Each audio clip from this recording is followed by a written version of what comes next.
Though, consumed with the hot fire of his purpose, Ahab in all his thoughts and actions ever had in view the ultimate capture of Moby Dick.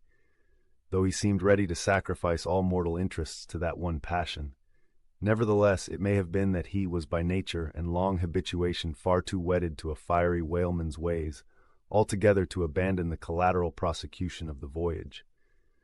Or at least, if this were otherwise, there were not wanting other motives much more influential with him.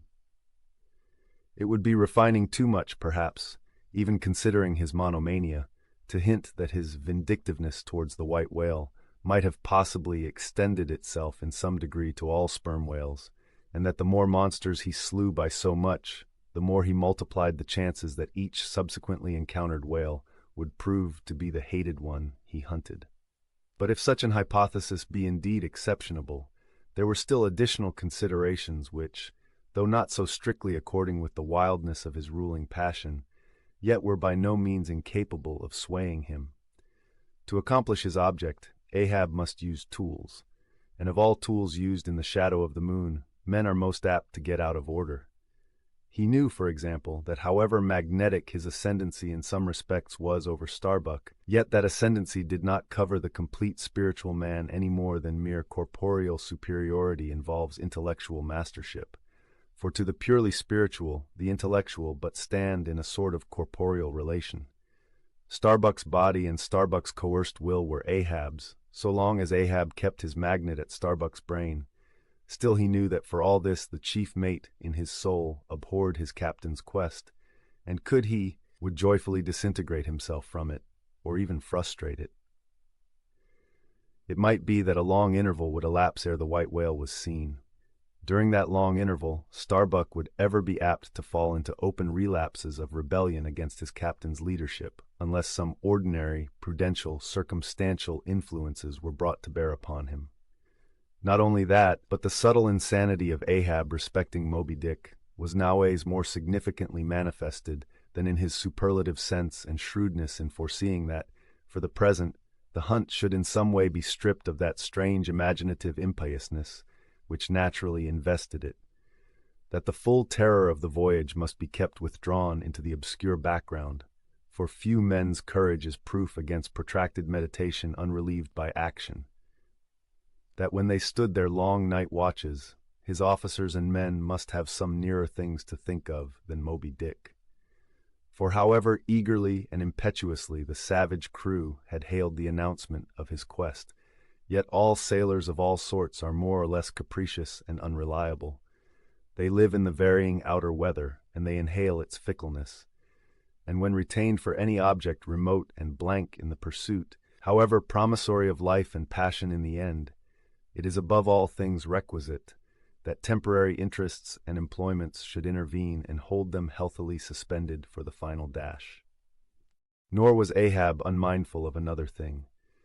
In times of strong emotion, mankind disdain all base considerations, but such times are evanescent. The permanent constitutional condition of the manufactured man, thought Ahab, is sordidness.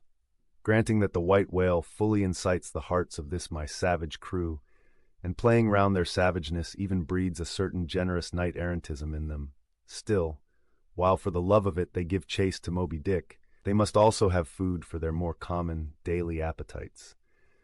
For even the high-lifted and chivalric crusaders of old times were not content to traverse 2,000 miles of land to fight for their holy sepulchre, without committing burglaries, picking pockets, and gaining other pious perquisites by the way. Had they been strictly held to their one final and romantic object, that final and romantic object too many would have turned from in disgust. I will not strip these men, thought Ahab, of all hopes of cash. Aye, cash. They may scorn cash now, but let some months go by and no prospective promise of it to them, and then this same quiescent cash all at once mutinying in them, this same cash would soon cashier Ahab. Nor was there wanting still another precautionary motive more related to Ahab personally. Having impulsively, it is probable, and perhaps somewhat prematurely revealed the prime but private purpose of the Pequod's voyage, Ahab was now entirely conscious that, in so doing, he had indirectly laid himself open to the unanswerable charge of usurpation, and with perfect impunity, both moral and legal, his crew, if so disposed, and to that end competent, could refuse all further obedience to him, and even violently wrest from him the command. From even the barely hinted imputation of usurpation, and the possible consequences of such a suppressed impression gaining ground, Ahab must of course have been most anxious to protect himself. That protection could only consist in his own predominating brain and heart and hand, backed by a heedful, closely calculating attention to every minute atmospheric influence which it was possible for his crew to be subjected to. For all these reasons, then, and others perhaps too analytic to be verbally developed here, Ahab plainly saw that he must still in a good degree continue true to the natural, nominal purpose of the Pequod's voyage, observe all customary usages, and not only that, but force himself to evince all his well-known passionate interest in the general pursuit of his profession. Be all this as it may, his voice was now often heard hailing the three mastheads and admonishing them to keep a bright lookout and not omit reporting even a porpoise. This vigilance was not long without reward.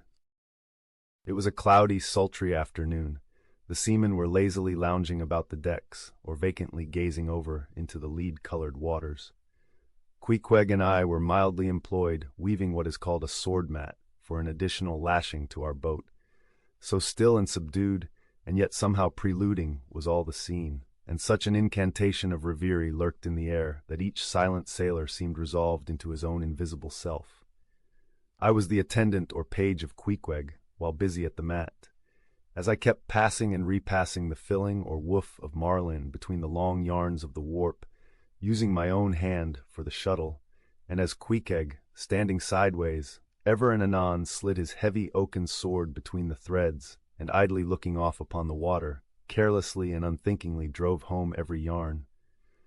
I say so strange a dreaminess did there then reign all over the ship and all over the sea, only broken by the intermitting dull sound of the sword, that it seemed as if this were the loom of time, and I myself were a shuttle mechanically weaving and weaving away at the fates.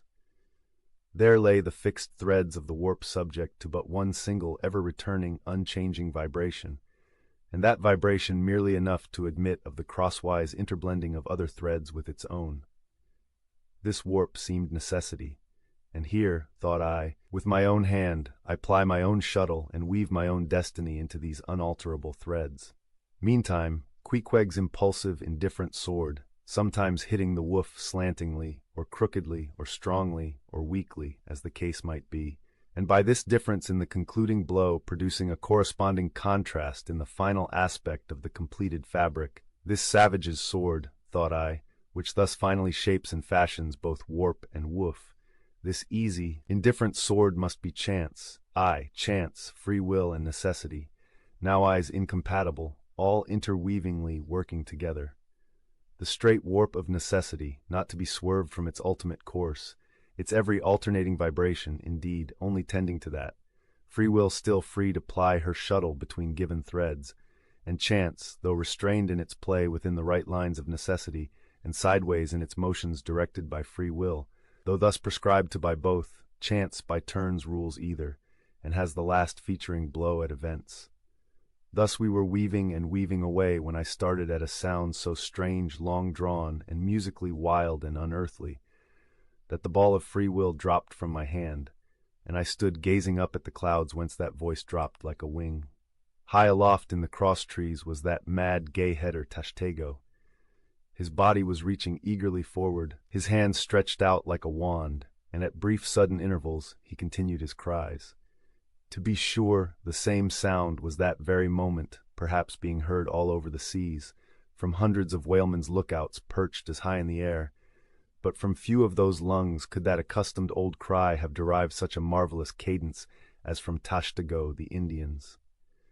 As he stood hovering over you half suspended in air, so wildly and eagerly peering towards the horizon, you would have thought him some prophet or seer beholding the shadows of fate, and by those wild cries announcing their coming. There she blows, there, she blows. Where away? On the lee beam, about 2 miles off, a school of them. Instantly all was commotion. The sperm whale blows as a clock ticks with the same undeviating and reliable uniformity, and thereby whalemen distinguish this fish from other tribes of his genus. "There go flukes," was now the cry from Tashtego, and the whales disappeared. "Quick, steward!" cried Ahab. "Time! Time!" Doughboy hurried below, glanced at the watch, and reported the exact minute to Ahab. The ship was now kept away from the wind, and she went gently rolling before it. Tashtego reporting that the whales had gone down heading to leeward, we confidently looked to see them again directly in advance of our bows. For that singular craft at times evinced by the sperm whale when, sounding with his head in one direction, he nevertheless, while concealed beneath the surface, mills round and swiftly swims off in the opposite quarter. This deceitfulness of his could not now be in action, for there was no reason to suppose that the fish seen by Tashtego had been in any way alarmed, or indeed knew at all of our vicinity. One of the men selected for shipkeepers, that is, those not appointed to the boats, by this time relieved the Indian at the mainmast head. The sailors at the fore and mizzen had come down, the line tubs were fixed in their places, the cranes were thrust out, the mainyard was backed, and the three boats swung over the sea like three samphire baskets over high cliffs. Outside of the bulwarks their eager crews with one hand clung to the rail, while one foot was expectantly poised on the gunwale. So looked the long line of man-of-war's men about to throw themselves on board an enemy's ship. But at this critical instant a sudden exclamation was heard that took every eye from the whale. With a start all glared at dark Ahab, who was surrounded by 5 dusky phantoms that seemed fresh formed out of air. The phantoms, for so they then seemed, were flitting on the other side of the deck, and, with a noiseless celerity, were casting loose the tackles and bands of the boat which swung there. This boat had always been deemed one of the spare boats, though technically called the captain's, on account of its hanging from the starboard quarter. The figure that now stood by its bows was tall and swart, with one white tooth evilly protruding from its steel-like lips. A rumpled Chinese jacket of black cotton funereally invested him, with wide black trousers of the same dark stuff. But strangely crowning this ebonus was a glistening white-plaited turban, the living hair braided and coiled round and round upon his head. Less swart in aspect, the companions of this figure were of that vivid, tiger-yellow complexion peculiar to some of the aboriginal natives of the Manilas, a race notorious for a certain diabolism of subtlety, and by some honest white mariners supposed to be the paid spies and secret, confidential agents on the water of the devil, their lord, whose counting-room they supposed to be elsewhere. While yet the wondering ship's company were gazing upon these strangers, Ahab cried out to the white-turbaned old man at their head, "All ready there, Fedallah?" "Ready," was the half-hissed reply. "Lower away then, d'ye hear?" shouting across the deck. "Lower away there, I say." Such was the thunder of his voice, that spite of their amazement the men sprang over the rail. The sheaves whirled round in the blocks. With a wallow the 3 boats dropped into the sea, while with a dexterous, off-handed daring, unknown in any other vocation, the sailors, goat-like, leaped down the rolling ship's side into the tossed boats below. Hardly had they pulled out from under the ship's lee, when a 4th keel, coming from the windward side, pulled round under the stern, and showed the 5 strangers rowing Ahab, who, standing erect in the stern, loudly hailed Starbuck, Stubb, and Flask to spread themselves widely so as to cover a large expanse of water. But with all their eyes again riveted upon the swart Fedallah and his crew, the inmates of the other boats obeyed not the command. "Captain Ahab," said Starbuck. "Spread yourselves," cried Ahab. "Give way, all 4 boats. Thou, Flask, pull out more to leeward." "Aye, aye, aye, sir," cheerily cried little King Post, sweeping round his great steering oar. "Lay back," addressing his crew. There again. There she blows right ahead, boys. Lay back." "Never heed yonder yellow boys, Archie." "Oh, I don't mind 'em, sir," said Archie. "I knew it all before now. Didn't I hear 'em in the hold, and didn't I tell Cabaco here of it? What say ye, Cabaco? They are stowaways, Mr. Flask." "Pull, pull, my fine hearts alive. Pull, my children, pull, my little ones," drawlingly and soothingly sighed Stubb to his crew, some of whom still showed signs of uneasiness. "Why don't you break your backbones, my boys? What is it you stare at? Those chaps in yonder boat? Tut! They are only 5 more hands come to help us, never mind from where, the more the merrier. Pull then, do pull, never mind the brimstone, devils are good fellows enough. So, There you are now. That's the stroke for 1,000 pounds. That's the stroke to sweep the stakes. Hurrah for the gold cup of sperm oil, my heroes. 3 cheers, men, all hearts alive. Easy, easy. Don't be in a hurry. Don't be in a hurry. Why don't you snap your oars, you rascals? Bite something, you dogs. So then. Softly, softly. That's it, long and strong. Give way there, give way. The devil fetch ye ragamuffin rapscallions. You're all asleep. Stop snoring, ye sleepers, and pull. Pull, will ye? Pull, can't ye?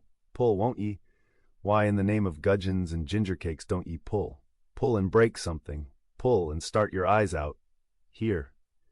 Whipping out the sharp knife from his girdle, every mother's son of ye draw his knife and pull with the blade between his teeth. That's it. Now ye do something. That looks like it, my steel bits. Start her, my silver spoons. Start her, marling spikes.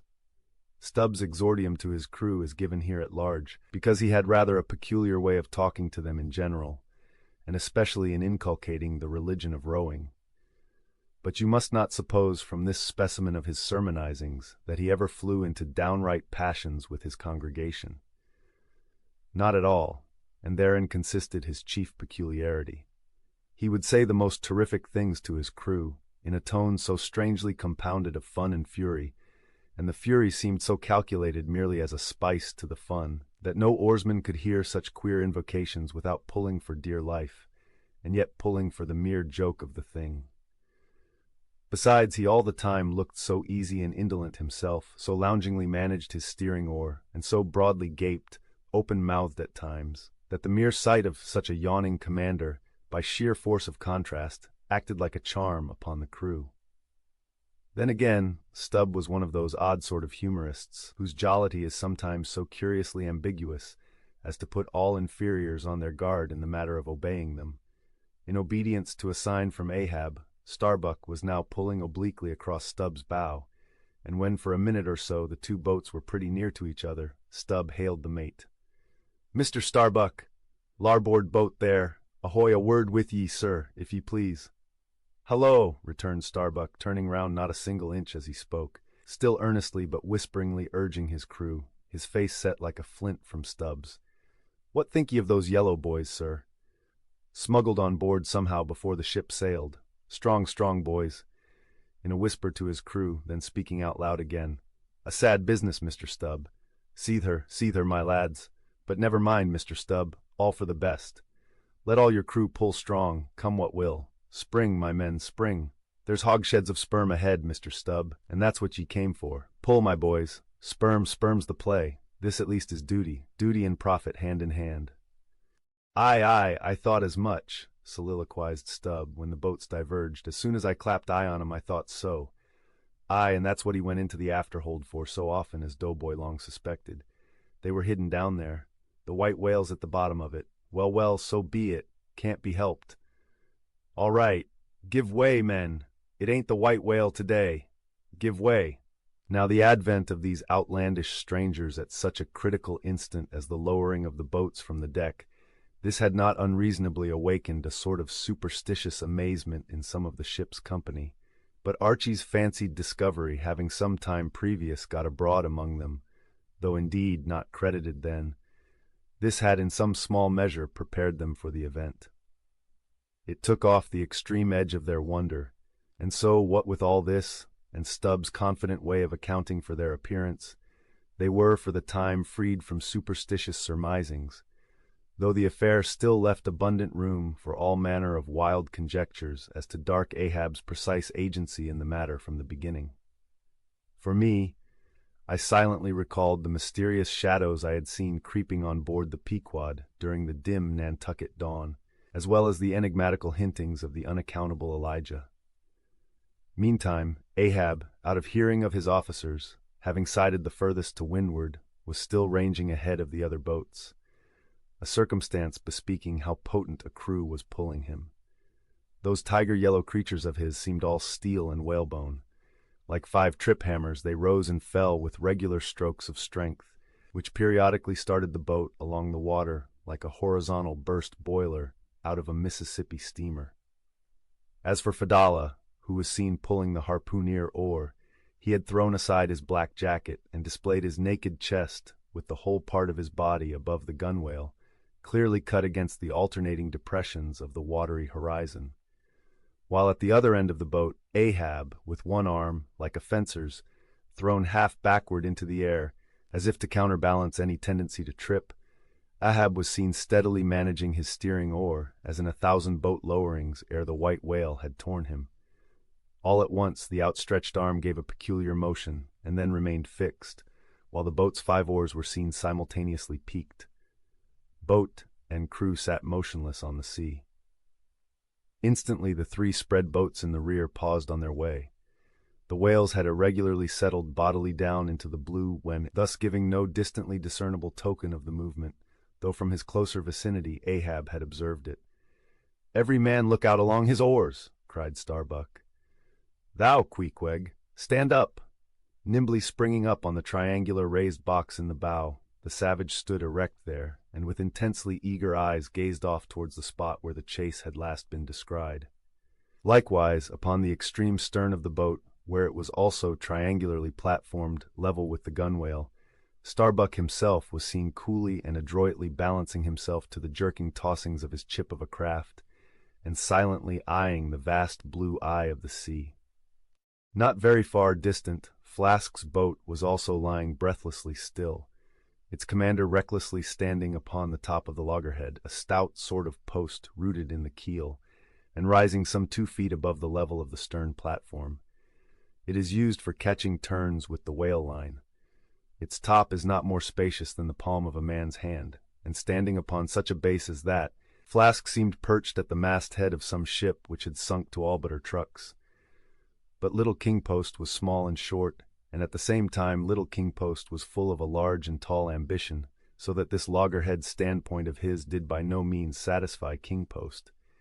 "I can't see 3 seas off, tip us up an oar there, and let me on to that." Upon this Daggoo, with either hand upon the gunwale to steady his way, swiftly slid aft, and then erecting himself, volunteered his lofty shoulders for a pedestal.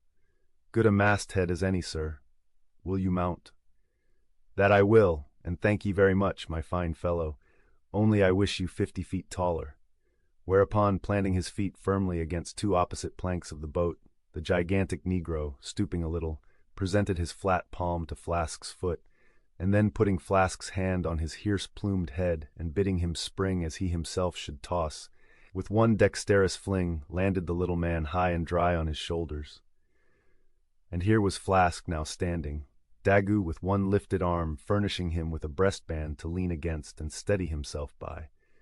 At any time it is a strange sight to the tyro to see with what wondrous habitude of unconscious skill the whaleman will maintain an erect posture in his boat, even when pitched about by the most riotously perverse and cross-running seas. Still more strange to see him giddily perched upon the loggerhead itself under such circumstances. But the sight of little Flask mounted upon gigantic Daggoo was yet more curious, for sustaining himself with a cool, indifferent, easy, unthought-of, barbaric majesty, the noble negro to every roll of the sea harmoniously rolled his fine form.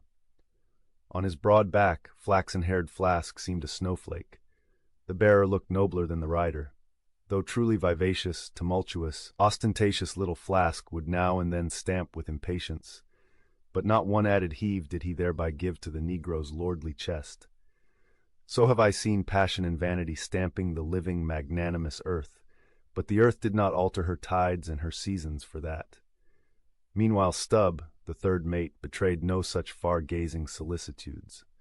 The whales might have made one of their regular soundings, not a temporary dive from mere fright, and if that were the case, Stubb, as his wont in such cases it seems, was resolved to solace the languishing interval with his pipe. He withdrew it from his hatband, where he always wore it aslant like a feather. He loaded it, and rammed home the loading with his thumb end.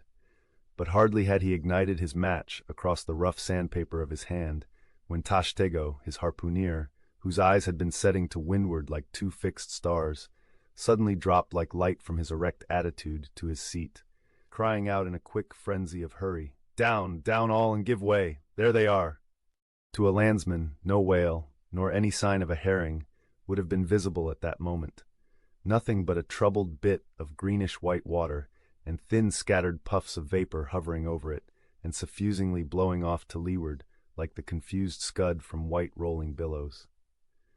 The air around suddenly vibrated and tingled, as it were, like the air over intensely heated plates of iron. Beneath this atmospheric waving and curling, and partially beneath a thin layer of water, also, the whales were swimming. Seen in advance of all the other indications, the puffs of vapor they spouted seemed their forerunning couriers and detached flying outriders. All 4 boats were now in keen pursuit of that one spot of troubled water and air, but it bade fair to outstrip them. It flew on, as a mass of interblending bubbles borne down a rapid stream from the hills.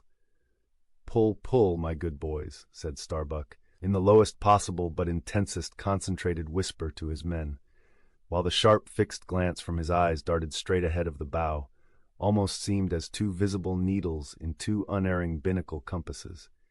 He did not say much to his crew, though, nor did his crew say anything to him. Only the silence of the boat was at intervals startlingly pierced by one of his peculiar whispers, now harsh with command, now soft with entreaty.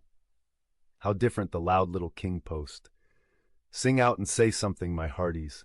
Roar and pull, my thunderbolts. Beach me on their black backs, boys. Only do that for me, and I'll sign over to you my Martha's Vineyard plantation, boys, including wife and children, boys. Lay me on, oh Lord, Lord, but I shall go stark, staring mad. See that white water."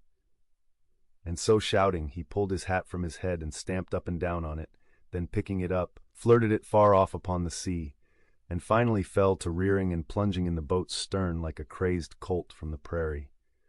"Look at that chap now," philosophically drawled Stubb, who, with his unlighted short pipe mechanically retained between his teeth at a short distance, followed after. "He's got fits, that Flask has. Fits, yes, give him fits, that's the very word.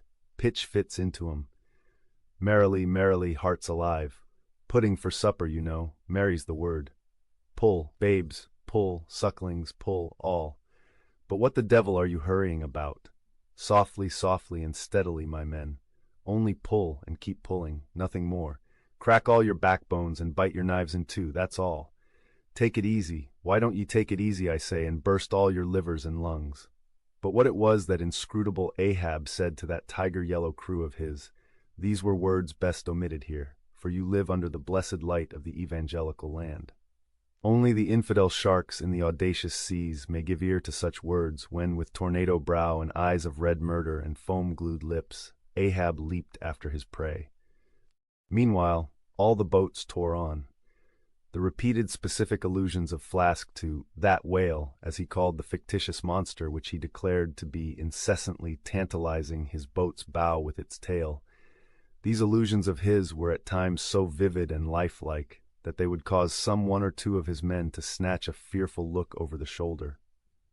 But this was against all rule, for the oarsmen must put out their eyes and ram a skewer through their necks, usage pronouncing that they must have no organs but ears, and no limbs but arms, in these critical moments. It was a sight full of quick wonder and awe. The vast swells of the omnipotent sea, the surging, hollow roar they made, as they rolled along the 8 gunwales, like gigantic bowls in a boundless bowling green, the brief suspended agony of the boat as it would tip for an instant on the knife-like edge of the sharper waves that almost seemed threatening to cut it in 2, the sudden profound dip into the watery glens and hollows, the keen spurrings and goadings to gain the top of the opposite hill, the headlong, sled-like slide down its other side. All these, with the cries of the headsmen and harpooneers, and the shuddering gasps of the oarsmen, with the wondrous sight of the ivory Pequod bearing down upon her boats with outstretched sails, like a wild hen after her screaming brood. All this was thrilling. Not the raw recruit, marching from the bosom of his wife into the fever heat of his first battle, not the dead man's ghost encountering the first unknown phantom in the other world. Neither of these can feel stranger and stronger emotions than that man does, who for the first time finds himself pulling into the charmed, churned circle of the hunted sperm whale. The dancing white water made by the chase was now becoming more and more visible, owing to the increasing darkness of the dun cloud shadows flung upon the sea. The jets of vapor no longer blended, but tilted everywhere to right and left, The whales seemed separating their wakes. The boats were pulled more apart, Starbuck giving chase to 3 whales running dead to leeward.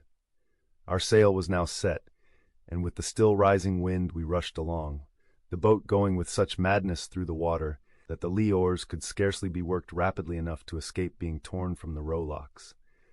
Soon we were running through a suffusing wide veil of mist, neither ship nor boat to be seen. "Give way, men," whispered Starbuck, drawing still further aft the sheet of his sail. "There is time to kill a fish yet before the squall comes. There's white water again, close to. Spring!" Soon after, 2 cries in quick succession on each side of us denoted that the other boats had got fast. But hardly were they overheard, when with a lightning-like hurtling whisper, Starbuck said, "Stand up!" and Queequeg, harpoon in hand, sprang to his feet. Though not one of the oarsmen was then facing the life-and-death peril so close to them ahead, yet with their eyes on the intense countenance of the mate in the stern of the boat, they knew that the imminent instant had come. They heard, too, an enormous wallowing sound as of 50 elephants stirring in their litter.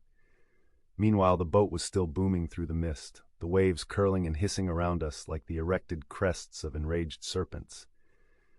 "That's his hump. There, there! Give it to him!" whispered Starbuck. A short rushing sound leaped out of the boat. It was the darted iron of Queequeg. Then all in one welded commotion came an invisible push from astern, while forward the boat seemed striking on a ledge. The sail collapsed and exploded. A gush of scalding vapor shot up nearby.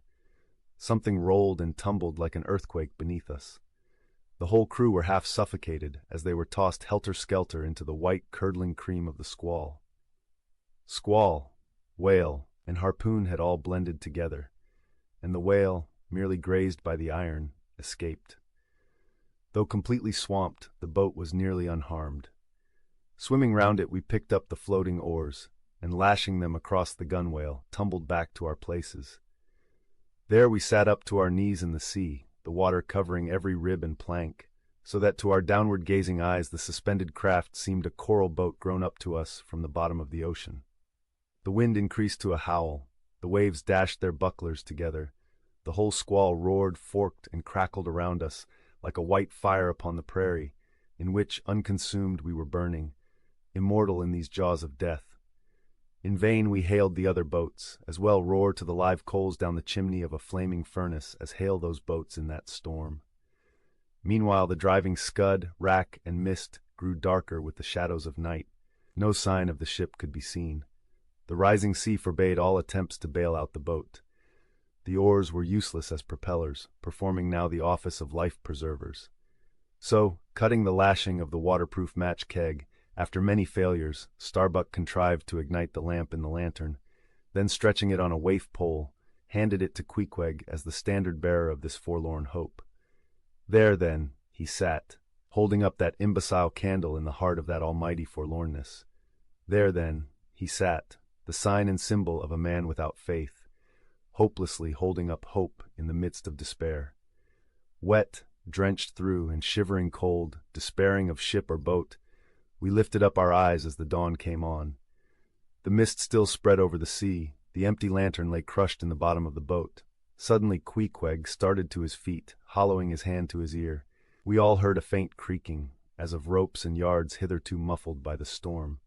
The sound came nearer and nearer. The thick mists were dimly parted by a huge, vague form. Affrighted, we all sprang into the sea as the ship at last loomed into view, bearing right down upon us within a distance of not much more than its length. Floating on the waves we saw the abandoned boat, as for one instant it tossed and gaped beneath the ship's bows like a chip at the base of a cataract, and then the vast hull rolled over it, and it was seen no more till it came up weltering astern. Again we swam for it, were dashed against it by the seas, and were at last taken up and safely landed on board. Ere the squall came close to, the other boats had cut loose from their fish and returned to the ship in good time. The ship had given us up, but was still cruising, if haply it might light upon some token of our perishing, an oar or a lance pole.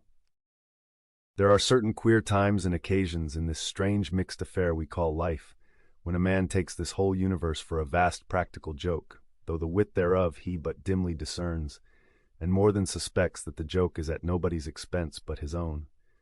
However, nothing dispirits, and nothing seems worth-while disputing.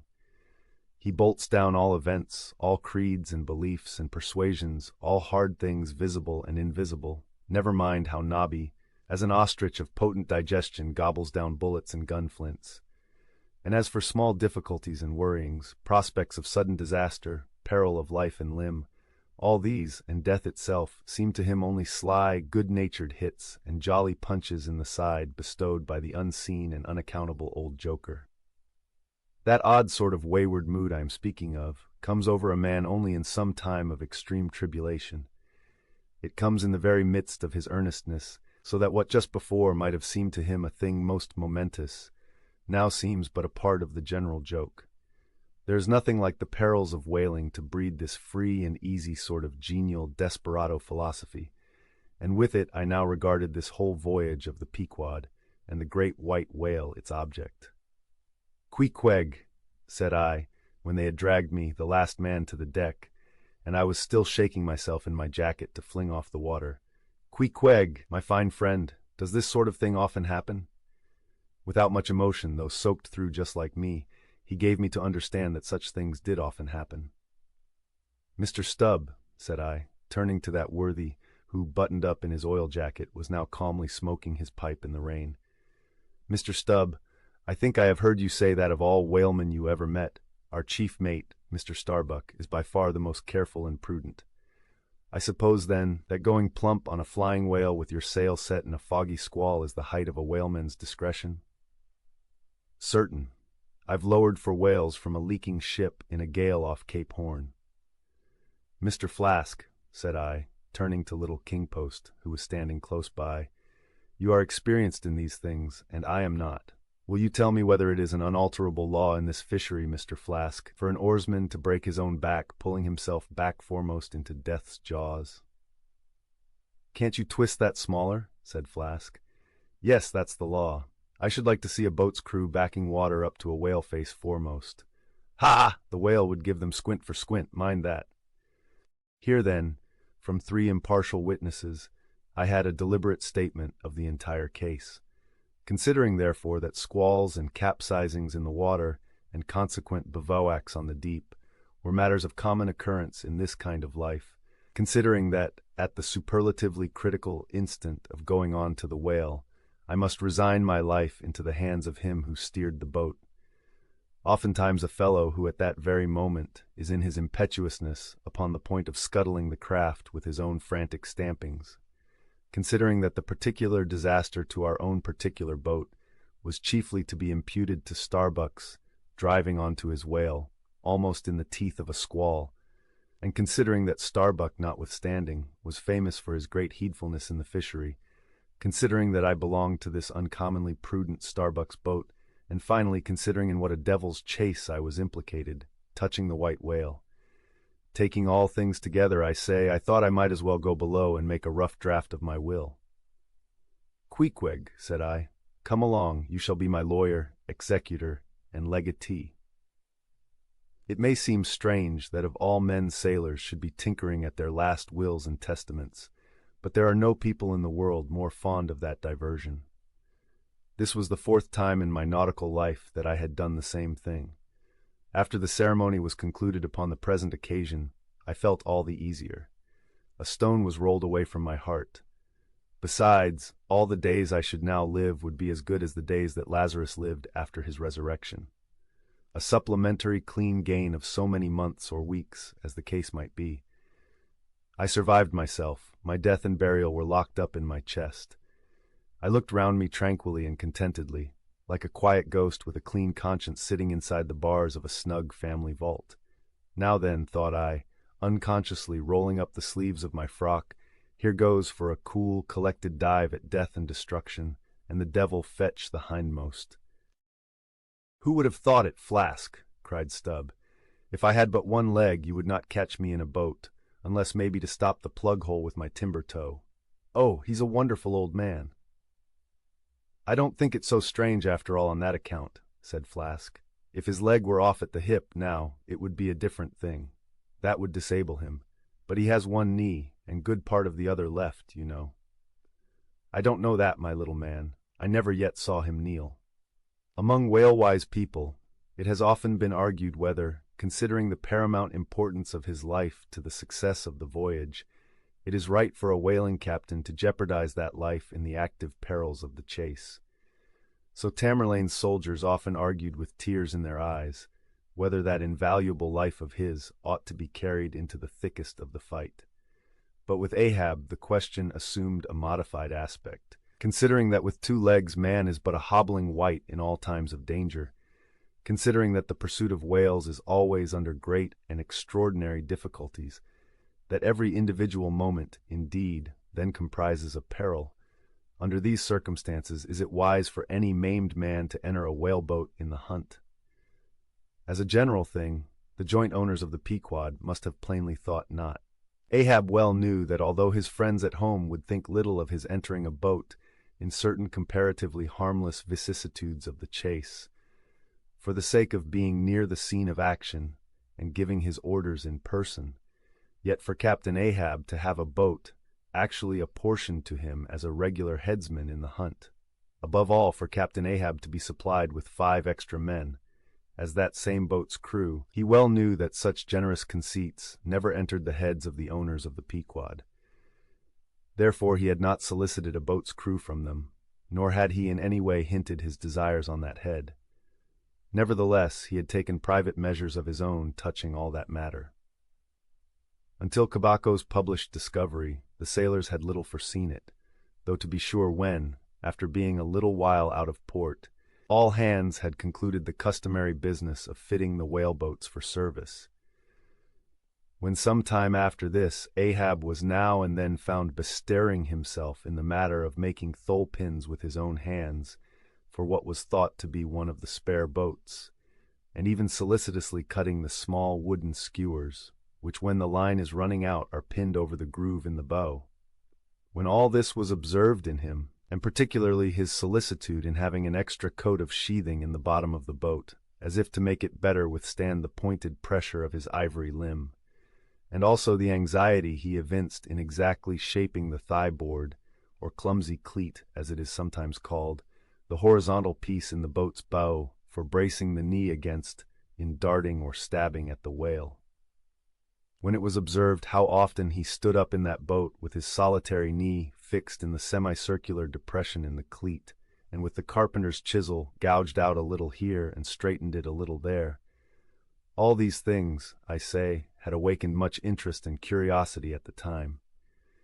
But almost everybody supposed that this particular preparative heedfulness in Ahab must only be with a view to the ultimate chase of Moby Dick, for he had already revealed his intention to hunt that mortal monster in person.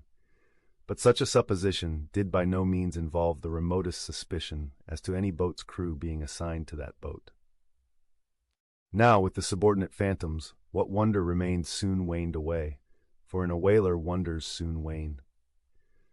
Besides, now and then such unaccountable odds and ends of strange nations come up from the unknown nooks and ash-holes of the earth to man these floating outlaws of whalers, and the ships themselves often pick up such queer castaway creatures found tossing about the open sea on planks, bits of wreck, oars, whaleboats, canoes, blown-off Japanese junks, and what not, that Beelzebub himself might climb up the side and step down into the cabin to chat with the captain, and it would not create any unsubduable excitement in the forecastle.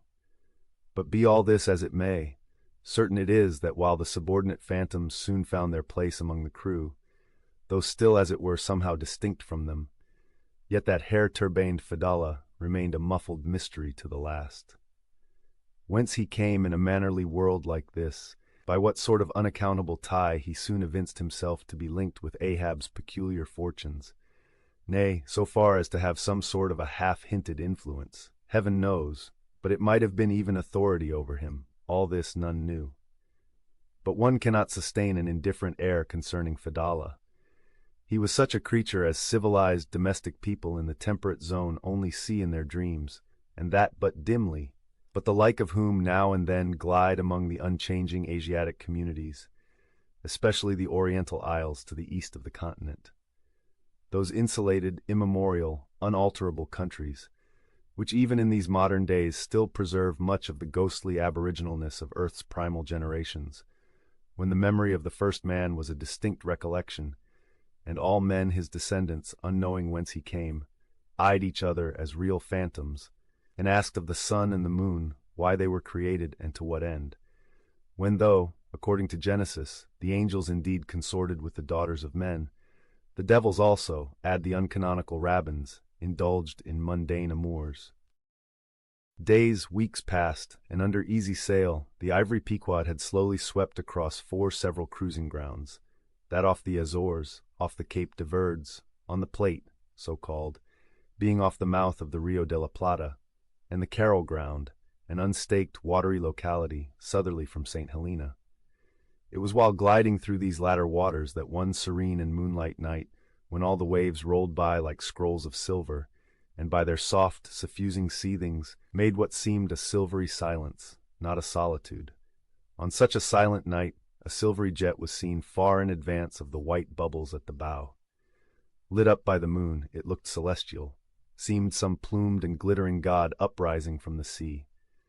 Fedallah first described this jet, for of these moonlight nights it was his wont to mount to the mainmast head and stand a lookout there with the same precision as if it had been day. And yet, though herds of whales were seen by night, not one whaleman in 100 would venture a lowering for them. You may think with what emotions, then, the seaman beheld this old Oriental perched aloft at such unusual hours, his turban and the moon companions in one sky. But when, after spending his uniform interval there for several successive nights without uttering a single sound, when, after all this silence, his unearthly voice was heard announcing that silvery, moonlit jet, every reclining mariner started to his feet as if some winged spirit had lighted in the rigging and hailed the mortal crew. There she blows! Had the trump of judgment blown, they could not have quivered more, yet still they felt no terror, rather pleasure. For though it was a most unwonted hour, yet so impressive was the cry, and so deliriously exciting, that almost every soul on board instinctively desired a lowering. Walking the deck with quick, side-lunging strides, Ahab commanded the gallant sails and royals to be set, and every stunsail spread. The best man in the ship must take the helm. Then, with every masthead manned, the piled-up craft rolled down before the wind, the strange upheaving, lifting tendency of the taffrail breeze filling the hollows of so many sails made the buoyant, hovering deck to feel like air beneath the feet, while still she rushed along, as if 2 antagonistic influences were struggling in her, one to mount direct to heaven, the other to drive yawingly to some horizontal goal. And had you watched Ahab's face that night, you would have thought that in him also 2 different things were warring. While his one live leg made lively echoes along the deck, every stroke of his dead limb sounded like a coffin tap. On life and death this old man walked, but though the ship so swiftly sped, and though from every eye, like arrows, the eager glances shot, yet the silvery jet was no more seen that night. Every sailor swore he saw it once, but not a second time. This midnight spout had almost grown a forgotten thing, when, some days after, lo, at the same silent hour, it was again announced. Again it was descried by all, but upon making sail to overtake it, once more it disappeared as if it had never been. And so it served us night after night, till no one heeded it but to wonder at it. Mysteriously jetted into the clear moonlight, or starlight as the case might be, disappearing again for one whole day, or 2 days, or 3, and somehow seeming at every distinct repetition to be advancing still further and further in our van. This solitary jet seemed forever alluring us on. Nor with the immemorial superstition of their race, and in accordance with the preternaturalness, as it seemed, which in many things invested the Pequod, were there wanting some of the seamen who swore that whenever and wherever descried, at however remote times, or in however far apart latitudes and longitudes, that unnearable spout was cast by one self-same whale, and that whale, Moby Dick. For a time there reigned, too, a sense of peculiar dread at this flitting apparition, as if it were treacherously beckoning us on, in order that the monster might turn round upon us, and rend us at last in the remotest and most savage seas.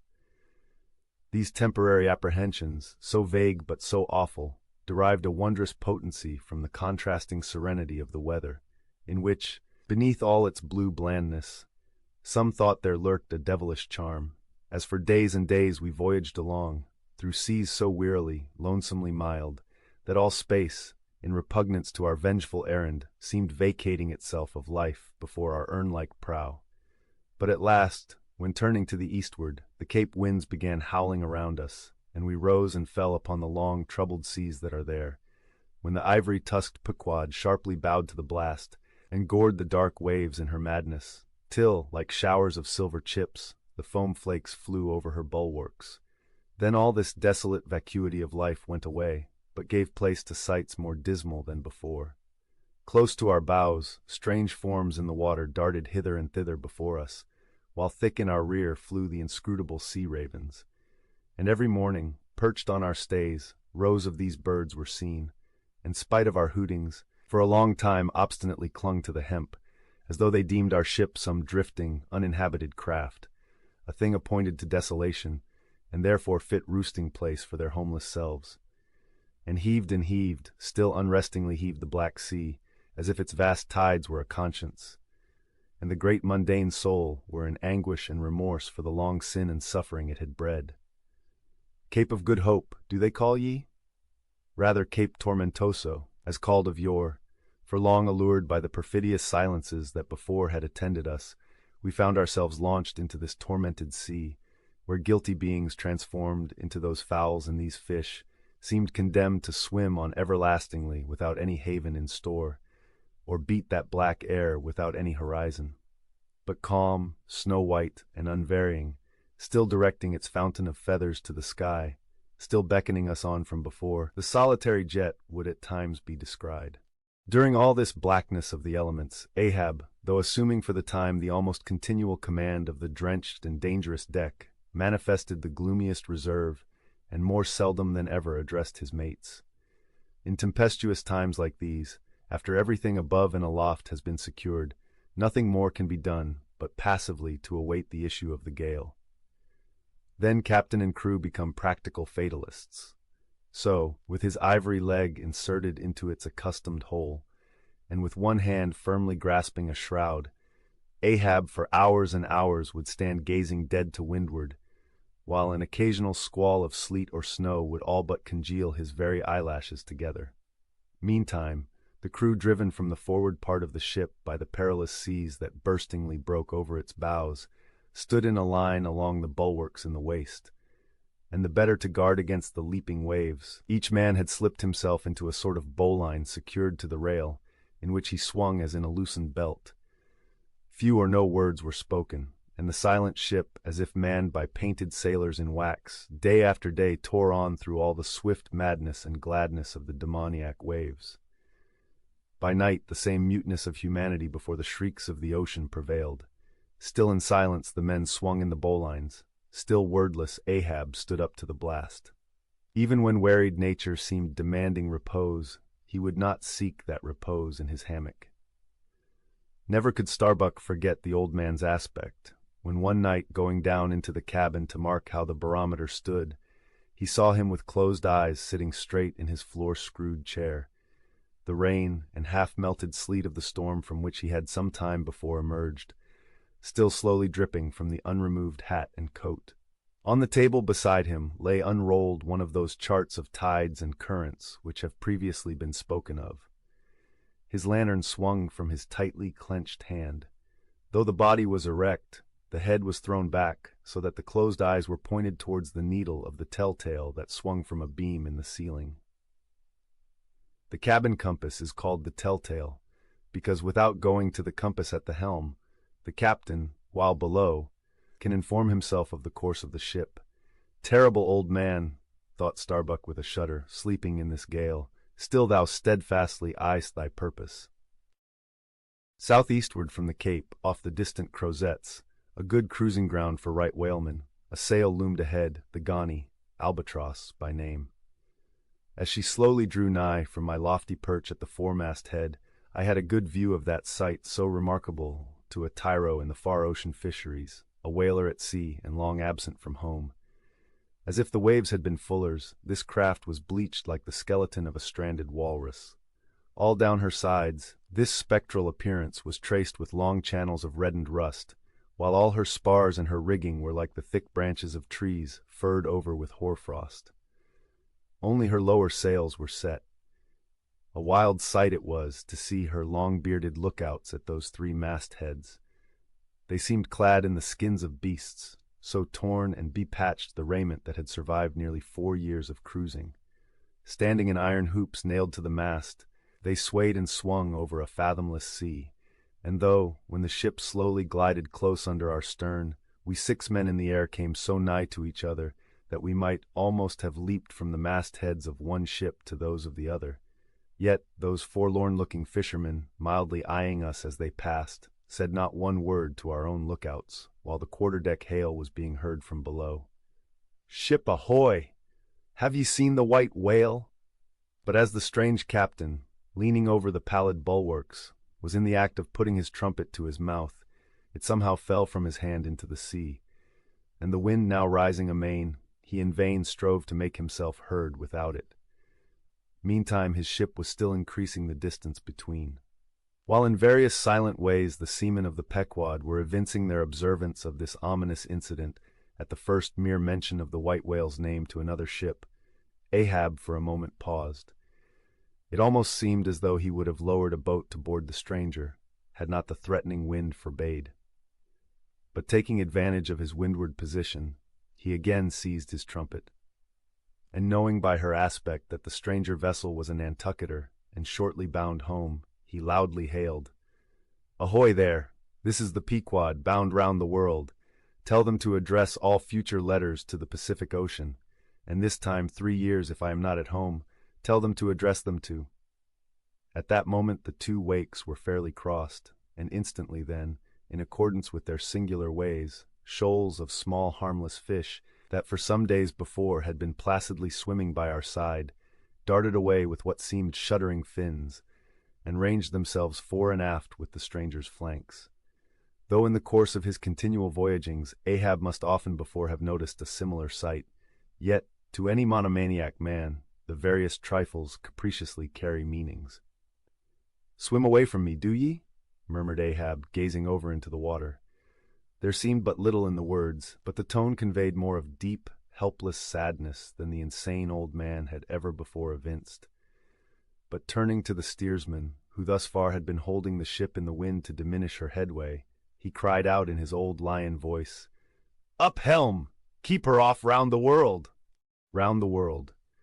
There is much in that sound to inspire proud feelings, but whereto does all that circumnavigation conduct? Only through numberless perils to the very point whence we started, where those that we left behind secure were all the time before us.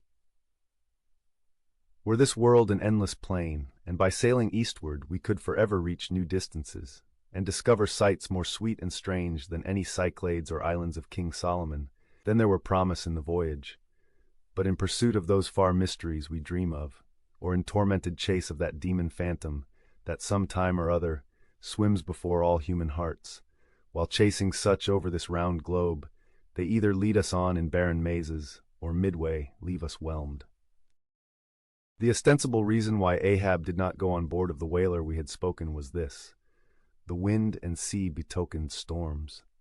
But even had this not been the case, he would not after all perhaps have boarded her, judging by his subsequent conduct on similar occasions, if so it had been that, by the process of hailing, he had obtained a negative answer to the question he put. For, as it eventually turned out, he cared not to consort, even for 5 minutes, with any stranger captain, except he could contribute some of that information he so absorbingly sought.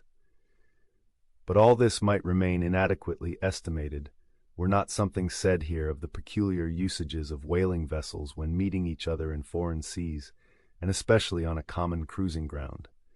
If 2 strangers crossing the Pine Barrens in New York State, or the equally desolate Salisbury Plain in England, if casually encountering each other in such inhospitable wilds, these twain, for the life of them, cannot well avoid a mutual salutation, and stopping for a moment to interchange the news, and, perhaps, sitting down for a while and resting in concert. Then, How much more natural that upon the illimitable pine barrens and Salisbury plains of the sea, two whaling vessels descrying each other at the ends of the earth, off lone Fanning's Island or the faraway King's Mills. How much more natural, I say, that under such circumstances these ships should not only interchange hails, but come into still closer, more friendly and sociable contact. And especially would this seem to be a matter of course in the case of vessels owned in one seaport, and whose captains, officers, and not a few of the men are personally known to each other, and consequently have all sorts of dear domestic things to talk about. For the long-absent ship, the outward bounder, perhaps, has letters on board. At any rate, she will be sure to let her have some papers of a date a year or two later than the last one on her blurred and thumb-worn files. And in return for that courtesy, the outward-bound ship would receive the latest whaling intelligence from the cruising ground to which she may be destined, a thing of the utmost importance to her. And in degree, all this will hold true concerning whaling vessels crossing each other's track on the cruising ground itself, even though they are equally long absent from home. For one of them may have received a transfer of letters from some third and now far remote vessel, and some of those letters may be for the people of the ship she now meets. Besides, they would exchange the whaling news and have an agreeable chat. For not only would they meet with all the sympathies of sailors, but likewise with all the peculiar congenialities arising from a common pursuit and mutually shared privations and perils. Nor would difference of country make any very essential difference. That is, so long as both parties speak one language, as is the case with Americans and English. Though, to be sure, from the small number of English whalers, such meetings do not very often occur, and when they do occur, there is too apt to be a sort of shyness between them, for your Englishman is rather reserved, and your Yankee, he does not fancy that sort of thing in anybody but himself. Besides, the English whalers sometimes affect a kind of metropolitan superiority over the American whalers, regarding the long, lean Nantucketer, with his nondescript provincialisms, as a sort of sea peasant. But where this superiority in the English whaleman does really consist, it would be hard to say, seeing that the Yankees in one day, collectively, kill more whales than all the English, collectively, in 10 years. But this is a harmless little foible in the English whale hunters, which the Nantucketer does not take much to heart, probably because he knows that he has a few foibles himself. So then, we see that of all ships separately sailing the sea, the whalers have most reason to be sociable, and they are so. Whereas some merchant ships crossing each other's wake in the mid-Atlantic will oftentimes pass on without so much as a single word of recognition, mutually cutting each other on the high seas, like a brace of dandies in Broadway, and all the time indulging perhaps in finical criticism upon each other's rig. As for men of war, when they chance to meet at sea, they first go through such a string of silly bowings and scrapings, such a ducking of ensigns, that there does not seem to be much right-down hearty goodwill and brotherly love about it at all. As touching slave ships meeting, why, they are in such a prodigious hurry, they run away from each other as soon as possible. And as for pirates, when they chance to cross each other's crossbones, the first hail is, "How many skulls?" The same way that whalers hail, "How many barrels?" And that question once answered, pirates straightway steer apart, for they are infernal villains on both sides, and don't like to see overmuch of each other's villainous likenesses. But look at the godly, honest, unostentatious, hospitable, sociable, free and easy whaler. What does the whaler do when she meets another whaler in any sort of decent weather? She has a gam, a thing so utterly unknown to all other ships that they never heard of the name even, and if by chance they should hear of it, they only grin at it and repeat gamesome stuff about spouters and blubber boilers, and such like pretty exclamations. Why it is that all merchant seamen, and also all pirates and man-of-war's men, and slave ship sailors, cherish such a scornful feeling towards whale ships, this is a question it would be hard to answer, because, in the case of pirates, say, I should like to know whether that profession of theirs has any peculiar glory about it. It sometimes ends in uncommon elevation, indeed, but only at the gallows. And besides, when a man is elevated in that odd fashion, he has no proper foundation for his superior altitude. Hence I conclude that in boasting himself to be high lifted above a whaleman, in that assertion the pirate has no solid basis to stand on. But what is a gam? You might wear out your index finger running up and down the columns of dictionaries and never find the word. Dr. Johnson never attained to that erudition. Noah Webster's Ark does not hold it. Nevertheless, this same expressive word has now for many years been in constant use among some 15,000 true-born Yankees. Certainly, it needs a definition and should be incorporated into the lexicon. With that view, let me learnedly define it. Gam. Noun, a social meeting of two or more whale ships, generally on a cruising ground, when, after exchanging hails, they exchange visits by boat's crews. The two captains remaining, for the time, on board of one ship and the two chief mates on the other. There is another little item about gamming which must not be forgotten here. All professions have their own little peculiarities of detail, so has the whale fishery. In a pirate, man-of-war, or slave ship, when the captain is rowed anywhere in his boat, he always sits in the stern sheets on a comfortable, sometimes cushioned seat there, and often steers himself with a pretty little milliner's tiller decorated with gay cords and ribbons. But the whaleboat has no seat astern, no sofa of that sort whatever, and no tiller at all. High times indeed if whaling captains were wheeled about the water on casters like gouty old aldermen in patent chairs. And as for a tiller, the whaleboat never admits of any such effeminacy, and therefore as in gamming a complete boat's crew must leave the ship, and hence as the boat steerer or harpooneer is of the number, that subordinate is the steersman upon the occasion, and the captain, having no place to sit in, is pulled off to his visit all standing like a pine tree. And often you will notice that being conscious of the eyes of the whole visible world resting on him from the sides of the two ships, this standing captain is all alive to the importance of sustaining his dignity by maintaining his legs. Nor is this any very easy matter, for in his rear is the immense projecting steering oar hitting him now and then in the small of his back, the after oar reciprocating by rapping his knees in front. He is thus completely wedged before and behind, and can only expand himself sideways by settling down on his stretched legs. But a sudden, violent pitch of the boat will often go far to topple him, because length of foundation is nothing without corresponding breadth. Merely make a spread angle of two poles, and you cannot stand them up. Then, again, it would never do in plain sight of the world's riveted eyes. It would never do, I say, for this straddling captain to be seen steadying himself the slightest particle by catching hold of anything with his hands. Indeed, as token of his entire buoyant self-command, he generally carries his hands in his trousers pockets. But perhaps being generally very large, heavy hands, he carries them there for ballast. Nevertheless, there have occurred instances, well authenticated ones too, where the captain has been known for an uncommonly critical moment or two, in a sudden squall, say, to seize hold of the nearest oarsman's hair and hold on there like grim death. As told at the Golden Inn, the Cape of Good Hope, and all the watery region round about there, is much like some noted four corners of a great highway where you meet more travelers than in any other part.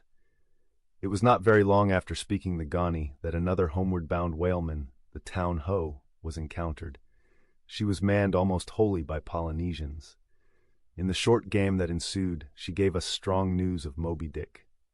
To some, the general interest in the white whale was now wildly heightened by a circumstance of the Town Ho's story, which seemed obscurely to involve with the whale a certain wondrous, inverted visitation of one of those so-called judgments of God, which at times are said to overtake some men.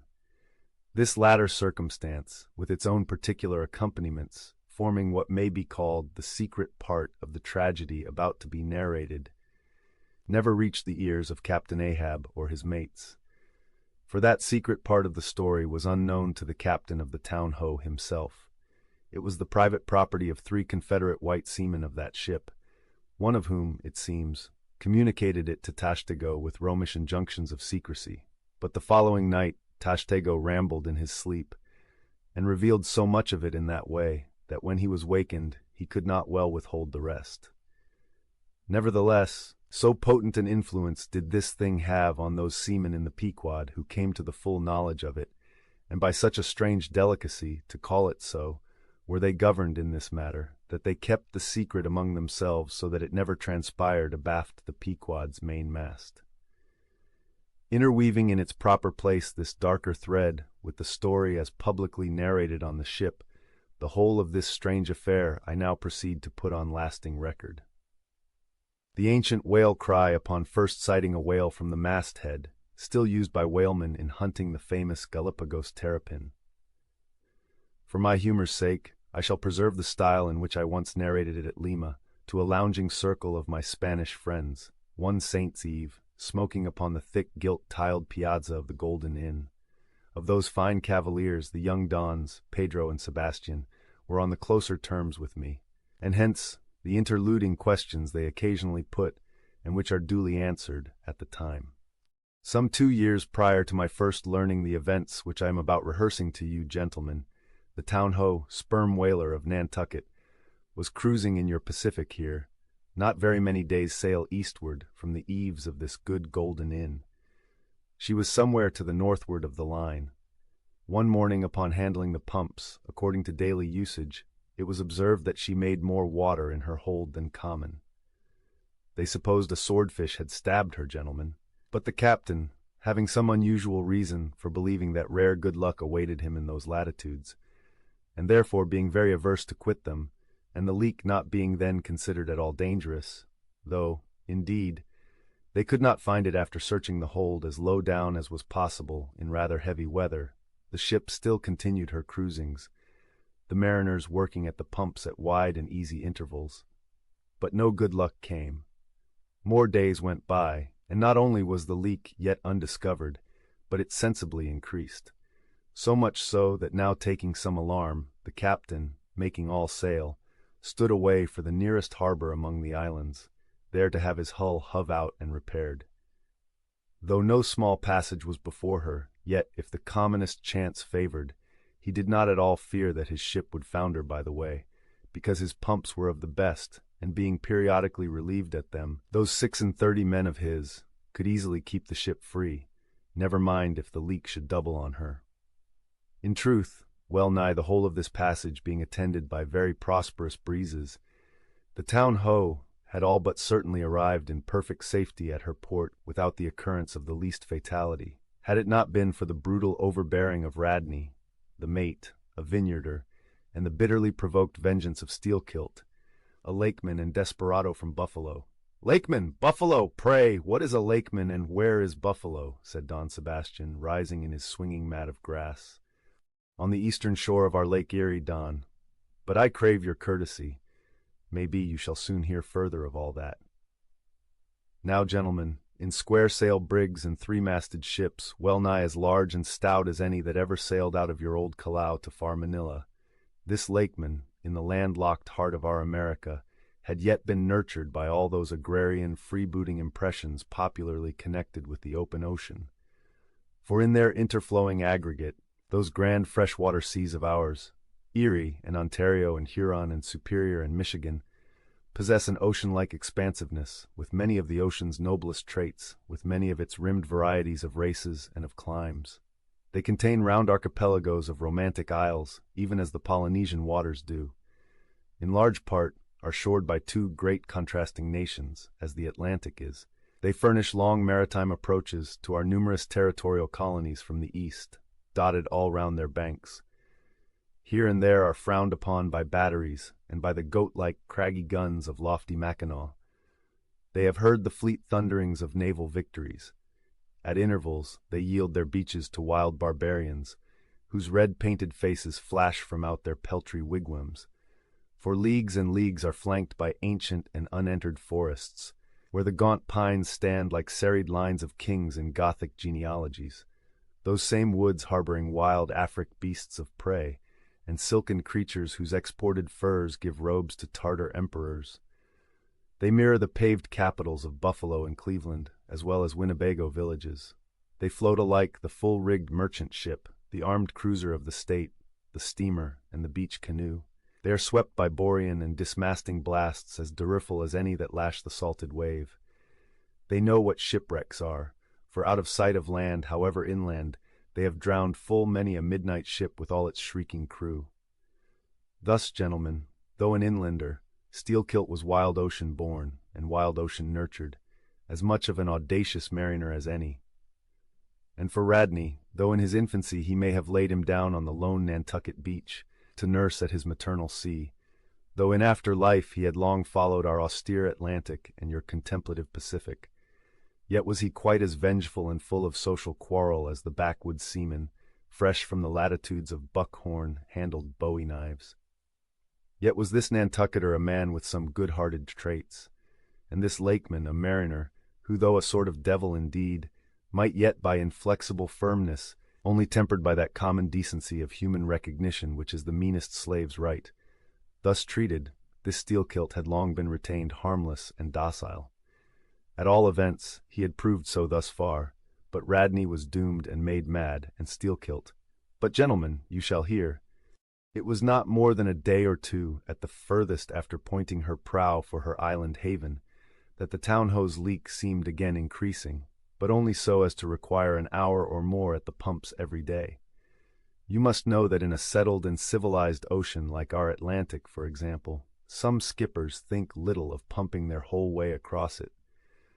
Though of a still, sleepy night, should the officer of the deck happen to forget his duty in that respect, the probability would be that he and his shipmates would never again remember it, on account of all hands gently subsiding to the bottom. Nor in the solitary and savage seas far from you to the westward, gentlemen, is it altogether unusual for ships to keep clanging at their pump handles in full chorus even for a voyage of considerable length, that is, if it lie along a tolerably accessible coast, or if any other reasonable retreat is afforded them. It is only when a leaky vessel is in some very out-of-the-way part of those waters, some really landless latitude, that her captain begins to feel a little anxious. Much this way had it been with the town-ho, so when her leak was found gaining once more, there was in truth some small concern manifested by several of her company, especially by Radney the mate. He commanded the upper sails to be well hoisted, sheeted home anew, and every way expanded to the breeze. Now this Radney, I suppose, was as little of a coward, and as little inclined to any sort of nervous apprehensiveness touching his own person, as any fearless, unthinking creature on land or on sea that you can conveniently imagine, gentlemen. Therefore, when he betrayed this solicitude about the safety of the ship, some of the seamen declared that it was only on account of his being a part owner in her. So when they were working that evening at the pumps, there was on this head no small gamesomeness slily going on among them, as they stood with their feet continually overflowed by the rippling clear water, clear as any mountain spring, gentlemen, that bubbling from the pumps ran across the deck and poured itself out in steady spouts at the lee scupper holes. Now, as you well know, it is not seldom the case in this conventional world of ours, watery or otherwise, that when a person placed in command over his fellow men finds one of them to be very significantly his superior in general pride of manhood, straightway against that man he conceives an unconquerable dislike and bitterness, and if he have a chance he will pull down and pulverize that subaltern's tower and make a little heap of dust of it. Be this conceit of mine as it may, gentlemen, at all events, Steelkilt was a tall and noble animal with a head like a Roman and a flowing golden beard like the tasseled housings of your last viceroy's snorting charger, and a brain and a heart and a soul in him, gentlemen, which had made Steelkilt Charlemagne had he been born son to Charlemagne's father. But Radney, the mate, was ugly as a mule, yet as hardy, as stubborn, as malicious. He did not love Steelkilt, and Steelkilt knew it. Espying the mate drawing near as he was toiling at the pump with the rest, the Lakeman affected not to notice him, but unawed went on with his gay banterings. "Aye, aye, my merry lads, it's a lively leak this. Hold a cannikin, one of ye, and let's have a taste. By the Lord, it's worth bottling. I tell you what, men, old Rad's investment must go for it. He had best cut away his part of the hull and tow it home. The fact is, boys, that Swordfish only began the job. He's come back again with a gang of ship carpenters, sawfish and filefish, and what not, and the whole posse of 'em are now hard at work cutting and slashing at the bottom, making improvements, I suppose. If old Rad were here now, I'd tell him to jump overboard and scatter 'em, They're playing the devil with his estate, I can tell him. But he's a simple old soul, rad, and a beauty too. Boys, they say the rest of his property is invested in looking-glasses. I wonder if he'd give a poor devil like me the model of his nose." "Damn your eyes! What's that pump stopping for?" roared Radney, pretending not to have heard the sailor's talk. "Thunder away at it!" "Aye, aye, sir," said Steelkilt, merry as a cricket. "Lively, boys, lively now!" And with that the pump clanged like 50 fire engines. The men tossed their hats off to it, and ere long that peculiar gasping of the lungs was heard which denotes the fullest tension of life's utmost energies. Quitting the pump at last, with the rest of his band, the lakeman went forward all panting, and sat himself down on the windlass, his face fiery red, his eyes bloodshot, and wiping the profuse sweat from his brow. Now what cozening fiend it was, gentlemen, that possessed Radney to meddle with such a man in that corporeally exasperated state, I know not, but so it happened. Intolerably striding along the deck, the mate commanded him to get a broom and sweep down the planks, and also a shovel, and remove some offensive matters consequent upon allowing a pig to run at large.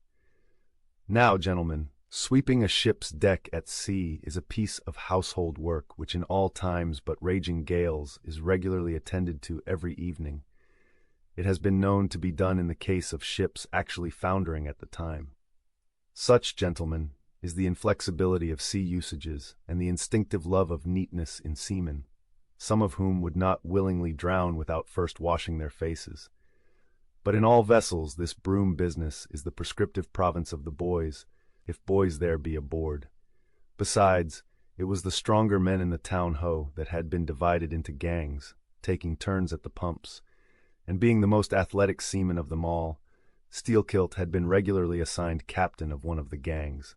Consequently, he should have been freed from any trivial business not connected with truly nautical duties, such being the case with his comrades. I mention all these particulars so that you may understand exactly how this affair stood between the two men. But there was more than this. The order about the shovel was almost as plainly meant to sting and insult Steelkilt, as though Radney had spat in his face. Any man who has gone sailor in a whale ship will understand this, and all this, and doubtless much more, the lakeman fully comprehended when the mate uttered his command. But as he sat still for a moment, and as he steadfastly looked into the mate's malignant eye, and perceived the stacks of powder casks heaped up in him, and the slow match silently burning along towards them, as he instinctively saw all this, that strange forbearance and unwillingness to stir up the deeper passionateness in any already ireful being, a repugnance most felt, when felt at all, by really valiant men even when aggrieved. This nameless phantom feeling, gentlemen, stole over Steelkilt. Therefore, in his ordinary tone, only a little broken by the bodily exhaustion he was temporarily in, he answered him saying that sweeping the deck was not his business, and he would not do it. And then, without at all alluding to the shovel, he pointed to 3 lads as the customary sweepers, who, not being billeted at the pumps, had done little or nothing all day. To this Radney replied with an oath in a most domineering and outrageous manner, unconditionally reiterating his command, meanwhile advancing upon the still-seated lakeman, with an uplifted coopper's club hammer which he had snatched from a cask near by. Heated and irritated as he was by his spasmodic toil at the pumps, for all his first nameless feeling of forbearance, the sweating Steelkilt could but ill brook this bearing in the mate, but somehow still smothering the conflagration within him, without speaking he remained doggedly rooted to his seat, till at last the incensed Radney shook the hammer within a few inches of his face, furiously commanding him to do his bidding. Steelkilt rose, and slowly retreating round the windlass, steadily followed by the mate with his menacing hammer, deliberately repeated his intention not to obey. Seeing, however, that his forbearance had not the slightest effect, by an awful and unspeakable intimation with his twisted hand he warned off the foolish and infatuated man, but it was to no purpose. And in this way the two went once slowly round the windlass, when, resolved at last no longer to retreat, bethinking him that he had now forborne as much as comported with his humor, the lakeman paused on the hatches and thus spoke to the officer. "Mr. Radney, I will not obey you. Take that hammer away, or look to yourself.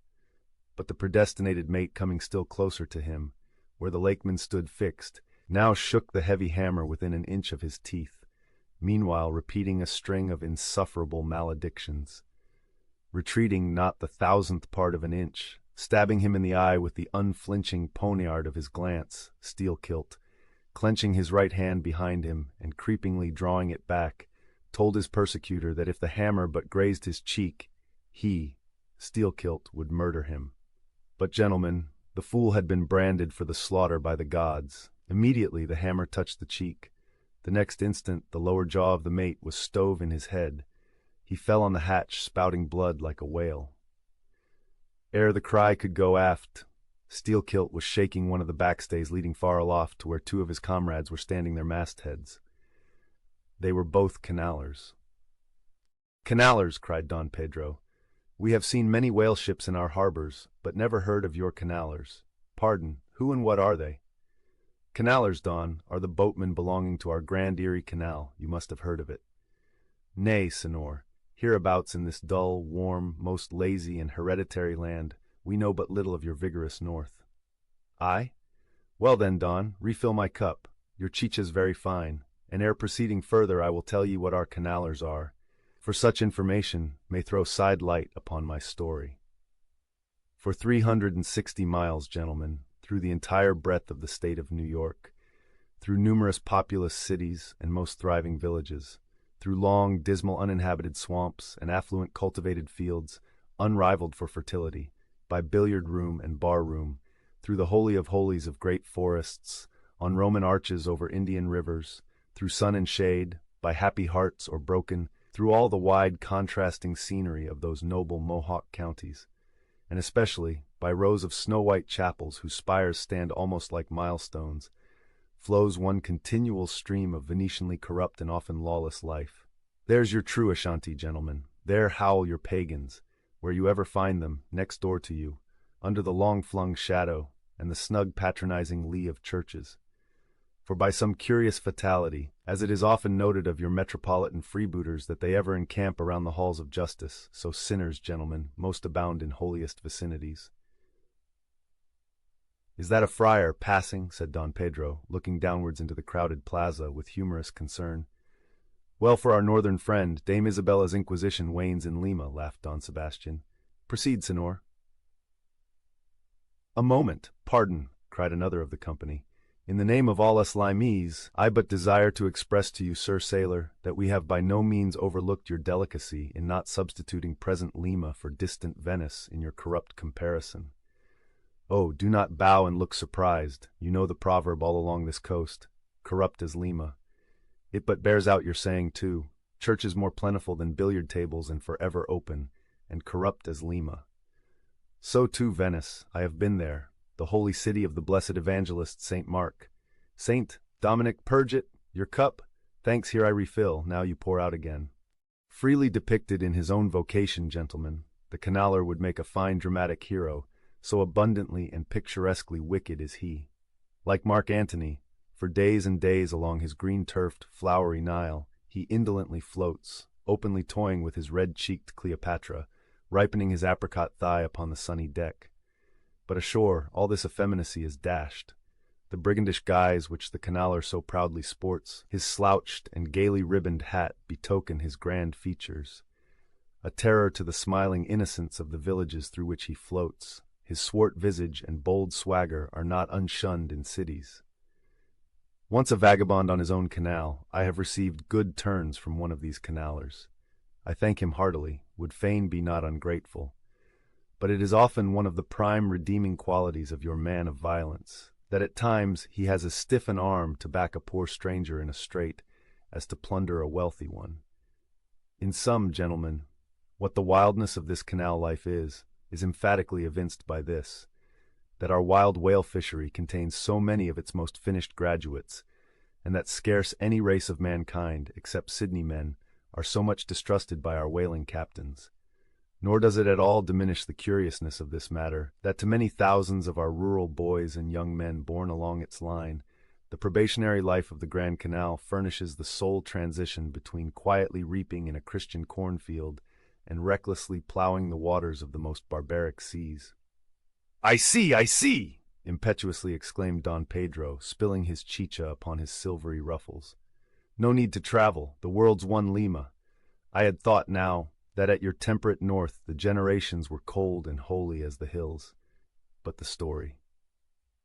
I left off, gentlemen, where the lakeman shook the backstay.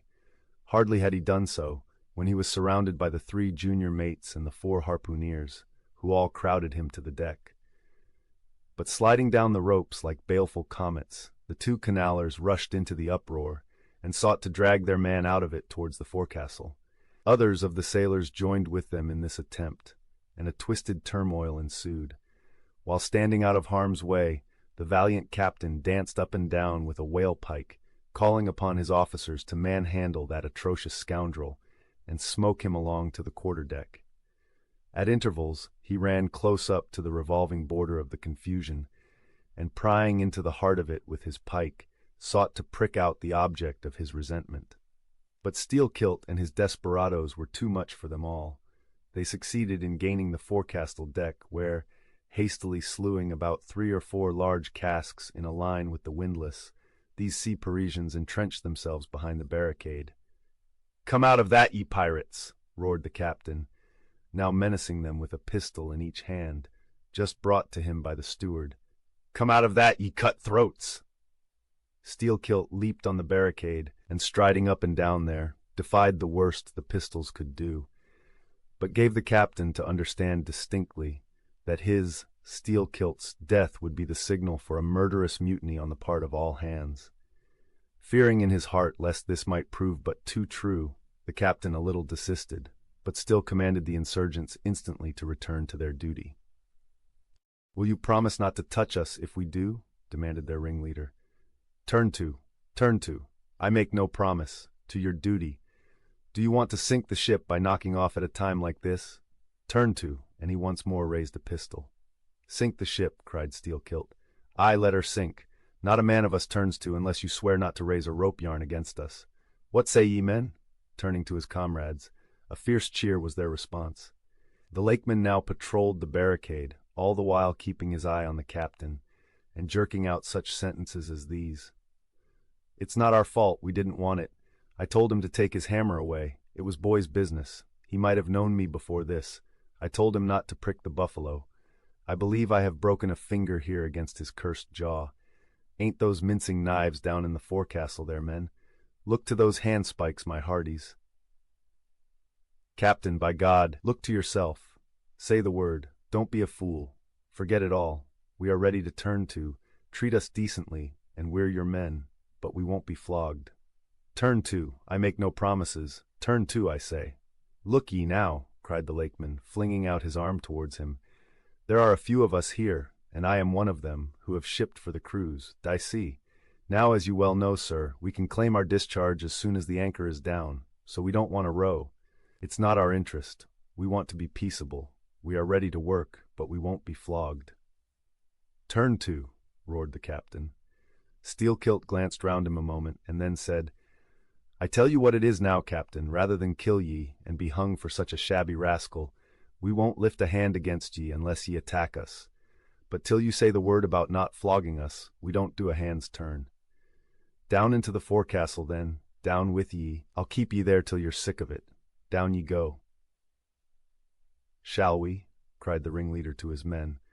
Most of them were against it, but at length, in obedience to Steelkilt, they preceded him down into their dark den, growlingly disappearing like bears into a cave. As the lakeman's bare head was just level with the planks, the captain and his posse leaped the barricade, and rapidly drawing over the slide of the scuttle, planted their group of hands upon it, and loudly called for the steward to bring the heavy brass padlock belonging to the companionway. Then opening the slide a little, the captain whispered something down the crack, closed it, and turned the key upon them, 10 in number, leaving on deck some 20 or more, who thus far had remained neutral. All night a wide-awake watch was kept by all the officers, forward and aft, especially about the forecastle scuttle and fore hatchway, at which last place it was feared the insurgents might emerge, after breaking through the bulkhead below. But the hours of darkness passed in peace, the men who still remained at their duty toiling hard at the pumps, whose clinking and clanking at intervals through the dreary night dismally resounded through the ship. At sunrise the captain went forward, and knocking on the deck, summoned the prisoners to work, but with a yell they refused. Water was then lowered down to them, and a couple of handfuls of biscuit were tossed after it, when again turning the key upon them and pocketing it, the captain returned to the quarter-deck. Twice every day for 3 days this was repeated, but on the fourth morning a confused wrangling, and then a scuffling was heard, as the customary summons was delivered, and suddenly 4 men burst up from the forecastle, saying they were ready to turn to. The fetid closeness of the air and a famishing diet, united perhaps to some fears of ultimate retribution, had constrained them to surrender at discretion. Emboldened by this, the captain reiterated his demand to the rest, but Steelkilt shouted up to him a terrific hint to stop his babbling and betake himself where he belonged. On the 5th morning 3 others of the mutineers bolted up into the air from the desperate arms below that sought to restrain them. Only 3 were left. "Better turn to now?" said the captain with a heartless jeer. "Shut us up again, will ye?" cried Steelkilt. "Oh, certainly," said the captain, and the key clicked. It was at this point, gentlemen, that enraged by the defection of 7 of his former associates, and stung by the mocking voice that had last hailed him, and maddened by his long entombment in a place as black as the bowels of despair, it was then that Steelkilt proposed to the 2 canallers, thus far apparently of one mind with him, to burst out of their hole at the next summoning of the garrison, and armed with their keen mincing knives, long, crescentic, heavy implements with a handle at each end, run amuck from the bowsprit to the taffrail, and if by any devilishness of desperation possible, seize the ship. For himself, he would do this, he said, whether they joined him or not. That was the last night he should spend in that den. But the scheme met with no opposition on the part of the other 2. They swore they were ready for that, or for any other mad thing, for anything, in short, but a surrender. And what was more, they each insisted upon being the first man on deck when the time to make the rush should come. But to this their leader as fiercely objected, reserving that priority for himself, particularly as his 2 comrades would not yield, the one to the other, in the matter, and both of them could not be first, for the latter would but admit 1 man at a time. And here, gentlemen, the foul play of these miscreants must come out. Upon hearing the frantic project of their leader, each in his own separate soul had suddenly lighted, it would seem, upon the same piece of treachery, namely, to be foremost in breaking out, in order to be the first of the 3, though the last of the 10, to surrender, and thereby secure whatever small chance of pardon such conduct might merit. But when Steelkilt made known his determination still to lead them to the last, they in some way, by some subtle chemistry of villainy, mixed their before secret treacheries together, and when their leader fell into a doze, verbally opened their souls to each other in 3 sentences, and bound the sleeper with cords, and gagged him with cords, and shrieked out for the captain at midnight. Thinking murder at hand, and smelling in the dark for the blood, he and all his armed mates and harpooneers rushed for the forecastle. In a few minutes the scuttle was opened, and, bound hand and foot, the still struggling ringleader was shoved up into the air by his perfidious allies, who at once claimed the honor of securing a man who had been fully ripe for murder. But all these were collared, and dragged along the deck like dead cattle, and side by side were seized up into the mizzen rigging like 3/4 of meat, and there they hung till morning. "Damn ye," cried the captain, pacing to and fro before them, "the vultures would not touch ye, ye villains." At sunrise he summoned all hands, and separating those who had rebelled from those who had taken no part in the mutiny, he told the former that he had a good mind to flog them all round, thought, upon the whole, he would do so. He ought to, justice demanded it, but for the present, considering their timely surrender, he would let them go with a reprimand, which he accordingly administered in the vernacular. "But as for you, ye carrion rogues," turning to the 3 men in the rigging, "for you, I mean to mince ye up for the trypots," and seizing a rope, he applied it with all his might to the backs of the 2 traitors, till they yelled no more, but lifelessly hung their heads sideways, as the 2 crucified thieves are drawn. "My wrist is sprained with ye," he cried at last, "but there is still rope enough left for you, my fine bantam, that wouldn't give up. Take that gag from his mouth and let us hear what he can say for himself."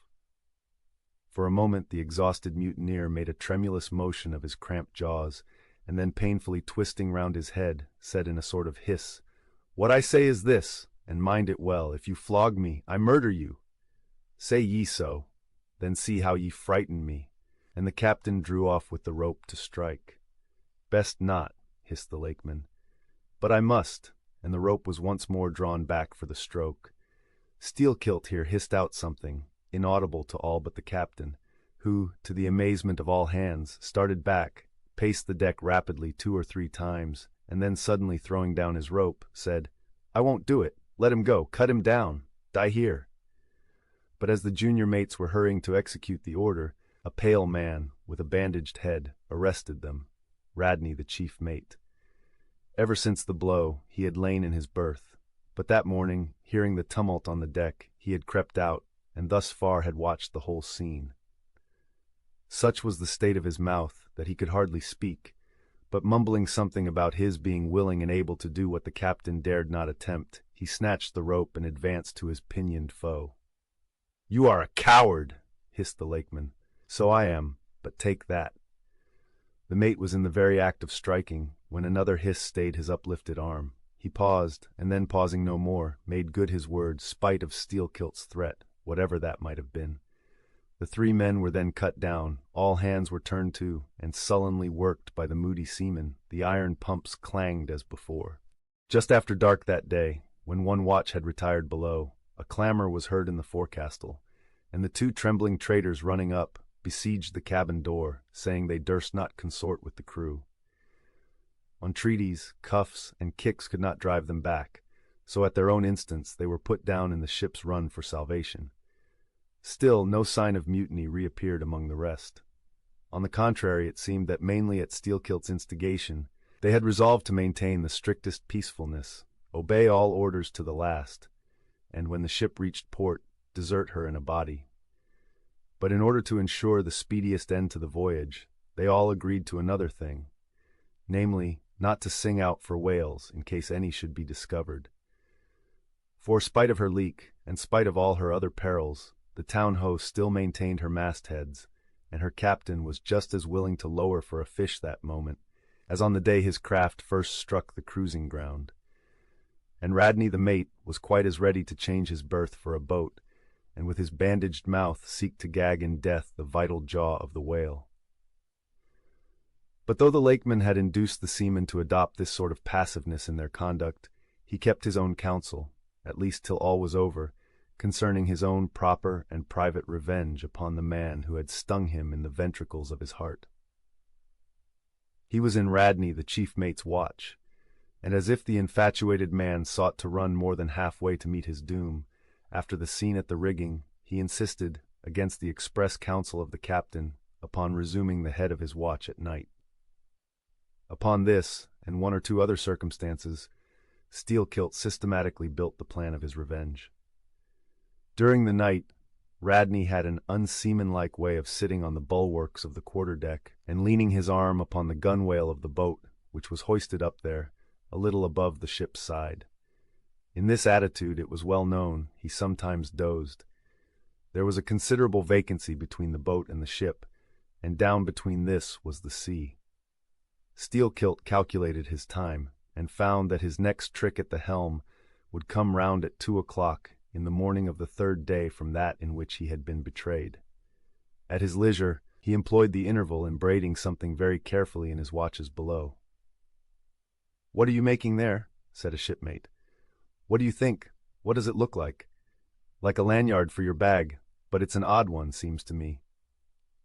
"Yes, rather oddish," said the lakeman, holding it at arm's length before him, "but I think it will answer. Shipmate, I haven't enough twine. Have you any?" But there was none in the forecastle. "Then I must get some from old Rad," and he rose to go aft. "You don't mean to go a-begging to him," said a sailor. "Why not? Do you think he won't do me a turn when it's to help himself in the end, shipmate?" And going to the mate, he looked at him quietly and asked him for some twine to mend his hammock. It was given him, Neither twine nor lanyard were seen again. But the next night an iron ball, closely netted, partly rolled from the pocket of the lakeman's monkey jacket as he was tucking the coat into his hammock for a pillow. 24 hours after, his trick at the silent helm, nigh to the man who was apt to doze over the grave, always ready dug to the seaman's hand. That fatal hour was then to come, and in the foreordaining soul of Steelkilt, the mate was already stark and stretched as a corpse, with his forehead crushed in. But, gentlemen, a fool saved the would-be murderer from the bloody deed he had planned. Yet complete revenge he had, and without being the avenger. For by a mysterious fatality, heaven itself seemed to step in to take out of his hands into its own the damning thing he would have done. It was just between daybreak and sunrise of the morning of the second day, when they were washing down the decks, that a stupid Tenerife man drawing water in the main-chains all at once shouted out, "There she rolls! There she rolls! Jesu! What a whale!" It was Moby Dick. "Moby Dick," cried Don Sebastian. "Saint Dominic, Sir Sailor, but do whales have christenings? Whom call you Moby Dick?" "A very white and famous and most deadly immortal monster, Don, but that would be too long a story." How?" cried all the young Spaniards crowding. "Nay, Dons, nay, I cannot rehearse that now. Let me get more into the air, sirs." The chicha, cried Don Pedro. "Our vigorous friend looks faint. Fill up his empty glass." "No need, gentlemen. One moment, and I proceed. Now, gentlemen," so suddenly perceiving the snowy whale within 50 yards of the ship, forgetful of the compact among the crew, in the excitement of the moment, the Tenerife man had instinctively and involuntarily lifted his voice for the monster, though for some little time past it had been plainly beheld from the 3 sullen mastheads. All was now a frenzy. "The white whale! The white whale!" was the cry from captain, mates, and harpooneers, who, undeterred by fearful rumors, were all anxious to capture so famous and precious a fish, while the dogged crew eyed askance, and with curses, the appalling beauty of the vast milky mass that, lit up by a horizontal spangling sun, shifted and glistened like a living opal in the blue morning sea. Gentlemen, a strange fatality pervades the whole career of these events, as if verily mapped out before the world itself was charted.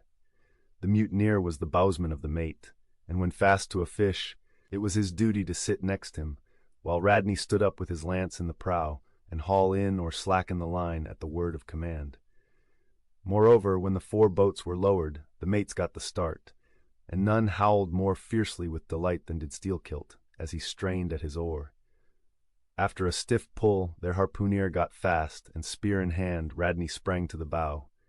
He was always a furious man, it seems, in a boat, and now his bandaged cry was, to beach him on the whale's topmost back.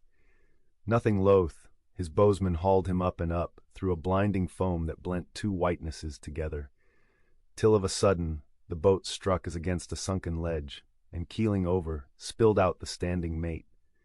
That instant, as he fell on the whale's slippery back, the boat righted, and was dashed aside by the swell, while Radney was tossed over into the sea on the other flank of the whale. He struck out through the spray, and, for an instant, was dimly seen through that veil, wildly seeking to remove himself from the eye of Moby Dick. But the whale rushed round in a sudden maelstrom, seized the swimmer between his jaws, and rearing high up with him, plunged headlong again, and went down. Meantime, at the first tap of the boat's bottom, the lakeman had slackened the line so as to drop astern from the whirlpool. Calmly looking on, he thought his own thoughts.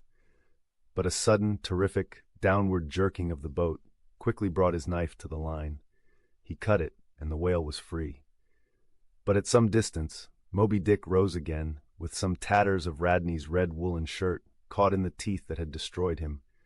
All 4 boats gave chase again, but the whale eluded them, and finally wholly disappeared.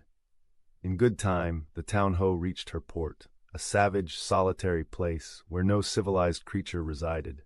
There, headed by the lakeman, all but 5 or 6 of the foremastmen deliberately deserted among the palms, eventually, as it turned out, seizing a large double war-canoe of the savages and setting sail for some other harbor. The ship's company being reduced to but a handful, the captain called upon the islanders to assist him in the laborious business of heaving down the ship to stop the leak. But to such unresting vigilance over their dangerous allies was this small band of whites necessitated, both by night and by day, and so extreme was the hard work they underwent, that upon the vessel being ready again for sea, they were in such a weakened condition that the captain durst not put off with them in so heavy a vessel. After taking counsel with his officers, he anchored the ship as far offshore as possible, loaded and ran out his 2 cannon from the bows, stacked his muskets on the poop, and warning the islanders not to approach the ship at their peril, took 1 man with him, and setting the sail of his best whaleboat, steered straight before the wind for Tahiti, 500 miles distant, to procure a reinforcement to his crew. On the 4th day of the sail, a large canoe was descried, which seemed to have touched at a low isle of corals.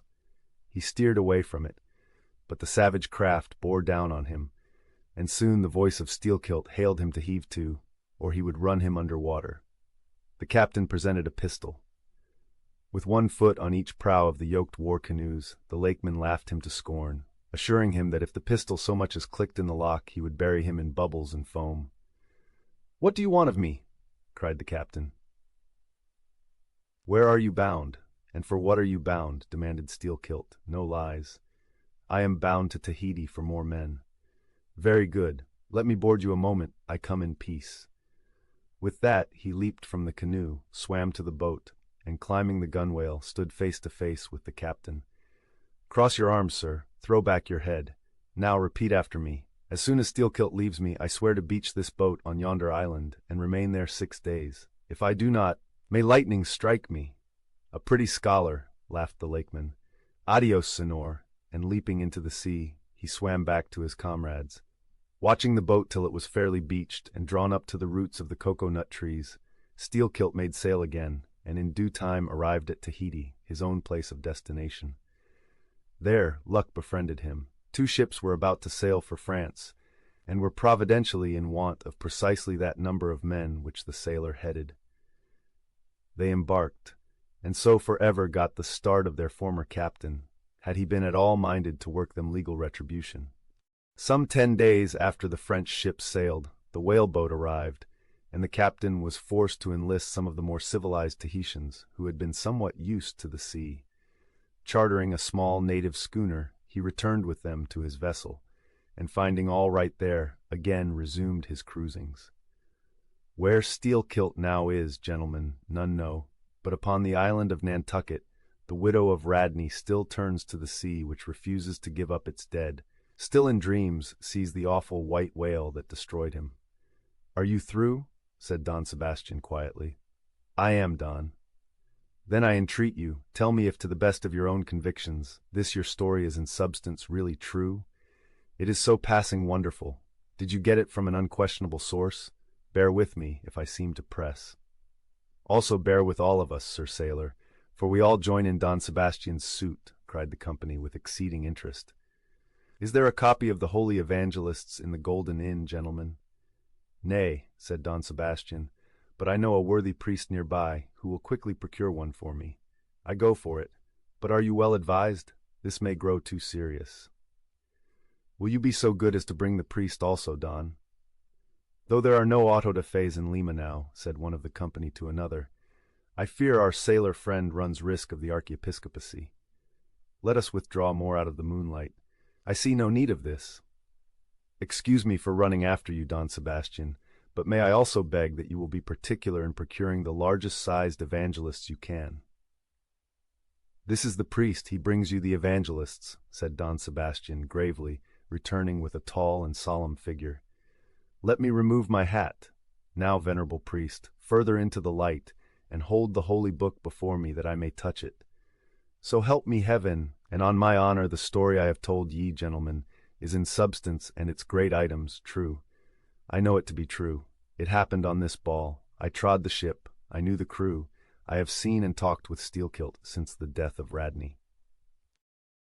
I shall ere long paint to you, as well as one can without canvas, something like the true form of the whale as he actually appears to the eye of the whaleman, when in his own absolute body the whale is moored alongside the whale ship, so that he can be fairly stepped upon there.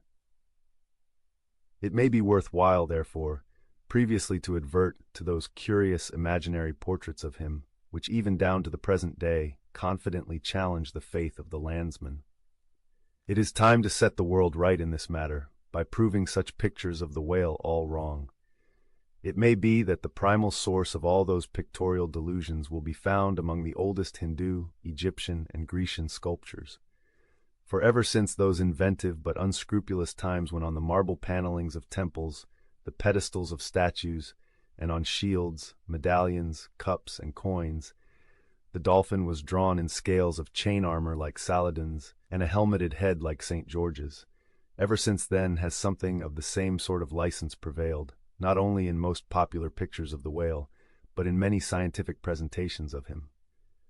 Now, by all odds, the most ancient extant portrait anyways purporting to be the whale's is to be found in the famous cavern pagoda of Elephanta in India. The Brahmins maintain that in the almost endless sculptures of that immemorial pagoda, all the trades and pursuits, every conceivable avocation of man, were prefigured ages before any of them actually came into being. No wonder, then, that in some sort our noble profession of whaling should have been there shadowed forth.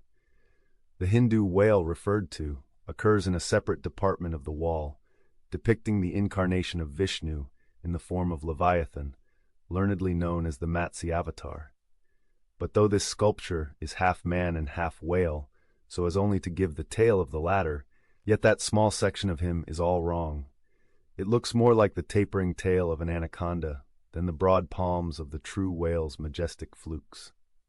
But go to the old galleries, and look now at a great Christian painter's portrait of this fish, for he succeeds no better than the antediluvian Hindu.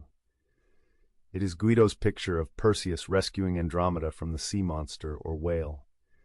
Where did Guido get the model of such a strange creature as that? Nor does Hogarth, in painting the same scene in his own Perseus Descending, make out one whit better. The huge corpulence of that Hogarthian monster undulates on the surface, scarcely drawing 1 inch of water. It has a sort of howdah on its back, and its distended tusked mouth into which the billows are rolling might be taken for the Trader's Gate leading from the Thames by water into the Tower. Then there are the prodromus whales of old Scotch Sibbald and Jonah's whale, as depicted in the prints of old Bibles and the cuts of old primers. What shall be said of these? As for the bookbinder's whale winding like a vine stalk round the stock of a descending anchor, as stamped and gilded on the backs and title pages of many books both old and new, that is a very picturesque but purely fabulous creature, imitated, I take it, from the like figures on antique vases. Though universally denominated a dolphin, I nevertheless call this bookbinder's fish an attempt at a whale, because it was so intended when the device was first introduced.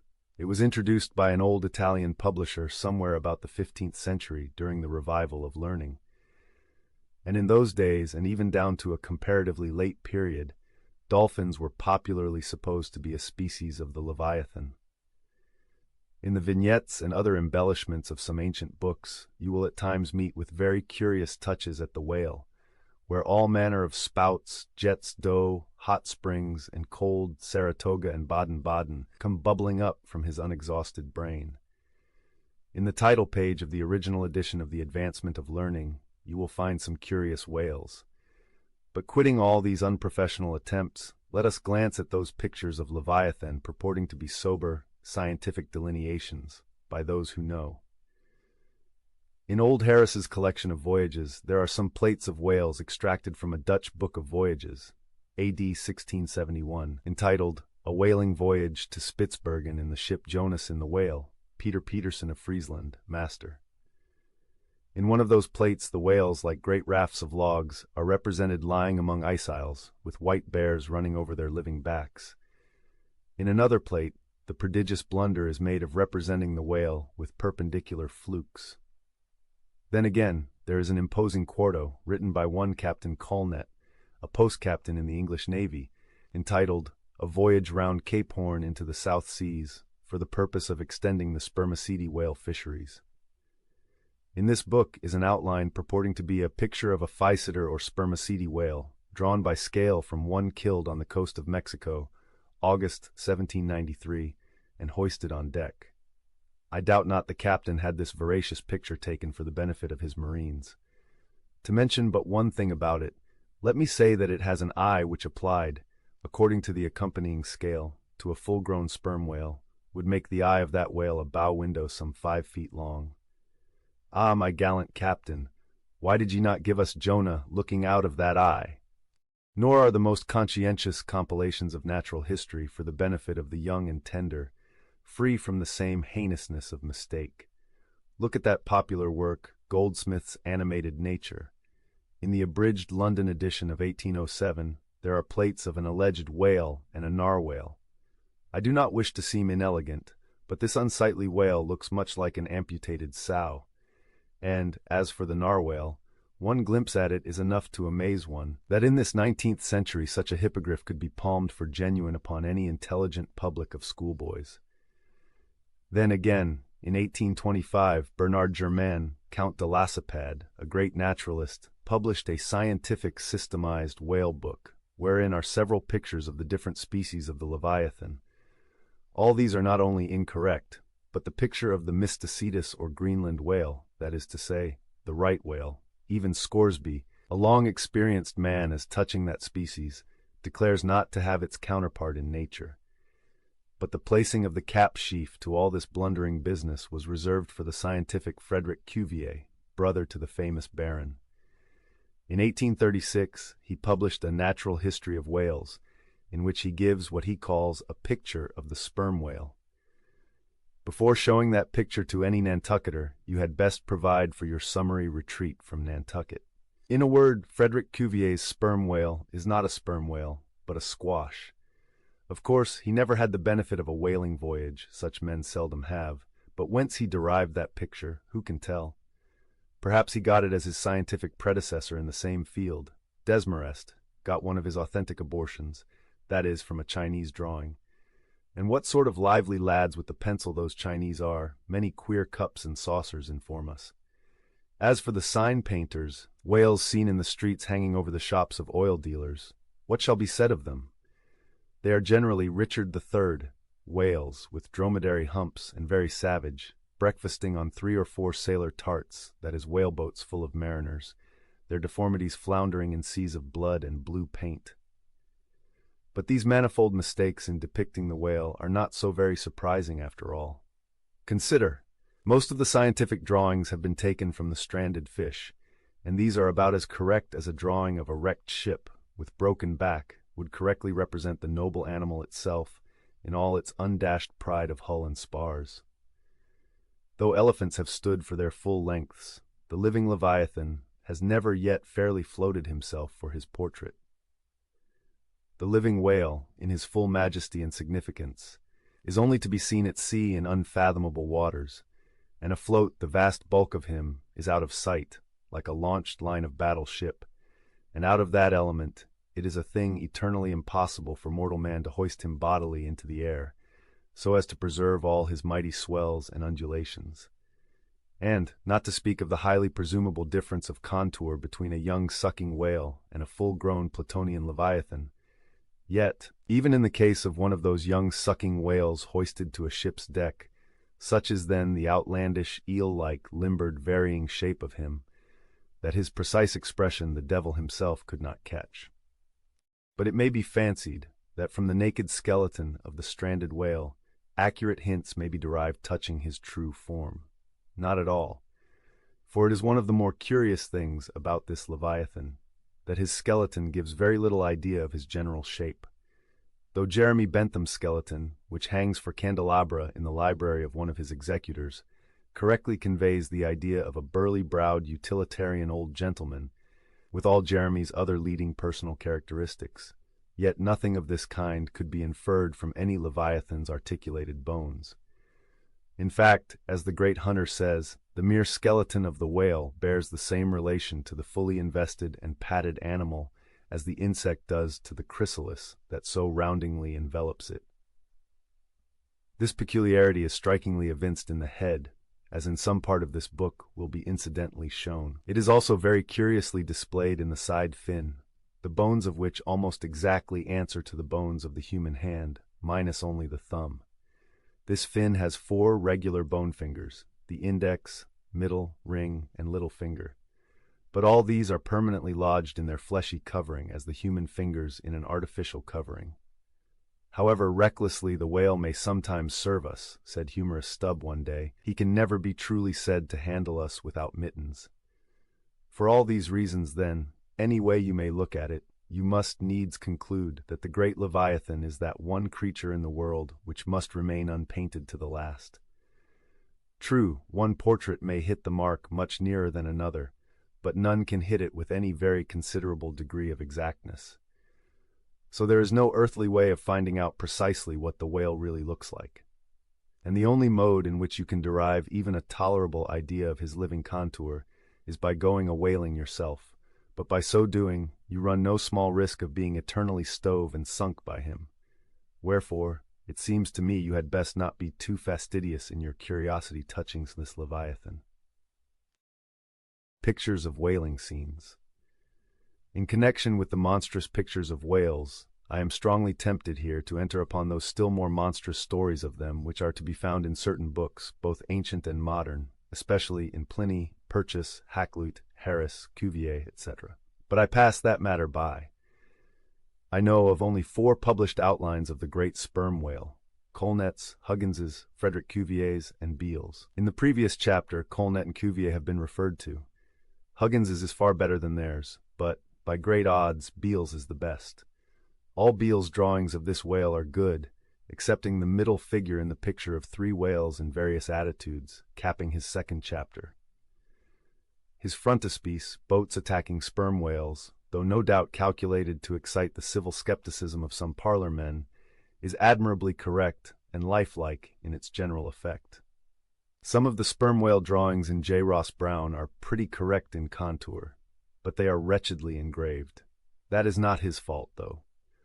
Of the right whale, the best outline pictures are in Scoresby, but they are drawn on too small a scale to convey a desirable impression. Has but one picture of whaling scenes, and this is a sad deficiency, because it is by such pictures only, when at all well done, that you can derive anything like a truthful idea of the living whale as seen by his living hunters. But taken for all in all, by far the finest, though in some details not the most correct, presentations of whales and whaling scenes to be anywhere found are 2 large French engravings, well executed, and taken from paintings by one Garnery. Respectively, they represent attacks on the sperm and right whale. In the first engraving, a noble sperm whale is depicted in full majesty of might, just risen beneath the boat from the profundities of the ocean, and bearing high in the air upon his back the terrific wreck of the stoven planks. The prow of the boat is partially unbroken, and is drawn just balancing upon the monster's spine, and standing in that prow, for that one single, incomputable flash of time, you behold an oarsman, half shrouded by the incensed boiling spout of the whale, and in the act of leaping, as if from a precipice. The action of the whole thing is wonderfully good and true. The half-emptied line-tub floats on the whitened sea, the wooden poles of the spilled harpoons obliquely bob in it, the heads of the swimming crew are scattered about the whale in contrasting expressions of affright, while in the black stormy distance the ship is bearing down upon the scene. Serious fault might be found with the anatomical details of this whale, but let that pass, since, for the life of me, I could not draw so good a one. In the second engraving, the boat is in the act of drawing alongside the barnacled flank of a large running right whale, that rolls his black weedy bulk in the sea like some mossy rock slide from the Patagonian cliffs. His jets are erect, full, and black like soot, so that from so abounding a smoke in the chimney, you would think there must be a brave supper cooking in the great bowels below. Seafowls are pecking at the small crabs, shellfish, and other sea candies and macaroni, which the right whale sometimes carries on his pestilent back. And all the while the thick-lipped Leviathan is rushing through the deep, leaving tons of tumultuous white curds in his wake, and causing the slight boat to rock in the swells like a skiff caught nigh the paddle wheels of an ocean steamer. Thus, the foreground is all raging commotion, but behind, in admirable artistic contrast, is the glassy level of a sea becalmed, the drooping unstarched sails of the powerless ship, and the inert mass of a dead whale, a conquered fortress, with the flag of capture lazily hanging from the whale pole inserted into his spout hole. Who Garnery the painter is, or was, I know not, but my life for it he was either practically conversant with his subject, or else marvelously tutored by some experienced whaleman. The French are the lads for painting action. Go and gaze upon all the paintings of Europe, and where will you find such a gallery of living and breathing commotion on canvas, as in that triumphal hall at Versailles, where the beholder fights his way, pell-mell, through the consecutive great battles of France, where every sword seems a flash of the northern lights, and the successive armed kings and emperors dash by like a charge of crowned centaurs. Not wholly unworthy of a place in that gallery are these sea battle pieces of Garnery. The natural aptitude of the French for seizing the picturesqueness of things seems to be peculiarly evinced in what paintings and engravings they have of their whaling scenes. With not 1/10 of England's experience in the fishery, and not the 1,000th part of that of the Americans, they have nevertheless furnished both nations with the only finished sketches at all capable of conveying the real spirit of the whale hunt. For the most part, the English and American whale draughtsmen seem entirely content with presenting the mechanical outline of things, such as the vacant profile of the whale, which, so far as picturesqueness of effect is concerned, is about tantamount to sketching the profile of a pyramid. Even Scoresby, the justly renowned right whaleman, after giving us a stiff full length of the Greenland whale and 3 or 4 delicate miniatures of narwhals and porpoises, treats us to a series of classical engravings of boat hooks, chopping knives, and grapnels, and with the microscopic diligence of a Leeuwenhoek submits to the inspection of a shivering world 96 facsimiles of magnified Arctic snow crystals. I mean no disparagement to the excellent voyager, I honor him for a veteran, but in so important a matter it was certainly an oversight not to have procured for every crystal a sworn affidavit taken before a Greenland justice of the peace. In addition to those fine engravings from Garnery, there are 2 other French engravings worthy of note, by some one who subscribes himself H. Durand. One of them, though not precisely adapted to our present purpose, nevertheless deserves mention on other accounts. It is a quiet noon scene among the isles of the Pacific, a French whaler anchored inshore in a calm and lazily taking water on board, the loosened sails of the ship and the long leaves of the palms in the background, both drooping together in the breezeless air. The effect is very fine, when considered with reference to its presenting the hardy fishermen under one of their few aspects of oriental repose. The other engraving is quite a different affair, the ship hove to upon the open sea, and in the very heart of the leviathanic life, with a right whale alongside. The vessel, in the act of cutting in, hove over to the monster as if to a quay, and a boat, hurriedly pushing off from this scene of activity, is about giving chase to whales in the distance. The harpoons and lances lie leveled for use. 3 oarsmen are just setting the mast in its hole, while from a sudden roll of the sea, the little craft stands half erect out of the water, like a rearing horse. From the ship, the smoke of the torments of the boiling whale is going up like the smoke over a village of smithies, and to windward a black cloud, rising up with earnest of squalls and rains, seems to quicken the activity of the excited seamen. Stone, in mountains, in stars. On Tower Hill, as you go down to the London docks, you may have seen a crippled beggar, or kedger, as the sailors say, holding a painted board before him, representing the tragic scene in which he lost his leg. There are 3 whales and 3 boats, and one of the boats, presumed to contain the missing leg in all its original integrity, is being crunched by the jaws of the foremost whale. Any time these 10 years, they tell me, has that man held up that picture and exhibited that stump to an incredulous world. But the time of his justification has now come.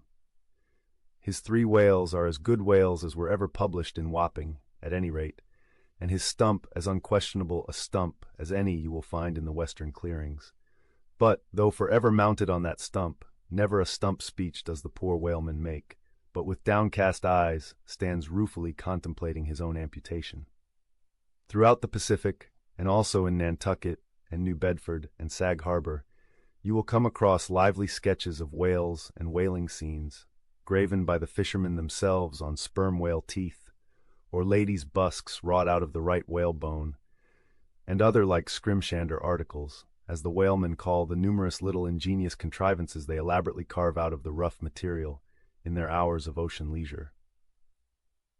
Some of them have little boxes of dentistical-looking implements, specially intended for the scrimshandering business, but in general they toil with their jackknives alone, and, with that almost omnipotent tool of the sailor, they will turn you out anything you please, in the way of a mariner's fancy. Long exile from Christendom and civilization inevitably restores a man to that condition in which God placed him, i.e., what is called savagery. Your true whale hunter is as much a savage as an Iroquois. I myself am a savage, owning no allegiance but to the king of the cannibals, and ready at any moment to rebel against him. Now, one of the peculiar characteristics of the savage in his domestic hours is his wonderful patience of industry. An ancient Hawaiian war club or spear paddle, in its full multiplicity and elaboration of carving, is as great a trophy of human perseverance as a Latin lexicon. For, with but a bit of broken seashell or a shark's tooth, that miraculous intricacy of wooden network has been achieved, and it has cost steady years of steady application. As with the Hawaiian savage, so with the white sailor savage.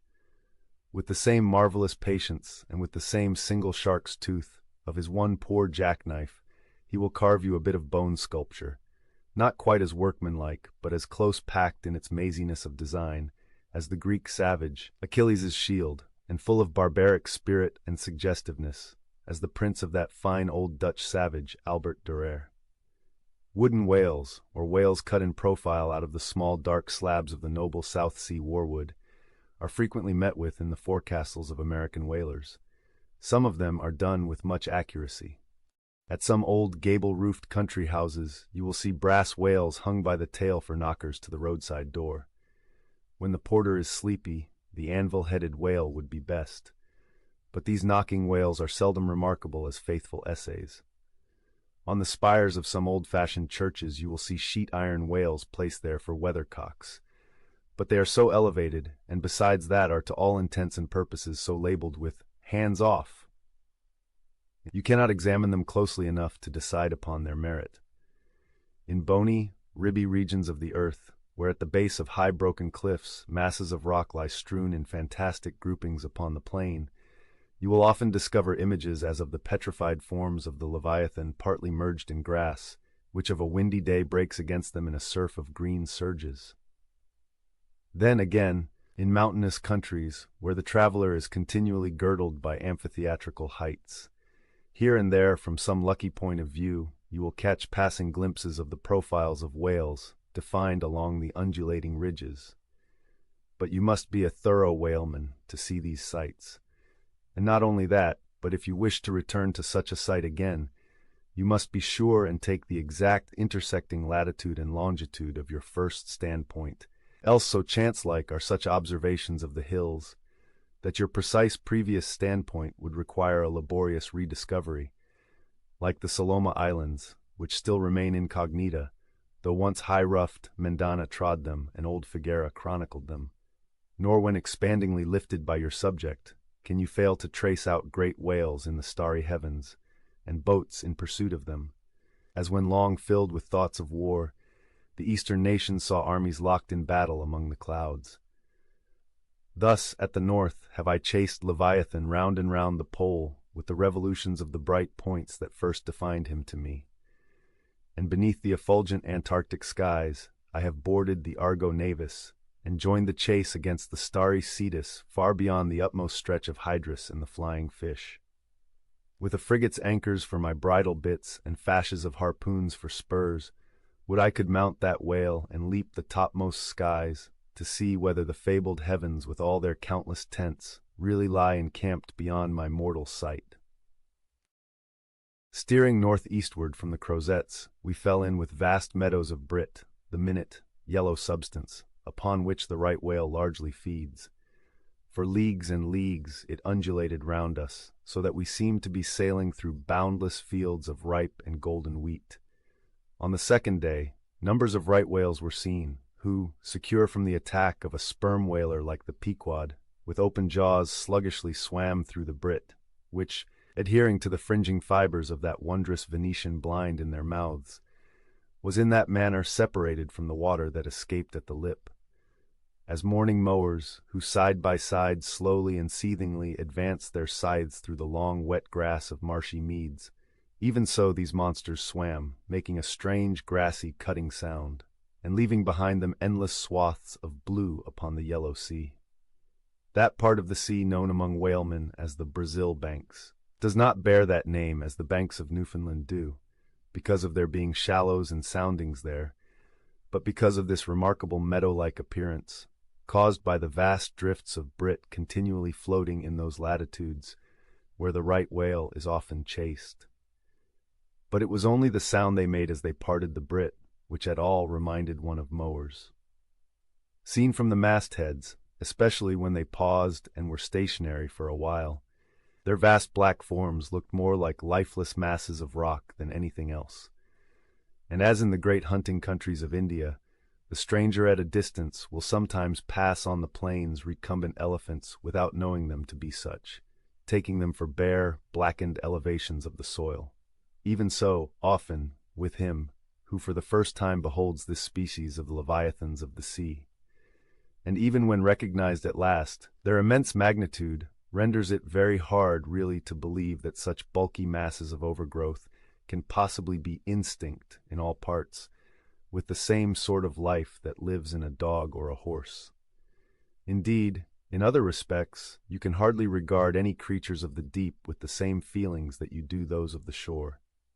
For though some old naturalists have maintained that all creatures of the land are of their kind in the sea, and though taking a broad, general view of the thing, this may very well be, yet coming to specialties where, for example, does the ocean furnish any fish that in disposition answers to the sagacious kindness of the dog, the accursed shark alone can in any generic respect be said to bear comparative analogy to him. But though, to landsmen in general, the native inhabitants of the seas have ever been regarded with emotions unspeakably unsocial and repelling, though we know the sea to be an everlasting terra incognita, so that Columbus sailed over numberless unknown worlds to discover his one superficial western one, though, by vast odds, the most terrific of all mortal disasters have immemorially and indiscriminately befallen tens and hundreds of thousands of those who have gone upon the waters, though but a moment's consideration will teach that however baby man may brag of his science and skill, and however much, in a flattering future, that science and skill may augment, yet forever and forever, to the crack of doom, the sea will insult and murder him, and pulverize the stateliest, stiffest frigate he can make. Nevertheless, by the continual repetition of these very impressions, man has lost that sense of the full awfulness of the sea which aboriginally belongs to it. The first boat we read of floated on an ocean that with Portuguese vengeance had whelmed a whole world without leaving so much as a widow. That same ocean rolls now. That same ocean destroyed the wrecked ships of last year. Yea, foolish mortals, Noah's flood is not yet subsided. 2/3 of the fair world it yet covers. Wherein differ the sea and the land, that a miracle upon one is not a miracle upon the other? Preternatural terrors rested upon the Hebrews, when under the feet of Korah and his company, the live ground opened and swallowed them up forever. Yet not a modern sun ever sets, but in precisely the same manner the live sea swallows up ships and crews. But not only is the sea such a foe to man who is an alien to it, but it is also a fiend to its own offspring, worse than the Persian host who murdered his own guests, sparing not the creatures which itself hath spawned. Like a savage tigress that tossing in the jungle overlays her own cubs, so the sea dashes even the mightiest whales against the rocks, and leaves them there side by side with the split wrecks of ships. No mercy, no power but its own controls it. Panting and snorting like a mad battle steed that has lost its rider, the masterless ocean overruns the globe. Consider the subtleness of the sea, how its most dreaded creatures glide under water, unapparent for the most part, and treacherously hidden beneath the loveliest tints of azure. Consider also the devilish brilliance and beauty of many of its most remorseless tribes, as the dainty embellished shape of many species of sharks. Consider once more the universal cannibalism of the sea, all whose creatures prey upon each other, carrying on eternal war since the world began. Consider all this, and then turn to this green, gentle, and most docile earth. Consider them both, the sea and the land, and do you not find a strange analogy to something in yourself? For as this appalling ocean surrounds the verdant land, so in the soul of man there lies one insular Tahiti, full of peace and joy, but encompassed by all the horrors of the half-known life. God keep thee. Push not off from that isle, thou canst never return. Slowly wading through the meadows of Brit, the Pequod still held on her way northeastward towards the island of Java, a gentle air impelling her keel, so that in the surrounding serenity her 3 tall tapering masts mildly waved to that languid breeze as 3 mild palms on a plain, and still at wide intervals in the silvery night the lonely, alluring jet would be seen. But one transparent blue morning, when a stillness almost preternatural spread over the sea, however unattended with any stagnant calm, when the long burnished sun-glade on the waters seemed a golden finger laid across them, enjoining some secrecy, when the slippered waves whispered together as they softly ran on. In this profound hush of the visible sphere, a strange spectre was seen by Daggoo from the mainmast head. In the distance, a great white mass lazily rose, and rising higher and higher, and disentangling itself from the azure, at last gleamed before our prow like a snowslide, new slid from the hills, thus glistening for a moment as slowly it subsided and sank. Then once more arose and silently gleamed. It seemed not a whale, and yet is this Moby Dick, thought Daggoo. Again the phantom went down, but on reappearing once more, with a stiletto-like cry that startled every man from his nod, the negro yelled out, There again! There she breaches, right ahead! The white whale! The white whale!" Upon this, the seamen rushed to the yardarms, as in swarming time the bees rushed to the bows. Bareheaded in the sultry sun, Ahab stood on the bowsprit, and with one hand pushed far behind in readiness to wave his orders to the helmsman, cast his eager glance in the direction indicated aloft by the outstretched motionless arm of Daggoo. Whether the flitting attendants of the one still and solitary jet had gradually worked upon Ahab, so that he was now prepared to connect the ideas of mildness and repose with the first sight of the particular whale he pursued. However this was, or whether his eagerness betrayed him, whichever way it might have been, no sooner did he distinctly perceive the white mass than with a quick intensity he instantly gave orders for lowering. The 4 boats were soon on the water, Ahab's in advance, and all swiftly pulling towards their prey. Soon it went down, and while, with oars suspended, we were awaiting its reappearance, lo, in the same spot where it sank, once more it slowly rose. Almost forgetting for the moment all thoughts of Moby Dick, we now gazed at the most wondrous phenomenon which the secret seas have hitherto revealed to mankind. A vast pulpy mass, furlongs in length and breadth, of a glancing cream color, lay floating on the water, innumerable long arms radiating from its center and curling and twisting like a nest of anacondas, as if blindly to clutch at any hapless object within reach. No perceptible face or front did it have, no conceivable token of either sensation or instinct, but undulated there on the billows, an unearthly, formless, chance-like apparition of life. As with a low sucking sound it slowly disappeared again, Starbuck still gazing at the agitated waters where it had sunk, with a wild voice exclaimed, "Almost rather had I seen Moby Dick and fought him, than to have seen thee, thou white ghost." "What was it, sir?" said Flask. "The great live squid, which, they say, few whale ships ever beheld, and returned to their ports to tell of it." But Ahab said nothing. Turning his boat, he sailed back to the vessel, the rest as silently following. Whatever superstitions the sperm whalemen in general have connected with the sight of this object, certain it is, that a glimpse of it being so very unusual, that circumstance has gone far to invest it with portentousness.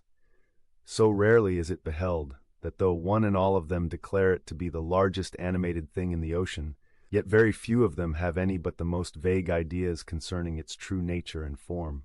Notwithstanding, they believe it to furnish to the sperm whale his only food. For though other species of whales find their food above water, and may be seen by man in the act of feeding, the spermaceti whale obtains his whole food in unknown zones below the surface, and only by inference is it that anyone can tell of what, precisely that food consists. At times, when closely pursued, he will disgorge what are supposed to be the detached arms of the squid, some of them thus exhibited exceeding 20 and 30 feet in length. They fancy that the monster to which these arms belonged ordinarily clings by them to the bed of the ocean, and that the sperm whale, unlike other species, is supplied with teeth in order to attack and tear it.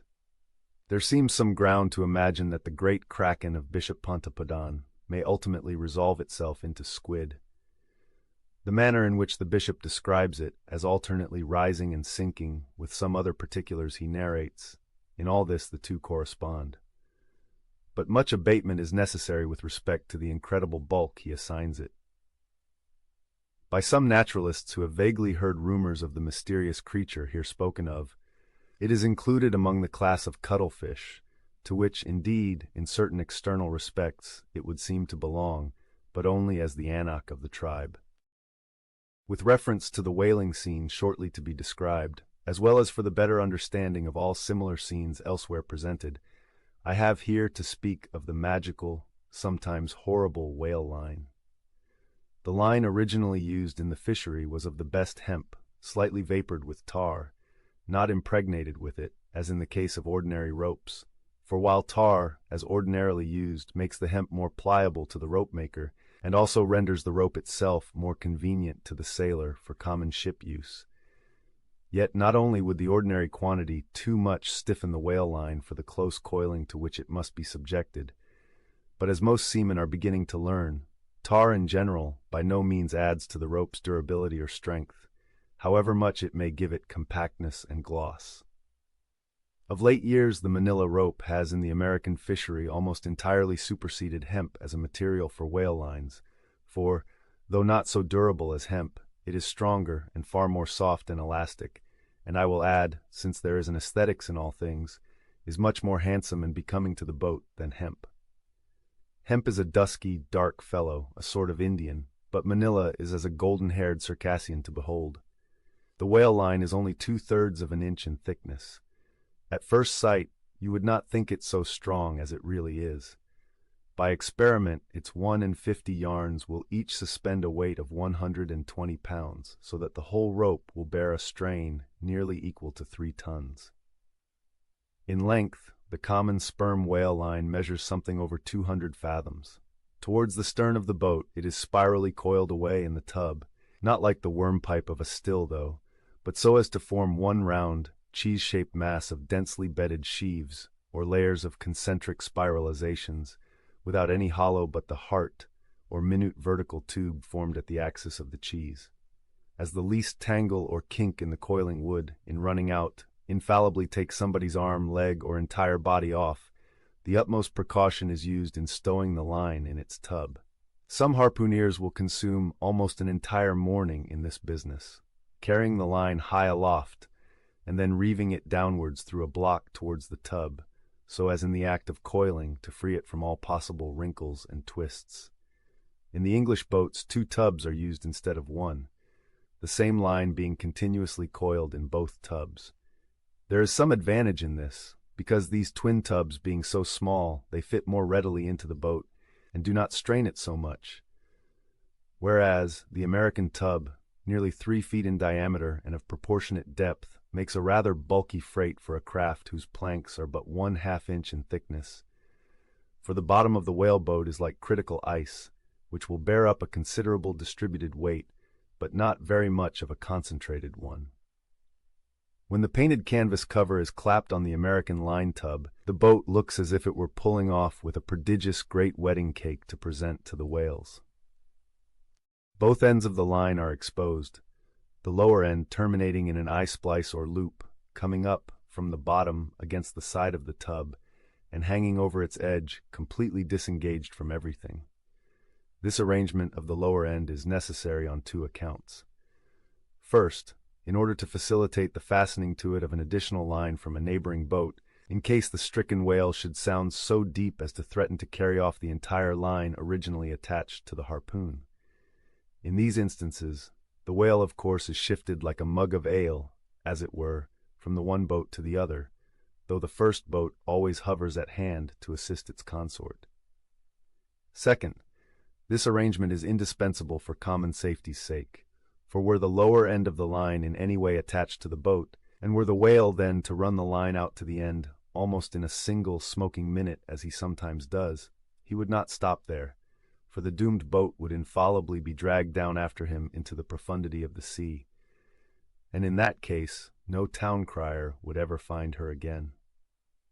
Before lowering the boat for the chase, the upper end of the line is taken aft from the tub, and passing round the loggerhead there, is again carried forward the entire length of the boat, resting crosswise upon the loom or handle of every man's oar, so that it jogs against his wrist in rowing, and also passing between the men, as they alternately sit at the opposite gunwales, to the leaded chocks or grooves in the extreme pointed prow of the boat, where a wooden pin or skewer, the size of a common quill, prevents it from slipping out.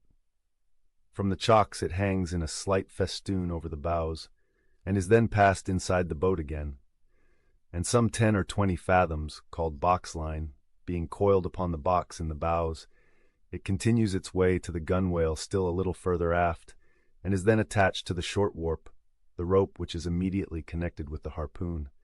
But previous to that connection, the short warp goes through sundry mystifications too tedious to detail.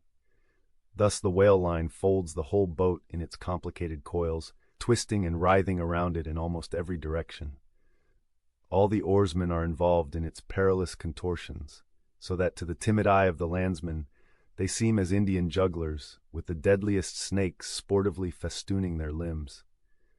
Nor can any son of mortal woman, for the first time, seat himself amid those hempen intricacies, and while straining his utmost at the oar, bethink him that at any unknown instant the harpoon may be darted, and all these horrible contortions be put in play like ringed lightnings. He cannot be thus circumstanced without a shudder that makes the very marrow in his bones to quiver in him like a shaken jelly. Yet habit, strange thing, what cannot habit accomplish? Gayer sallies, more merry mirth, better jokes, and brighter repartees, you never heard over your mahogany than you will hear over the half-inch white cedar of the whale-boat, when thus hung in hangman's nooses. And, like the 6 burghers of Calais before King Edward, the 6 men composing the crew pull into the jaws of death, with a halter around every neck, as you may say. Perhaps a very little thought will now enable you to account for those repeated whaling disasters, some few of which are casually chronicled, of this man or that man being taken out of the boat by the line and lost. For when the line is darting out, to be seated then in the boat is like being seated in the midst of the manifold whizzings of a steam engine in full play, when every flying beam and shaft and wheel is grazing you.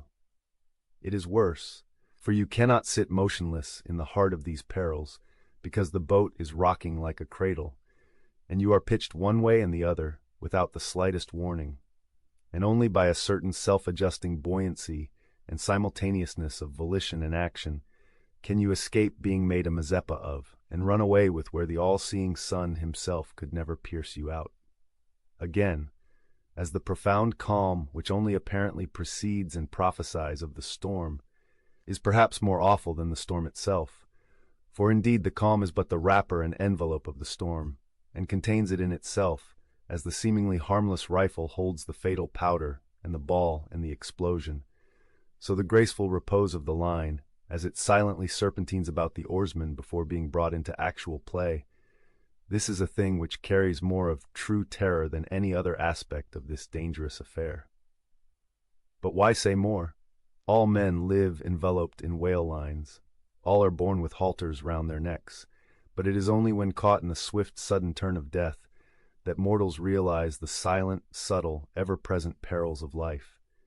And if you be a philosopher, though seated in the whale-boat, you would not at heart feel one whit more of terror than those seated before your evening fire with a poker, and not a harpoon by your side. If to Starbuck the apparition of the squid was a thing of portents, to Queequeg it was quite a different object. "When you see him quid," said the savage, honing his harpoon in the bow of his hoisted boat, "then you quick see him parm whale." The next day was exceedingly still and sultry, and with nothing special to engage them, the Pequod's crew could hardly resist the spell of sleep induced by such a vacant sea. For this part of the Indian Ocean through which we then were voyaging is not what whalemen call a lively ground. That is, it affords fewer glimpses of porpoises, dolphins, flying fish, and other vivacious denizens of more stirring waters than those off the Rio de la Plata or the inshore ground off Peru. It was my turn to stand at the foremast head, and with my shoulders leaning against the slackened royal shrouds, to and fro, I idly swayed in what seemed an enchanted air. No resolution could withstand it. In that dreamy mood, losing all consciousness, at last my soul went out of my body, though my body still continued to sway as a pendulum will, long after the power which first moved it is withdrawn. Ere forgetfulness altogether came over me, I had noticed that the seamen at the main and mizzenmast heads were already drowsy, so that at last all three of us lifelessly swung from the spars, and for every swing that we made there was a nod from below from the slumbering helmsman. The waves, too, nodded their indolent crests, and across the wide trance of the sea, east nodded to west, and the sun over all. Suddenly bubbles seemed bursting beneath my closed eyes. Like vices my hands grasped the shrouds. Some invisible, gracious agency preserved me. With a shock I came back to life.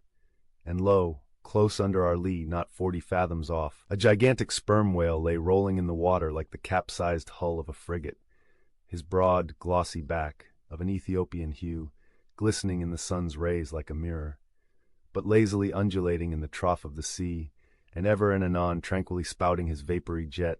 The whale looked like a portly burgher smoking his pipe of a warm afternoon. But that pipe, poor whale, was thy last. As if struck by some enchanter's wand, the sleepy ship and every sleeper in it all at once started into wakefulness, and more than a score of voices from all parts of the vessel, simultaneously with the 3 notes from aloft, shouted forth the accustomed cry, as the great fish slowly and regularly spouted the sparkling brine into the air. "Clear away the boats! Luff!" cried Ahab, and obeying his own order, he dashed the helm down before the helmsman could handle the spokes. The sudden exclamations of the crew must have alarmed the whale, and ere the boats were down, majestically turning, he swam away to the leeward, but with such a steady tranquillity, and making so few ripples as he swam, that thinking after all he might not as yet be alarmed, Ahab gave orders that not an oar should be used, and no man must speak but in whispers. So seated like Ontario Indians on the gunwales of the boats, we swiftly but silently paddled along, the calm not admitting of the noiseless sails being set. Presently, as we thus glided in chase, the monster perpendicularly flitted his tail 40 feet into the air, and then sank out of sight like a tower swallowed up. "There go flukes!" was the cry, an announcement immediately followed by Stubbs producing his match and igniting his pipe, for now a respite was granted. After the full interval of his sounding had elapsed, the whale rose again, and being now in advance of the smoker's boat, and much nearer to it than to any of the others, Stubb counted upon the honor of the capture. It was obvious now that the whale had at length become aware of his pursuers. All silence of cautiousness was therefore no longer of use. Paddles were dropped, and oars came loudly into play, and still puffing at his pipe, Stubb cheered on his crew to the assault. Yes, a mighty change had come over the fish. All alive to his jeopardy, he was going head out, that part obliquely projecting from the mad yeast which he brewed. It will be seen in some other place of what a very light substance the entire interior of the sperm whale's enormous head consists. Though apparently the most massive, it is by far the most buoyant part about him, so that with ease he elevates it in the air, and invariably does so when going at his utmost speed. Besides, such is the breadth of the upper part of the front of his head, and such the tapering cut-water formation of the lower part, that by obliquely elevating his head, he thereby may be said to transform himself from a bluff-bowed sluggish galliot into a sharp-pointed New York pilot boat. "Start her, my men. Don't hurry yourselves. Take plenty of time, but start her like thunderclaps, that's all," cried Stubb, spluttering out the smoke as he spoke. "Start her now. Give 'em the long and strong stroke, Tashtego. Start her, Tash, my boy. Start her all, but keep cool, keep cool. Cucumbers is the word. Easy, easy. Only start her like grim death and grinning devils, and raise the buried dead perpendicular out of their graves. Boys, that's all. Start her! Woohoo, wahee! screamed the gay-header in reply, raising some old war-whoop to the skies, as every oarsman in the strained boat involuntarily bounced forward with the one tremendous leading stroke which the eager Indian gave. But his wild screams were answered by others quite as wild. "Key! Key!" yelled Daggoo, straining forwards and backwards on his seat like a pacing tiger in his cage. "Kala Kulu!" howled Queequeg, as if smacking his lips over a mouthful of grenadier's steak. And thus, with oars and yells, the keels cut the sea. Meanwhile, Stubb, retaining his place in the van, still encouraged his men to the onset, all the while puffing the smoke from his mouth. Like desperadoes, they tugged and they strained, till the welcome cry was heard, "Stand up, Tashtego! Give it to him!" The harpoon was hurled.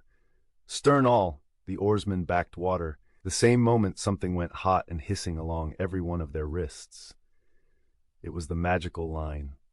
An instant before, Stubb had swiftly caught 2 additional turns with it round the loggerhead, whence, by reason of its increased rapid circlings, a hempen blue smoke now jetted up and mingled with the steady fumes from his pipe. As the line passed round and round the loggerhead, so also, just before reaching that point, it blisteringly passed through and through both of Stubb's hands, from which the hand-cloths or squares of quilted canvas sometimes worn at these times had accidentally dropped. It was like holding an enemy's sharp 2-edged sword by the blade, and that enemy all the time striving to wrest it out of your clutch. "Wet the line! Wet the line!" cried Stubb to the tub oarsman, him seated by the tub, who, snatching off his hat, dashed sea-water into it. More turns were taken, so that the line began holding its place. The boat now flew through the boiling water like a shark all fins. Stubb and Tashtego here changed places, stem for stern, a staggering business truly in that rocking commotion. Partly to show the indispensableness of this act, it may here be stated that, in the old Dutch fishery, a mop was used to dash the running line with water. In many other ships, a wooden piggin, or bailer, is set apart for that purpose. Your hat, however, is the most convenient. From the vibrating line extending the entire length of the upper part of the boat, and from its now being more tight than a harp-string, you would have thought the craft had 2 keels, one cleaving the water, the other the air, as the boat churned on through both opposing elements at once. A continual cascade played at the bows, a ceaseless whirling eddy in her wake, and at the slightest motion from within, even but of a little finger, the vibrating, cracking craft canted over her spasmodic gunwale into the sea. Thus they rushed, each man with might and main clinging to his seat, to prevent being tossed to the foam, and the tall form of Tashtego at the steering oar crouching almost double, in order to bring down his center of gravity. Whole Atlantics and Pacifics seemed passed as they shot on their way, till at length the whale somewhat slackened his flight. Haul in! Cried Stubb to the bowsman, and, facing round towards the whale, all hands began pulling the boat up to him, while yet the boat was being towed on.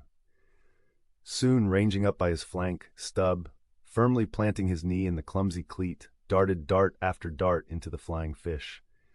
At the word of command, the boat alternately sterning out of the way of the whale's horrible wallow, and then ranging up for another fling. The red tide now poured from all sides of the monster like brooks down a hill. His tormented body rolled not in brine, but in blood, which bubbled and seethed for furlongs behind in their wake. The slanting sun playing upon this crimson pond in the sea sent back its reflection into every face, so that they all glowed to each other like red men. And all the while, jet after jet of white smoke was agonizingly shot from the spiracle of the whale, and vehement puff after puff from the mouth of the excited headsman, as at every dart, hauling in upon his crooked lance, by the line attached to it, Stubb straightened it again and again, by a few rapid blows against the gunwale, then again and again sent it into the whale. Pull up, he now cried to the bowsman, as the waning whale relaxed in his wrath. Pull up, close to, and the boat ranged along the fish's flank. When reaching far over the bow, Stubb slowly churned his long sharp lance into the fish, and kept it there, carefully churning and churning, as if cautiously seeking to feel after some gold watch that the whale might have swallowed, and which he was fearful of breaking ere he could hook it out. But that gold watch he sought was the innermost life of the fish, and now it is struck. For starting from his trance into that unspeakable thing called his flurry, the monster horribly wallowed in his blood, overwrapped himself in impenetrable, mad, boiling spray, so that the imperiled craft, instantly dropping astern, had much ado blindly to struggle out from that frenzied twilight into the clear air of the day. And now, abating in his flurry, the whale once more rolled out into view, surging from side to side, spasmodically dilating and contracting his spout hole with sharp, cracking, agonized respirations. At last, gush after gush of clotted red gore, as if it had been the purple lees of red wine, shot into the frighted air, and falling back again, ran dripping down his motionless flanks into the sea. His heart had burst. "He's dead, Mr. Stubb," said Daggoo. "Yes." Both pipes smoked out, and withdrawing his own from his mouth, Stubb scattered the dead ashes over the water, and for a moment stood thoughtfully eyeing the vast corpse he had made. A word concerning an incident in the last chapter. According to the invariable usage of the fishery, the whale boat pushes off from the ship, with the headsman or whale killer as temporary steersman, and the harpooner or whale fastener pulling the foremost oar, the one known as the harpooner oar. Now it needs a strong, nervous arm to strike the first iron into the fish, for often, in what is called a long dart, the heavy implement has to be flung to the distance of 20 or 30 feet. But however prolonged and exhausting the chase, the harpooner is expected to pull his oar meanwhile to the uttermost. Indeed, he is expected to set an example of superhuman activity to the rest, not only by incredible rowing, but by repeated loud and intrepid exclamations. And what it is to keep shouting at the top of one's compass, while all the other muscles are strained and half-started, what that is none know but those who have tried it. For one, I cannot bawl very heartily and work very recklessly at one and the same time. In this straining, bawling state, then, with his back to the fish, all at once the exhausted harpooner hears the exciting cry, "Stand up and give it to him." He now has to drop and secure his oar, turn round on his center halfway, seize his harpoon from the crotch, and with what little strength may remain, he essays to pitch it somehow into the whale. No wonder, taking the whole fleet of whalemen in a body, that out of 50 fair chances for a dart, not 5 are successful. No wonder that so many hapless harpooneers are madly cursed and disrated. No wonder that some of them actually burst their blood vessels in the boat. No wonder that some sperm whalemen are absent 4 years with 4 barrels. No wonder that to many ship owners, whaling is but a losing concern, for it is the harpooner that makes the voyage, and if you take the breath out of his body, how can you expect to find it there when most wanted? Again, if the dart be successful, then at the second critical instant, that is, when the whale starts to run, the boat-header and harpooner likewise start to running fore and aft, to the imminent jeopardy of themselves and everyone else. It is then they change places, and the headsman, the chief officer of the little craft, takes his proper station in the bows of the boat. Now, I care not who maintains the contrary, but all this is both foolish and unnecessary. The headsman should stay in the bows from first to last. He should both dart the harpoon and the lance, and no rowing whatever should be expected of him, except under circumstances obvious to any fisherman. I know that this would sometimes involve a slight loss of speed in the chase, but long experience in various whalemen of more than one nation has convinced me that in the vast majority of failures in the fishery, it has not by any means been so much the speed of the whale as the before described exhaustion of the harpooner that has caused them. To ensure the greatest efficiency in the dart, the harpooners of this world must start to their feet from out of idleness, and not from out of toil. Out of the trunk the branches grow, out of them the twigs. So in productive subjects grow the chapters. The crotch alluded to on a previous page deserves independent mention. It is a notched stick of a peculiar form, some 2 feet in length, which is perpendicularly inserted into the starboard gunwale near the bow, for the purpose of furnishing a rest for the wooden extremity of the harpoon, whose other naked, barbed end slopingly projects from the prow. Thereby the weapon is instantly at hand to its hurler, who snatches it up as readily from its rest as a backwoodsman swings his rifle from the wall. It is customary to have 2 harpoons reposing in the crotch, respectively called the first and second irons. But these two harpoons, each by its own cord, are both connected with the line, the object being this, to dart them both, if possible, one instantly after the other into the same whale, so that if, in the coming drag, one should draw out, the other may still retain a hold. It is a doubling of the chances. But it very often happens that owing to the instantaneous, violent, convulsive running of the whale upon receiving the first iron, it becomes impossible for the harpooner, however lightning-like in his movements, to pitch the second iron into him.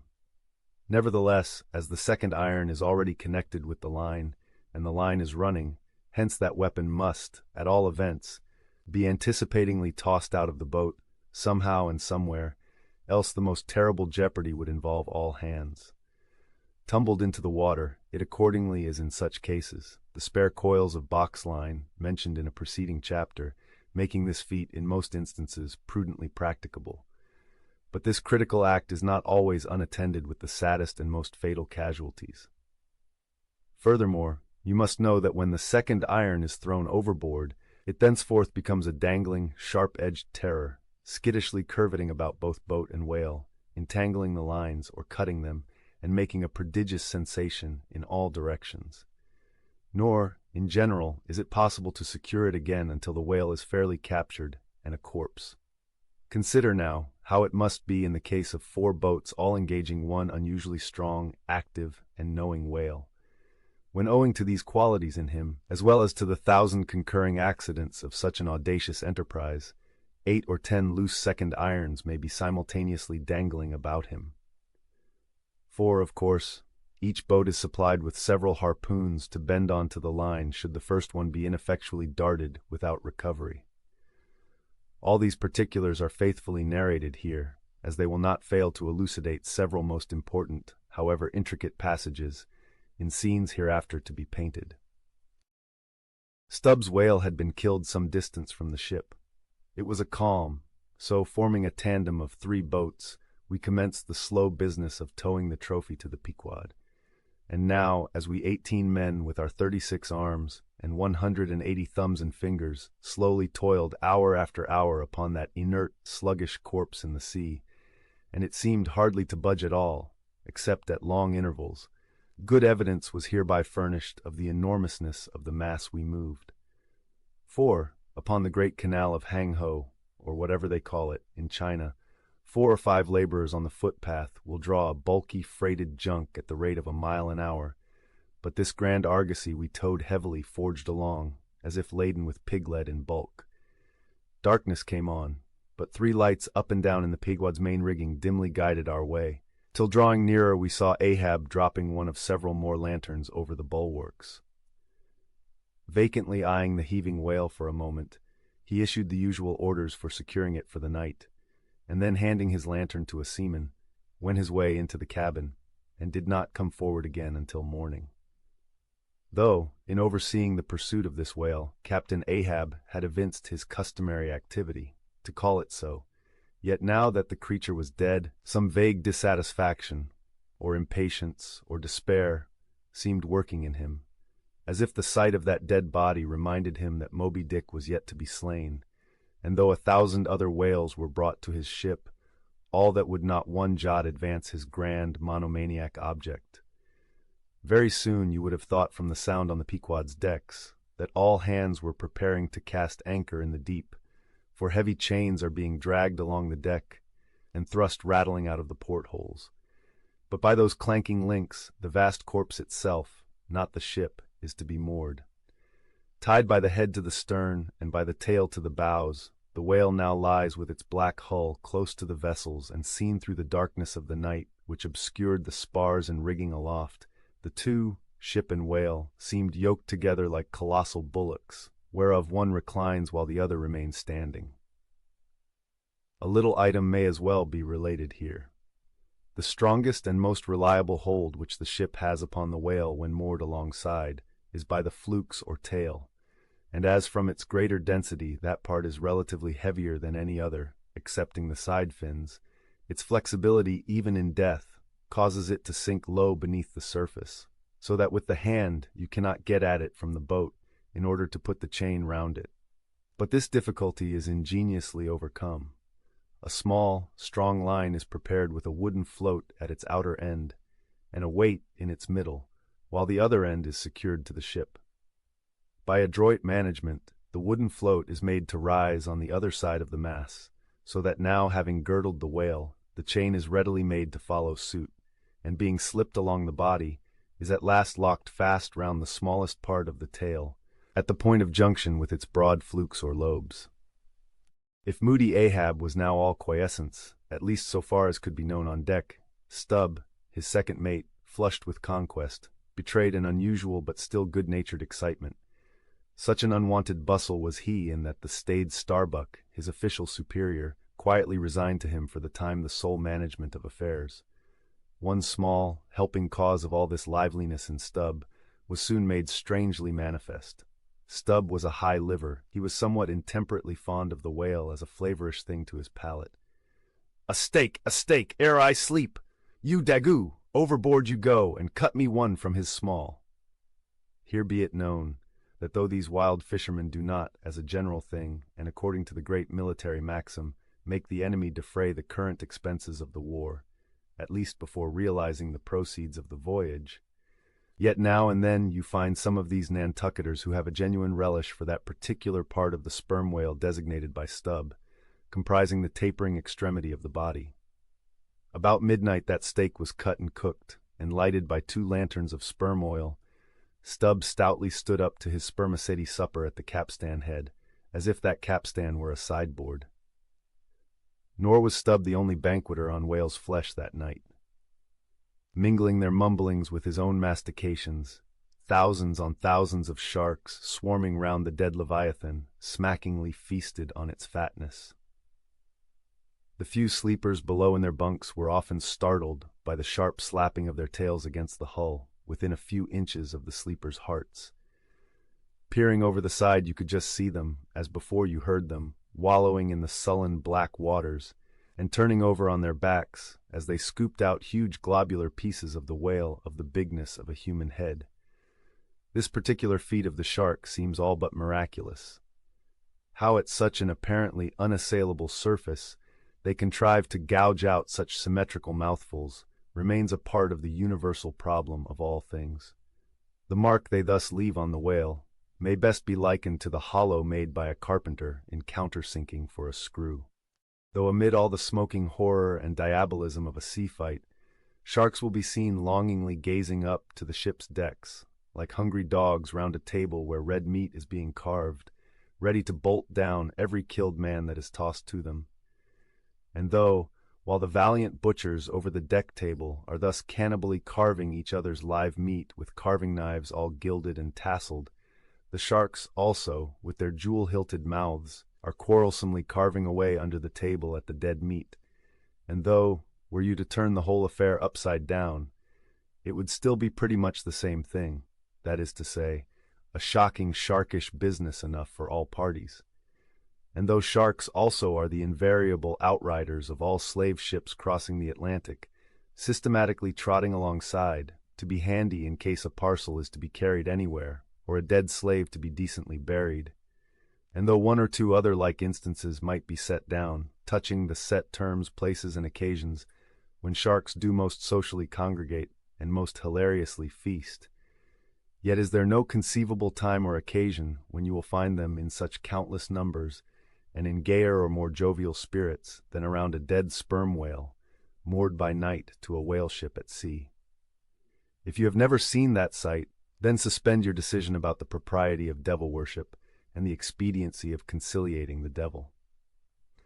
But as yet Stubb heeded not the mumblings of the banquet that was going on so nigh him, no more than the sharks heeded the smacking of his own Epicurean lips. "Cook, cook!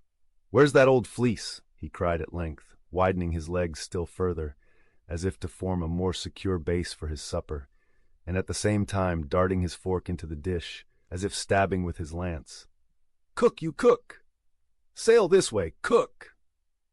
The old black, not in any very high glee at having been previously roused from his warm hammock at a most unseasonable hour, came shambling along from his galley, for, like many old blacks, there was something the matter with his knee-pans, which he did not keep well scoured like his other pans.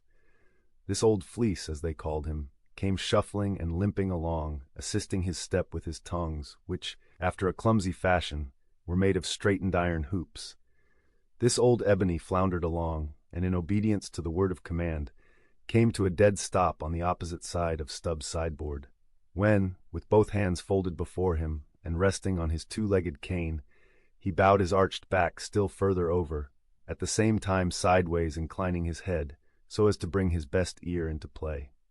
"Cook," said Stubb, rapidly lifting a rather reddish morsel to his mouth, "don't you think this steak is rather overdone?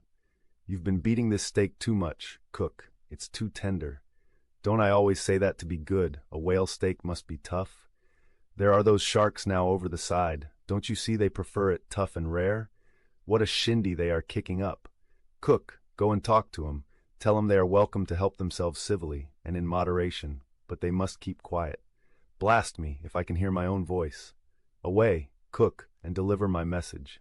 Here, take this lantern," snatching one from his sideboard. "Now then, go and preach to 'em."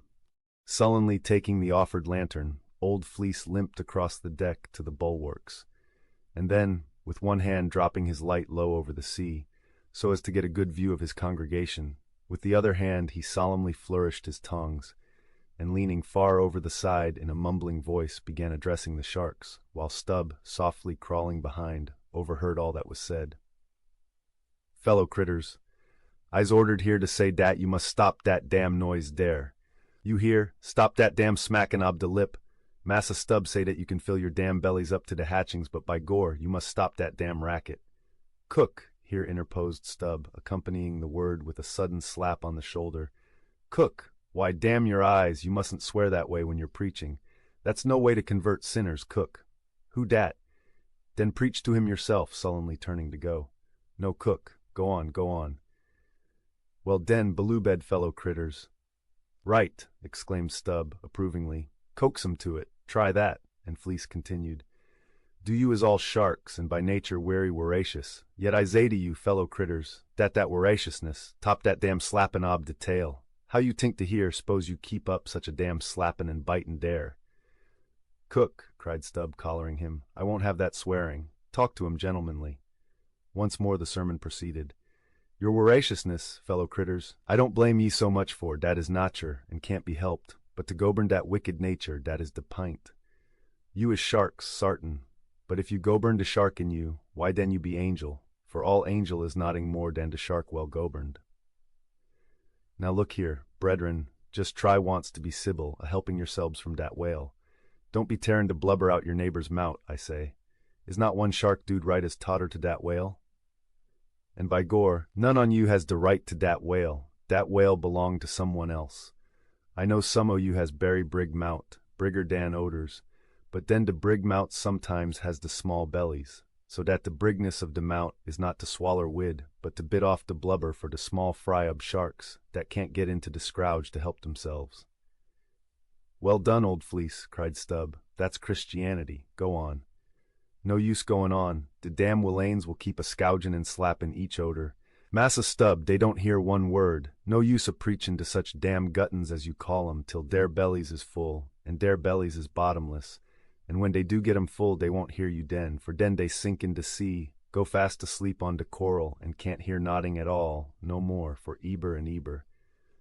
Upon my soul, I am about of the same opinion, so give the benediction, Fleece, and I'll away to my supper." Upon this, Fleece, holding both hands over the fishy mob, raised his shrill voice and cried, "Cussed fellow critters, kick up de damnedest row as ever you can, fill your damn bellies till they bust, and den die." "Now, cook," said Stubb, resuming his supper at the capstan, "stand just where you stood before there, over against me, and pay particular attention." "All dention," said Fleece, again stooping over upon his tongues in the desired position. "Well," said Stubb, helping himself freely meanwhile, "I shall now go back to the subject of this steak. In the first place, how old are you, cook?" "What dat do wid de teak?" said the old black, testily. "Silence! How old are you, cook?" "'Bout 90, dey say," he gloomily muttered. "And you have lived in this world hard upon 100 years, cook, and don't know yet how to cook a whale steak," rapidly bolting another mouthful at the last word, so that morsel seemed a continuation of the question. Where were you born, cook? Hind a hatchway in ferry boat going over to Roanoke. Born in a ferry boat, that's queer too. But I want to know what country you were born in, cook. Didn't I say to Roanoke country? He cried sharply. No, you didn't, cook, but I'll tell you what I'm coming to, cook. You must go home and be born over again. You don't know how to cook a whale steak yet. Bless my soul if I cook noter one, he growled angrily, turning round to depart. Come back, cook. Here, hand me those tongs. Now take that bit of steak there, and tell me if you think that steak cooked as it should be? Take it, I say, holding the tongs towards him. Take it and taste it. Faintly smacking his withered lips over it for a moment, the old Negro muttered, Best cooked teak I eber taste, juicy, berry juicy. Cook, said Stubb, squaring himself once more. Do you belong to the church? Passed one once in Cape Down, said the old man sullenly. And you have once in your life passed a holy church in Cape Town, where you doubtless overheard a holy parson addressing his hearers as his beloved fellow creatures. Have you, cook? And yet you come here and tell me such a dreadful lie as you did just now, eh? Said Stubb. Where do you expect to go to, cook? Go to bed very soon, he mumbled, half turning as he spoke. Avast! Heave to! I mean when you die, cook! It's an awful question. Now what's your answer? When this old brack man dies, said the Negro slowly, changing his whole air and demeanor, he hisself won't go nowhere, but some breast angel will come and fetch him. Fetch him? How? In a coach and four, as they fetched Elijah? And fetch him where? Up there, said Fleece, holding his tongue straight over his head and keeping it there very solemnly. So then, you expect to go up into our main top, do you, cook, when you are dead? But don't you know the higher you climb, the colder it gets? Main top, eh? Didn't say dat tall, said Fleece, again in the sulks. You said up there, didn't you? And now look yourself and see where your tongs are pointing. But perhaps you expect to get into heaven by crawling through the lubber's hole. Cook, but no, cook, you don't get there, except you go the regular way, round by the rigging. It's a ticklish business, but must be done, or else it's no go. But none of us are in heaven yet. Drop your tongues, cook, and hear my orders. Do ye hear? Hold your hat in one hand and clap t'other atop of your heart when I'm giving my orders. Cook. What, that's your heart there? That's your gizzard. Aloft, aloft. That's it. Now you have it. Hold it there now, and pay attention. All dention, said the old black with both hands placed as desired, vainly wriggling his grizzled head, as if to get both ears in front at one and the same time. Well then, cook, you see this whale steak of yours was so very bad that I have put it out of sight as soon as possible. You see that, don't you? Well, for the future, when you cook another whale steak for my private table here, the capstan, I'll tell you what to do so as not to spoil it by overdoing. Hold the steak in one hand and show a live coal to it with the other. That done, dish it, d'ye hear? And now tomorrow, cook, when we are cutting in the fish, be sure you stand by to get the tips of his fins, have them put in pickle. As for the ends of the flukes, have them soused, cook. There, now ye may go. But Fleece had hardly got 3 paces off when he was recalled. Cook, give me cutlets for supper tomorrow night in the mid-watch. D'ye hear? Away you sail then. Hullo, stop, make a bow before you go. Avast heaving again, whale balls for breakfast, don't forget. Wish, by gore, whale eat him, 'stead of him eat whale. I'm brest if he ain't more of shark dan Massa Shark hisself, muttered the old man, limping away, with which sage ejaculation he went to his hammock. That mortal man should feed upon the creature that feeds his lamp, and, like Stubb, eat him by his own light, as you may say. This seems so outlandish a thing that one must needs go a little into the history and philosophy of it. It is upon record that 3 centuries ago the tongue of the right whale was esteemed a great delicacy in France, and commanded large prices there. Also that in Henry VIII's time, a certain cook of the court obtained a handsome reward for inventing an admirable sauce to be eaten with barbecued porpoises, which, you remember, are a species of whale. Porpoises, indeed, are to this day considered fine eating. The meat is made into balls about the size of billiard balls, and being well seasoned and spiced, might be taken for turtle balls or veal balls. The old monks of Dunfermline were very fond of them. They had a great porpoise grant from the crown. The fact is, that among his hunters at least, the whale would by all hands be considered a noble dish, were there not so much of him. But when you come to sit down before a meat pie nearly 100 feet long, it takes away your appetite. Only the most unprejudiced of men like Stubb nowadays partake of cooked whales, but the Eskimo are not so fastidious. We all know how they live upon whales, and have rare old vintages of prime old train oil. Zogranda, one of their most famous doctors, recommends strips of blubber for infants, as being exceedingly juicy and nourishing. And this reminds me that certain Englishmen, who long ago were accidentally left in Greenland by a whaling vessel, that these men actually lived for several months on the mouldy scraps of whales which had been left ashore after trying out the blubber. Among the Dutch whalemen, these scraps are called fritters, which indeed they greatly resemble, being brown and crisp, and smelling something like old Amsterdam housewives' doughnuts or oliecooks when fresh. They have such an eatable look that the most self-denying stranger can hardly keep his hands off. But what further depreciates the whale as a civilized dish is his exceeding richness. He is the great prize ox of the sea, too fat to be delicately good. Look at his hump, which would be as fine eating as the buffalo's, which is esteemed a rare dish, were it not such a solid pyramid of fat. But the spermaceti itself, how bland and creamy that is, like the transparent, half-jellied white meat of a cocoa-nut in the 3rd month of its growth, yet far too rich to supply a substitute for butter. Nevertheless, many whalemen have a method of absorbing it into some other substance, and then partaking of it. In the long try watches of the night, it is a common thing for the seamen to dip their ship biscuit into the huge oil pots and let them fry there a while. Many a good supper have I thus made. In the case of a small sperm whale, the brains are accounted a fine dish. The casket of the skull is broken into with an axe, and the 2 plump, whitish lobes being withdrawn, precisely resembling 2 large puddings. They are then mixed with flour and cooked into a most delectable mess, in flavor somewhat resembling calf's head, which is quite a dish among some epicures. And everyone knows that some young bucks among the epicures, by continually dining upon calves' brains, by and by get to have a little brains of their own, so as to be able to tell a calf's head from their own heads, which indeed requires uncommon discrimination. And that is the reason why a young buck with an intelligent-looking calf's head before him is somehow one of the saddest sights you can see. The head looks a sort of reproachfully at him, with an et tu brute expression. It is not, perhaps, entirely because the whale is so excessively unctuous that landsmen seem to regard the eating of him with abhorrence. That appears to result, in some way, from the consideration before mentioned, i.e., that a man should eat a newly murdered thing of the sea, and eat it too by its own light. But no doubt the first man that ever murdered an ox was regarded as a murderer. Perhaps he was hung, and if he had been put on his trial by oxen, he certainly would have been, and he certainly deserved it if any murderer does.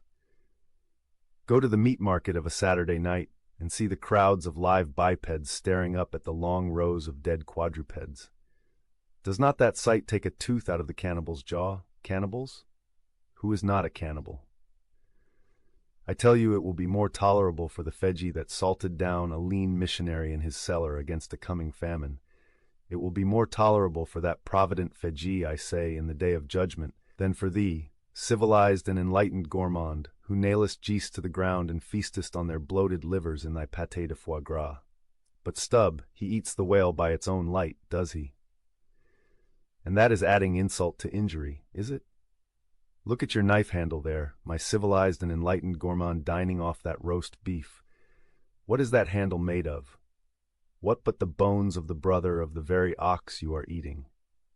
And what do you pick your teeth with, after devouring that fat goose, with a feather of the same fowl? And with what quill did the Secretary of the Society for the Suppression of Cruelty to Ganders formally indite his circulars? It is only within the last month or two that that society passed a resolution to patronize nothing but steel pens. When in the southern fishery, a captured sperm whale, after long and weary toil, is brought alongside late at night, it is not, as a general thing at least, customary to proceed at once to the business of cutting him in. For that business is an exceedingly laborious one, is not very soon completed, and requires all hands to set about it. Therefore, the common usage is to take in all sail, lash the helm a lee, and then send every one below to his hammock till daylight, with the reservation that until that time anchor watches shall be kept. That is, 2 and 2 for an hour, each couple. The crew in rotation shall mount the deck to see that all goes well.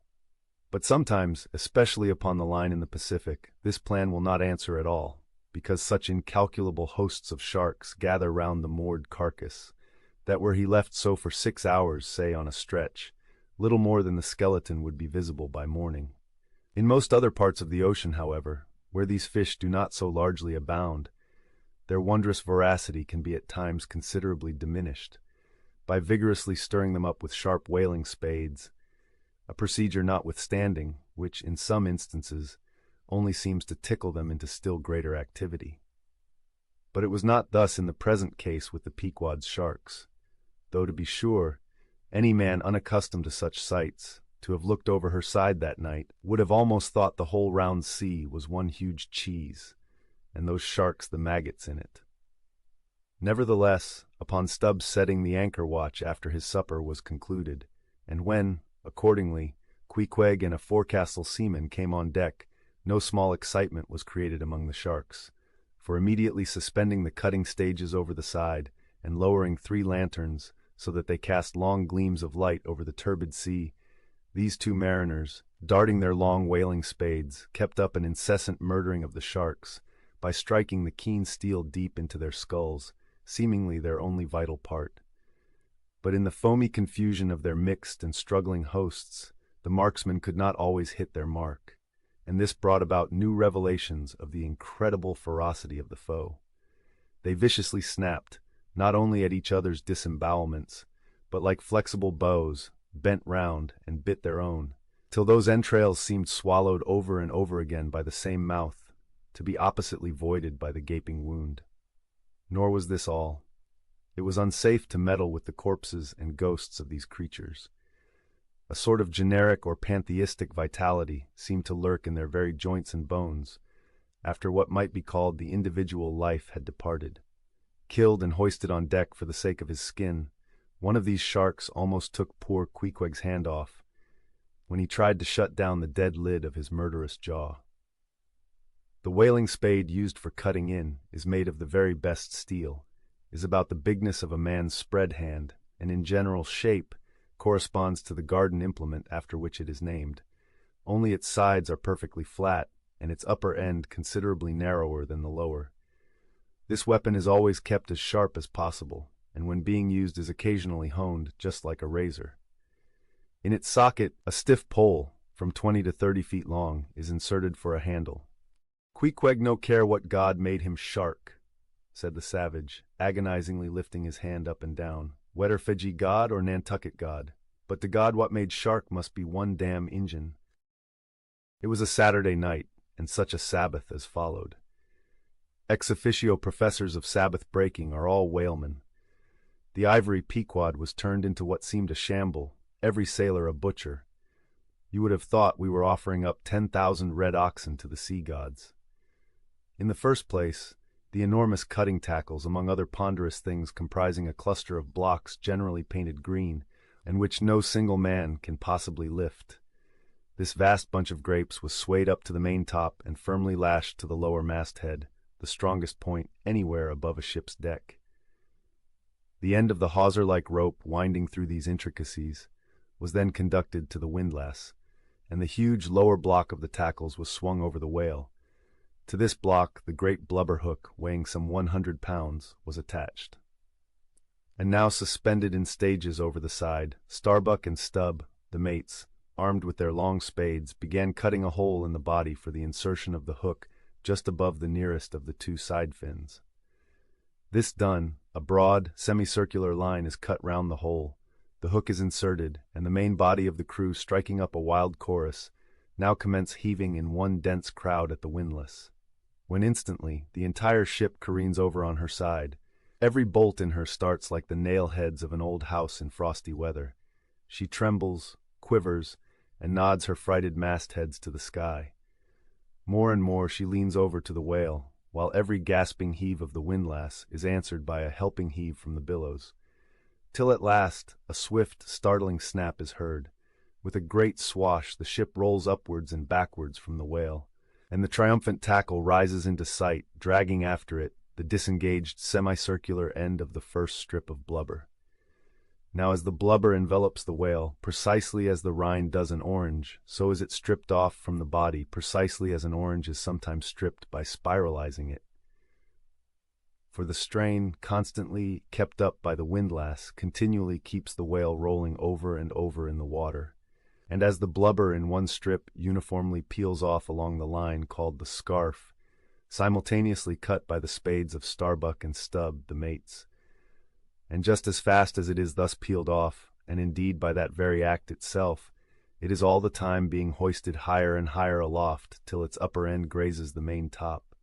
The men at the windlass then cease heaving, and for a moment or two the prodigious blood-dripping mass sways to and fro as if let down from the sky, and every one present must take good heed to dodge it when it swings, else it may box his ears and pitch him headlong overboard.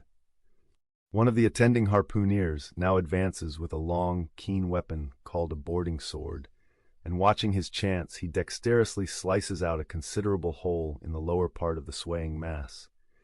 Into this hole, the end of the second alternating great tackle is then hooked so as to retain a hold upon the blubber in order to prepare for what follows. Whereupon, this accomplished swordsman, warning all hands to stand off, once more makes a scientific dash at the mass, and with a few sidelong, desperate, lunging slicings, severs it completely in twain, so that while the short lower part is still fast, the long upper strip, called a blanket piece, swings clear, and is all ready for lowering. The heavers forward now resume their song, and while the one tackle is peeling and hoisting a second strip from the whale, the other is slowly slackened away, and down goes the first strip through the main hatchway right beneath, into an unfurnished parlor called the blubber room. Into this twilight apartment sundry nimble hands keep coiling away the long blanket piece as if it were a great live mass of plaited serpents. And thus the work proceeds, the two tackles hoisting and lowering simultaneously, both whale and windlass heaving, the heavers singing, the blubber room gentlemen coiling, the mates scarfing, the ship straining, and all hands swearing occasionally by way of assuaging the general friction. I have given no small attention to that not unvexed subject, the skin of the whale. I have had controversies about it with experienced whalemen afloat and learned naturalists ashore. My original opinion remains unchanged, but it is only an opinion. The question is, what and where is the skin of the whale? Already you know what his blubber is. That blubber is something of the consistence of firm, close-grained beef, but tougher, more elastic and compact, and ranges from 8 or 10 to 12 and 15 inches in thickness. Now, however preposterous it may at first seem to talk of any creature's skin as being of that sort of consistence and thickness, yet in point of fact, these are no arguments against such a presumption, because you cannot raise any other dense enveloping layer from the whale's body but that same blubber, and the outermost enveloping layer of any animal, if reasonably dense, what can that be but the skin?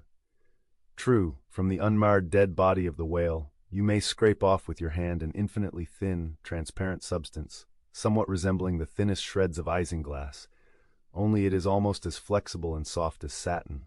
That is, previous to being dried, when it not only contracts and thickens, but becomes rather hard and brittle. I have several such dried bits, which I use for marks in my whale books. It is transparent, as I said before, and being laid upon the printed page, I have sometimes pleased myself with fancying it exerted a magnifying influence. At any rate, it is pleasant to read about whales through their own spectacles, as you may say. But what I am driving at here is this. That same infinitely thin isinglass substance, which I admit invests the entire body of the whale, is not so much to be regarded as the skin of the creature as the skin of the skin, so to speak. For it were simply ridiculous to say that the proper skin of the tremendous whale is thinner and more tender than the skin of a newborn child. But no more of this. Assuming the blubber to be the skin of the whale, then when this skin, as in the case of a very large sperm whale, will yield the bulk of 100 barrels of oil, and when it is considered that, in quantity, or rather weight, that oil, in its expressed state, is only 3/4, and not the entire substance of the coat. Some idea may hence be had of the enormousness of that animated mass, a mere part of whose mere integument yields such a lake of liquid as that. Reckoning 10 barrels to the ton, you have 10 tons for the net weight of only 3/4 of the stuff of the whale's skin. In life, the visible surface of the sperm whale is not the least among the many marvels he presents. Almost invariably, it is all over obliquely crossed and recrossed with numberless straight marks in thick array, something like those in the finest Italian line engravings. But these marks do not seem to be impressed upon the isinglass substance above mentioned, but seem to be seen through it, as if they were engraved upon the body itself. Nor is this all. In some instances, to the quick, observant eye, those linear marks, as in a veritable engraving, but afford the ground for far other delineations. These are hieroglyphical. That is, if you call those mysterious ciphers on the walls of pyramids hieroglyphics, then that is the proper word to use in the present connection. By my retentive memory of the hieroglyphics upon one sperm whale in particular, I was much struck with a plate representing the old Indian characters chiseled on the famous hieroglyphic palisades on the banks of the upper Mississippi. Like those mystic rocks, too, the mystic-marked whale remains undecipherable. This allusion to the Indian rocks reminds me of another thing. Besides all the other phenomena which the exterior of the sperm whale presents, he not seldom displays the back, and more especially his flanks, effaced in great part of the regular linear appearance, by reason of numerous rude scratches, altogether of an irregular random aspect. I should say that those New England rocks on the sea-coast, which Agassiz imagines to bear the marks of violent scraping contact with vast floating icebergs, I should say that those rocks must not a little resemble the sperm whale in this particular. It also seems to me that such scratches in the whale are probably made by hostile contact with other whales, for I have most remarked them in the large, full-grown bulls of the species. A word or two more concerning this matter of the skin or blubber of the whale. It has already been said that it is stripped from him in long pieces, called blanket pieces. Like most sea terms, this one is very happy and significant, for the whale is indeed wrapped up in his blubber as in a real blanket or counterpane, or still better, an Indian poncho slipped over his head and skirting his extremity.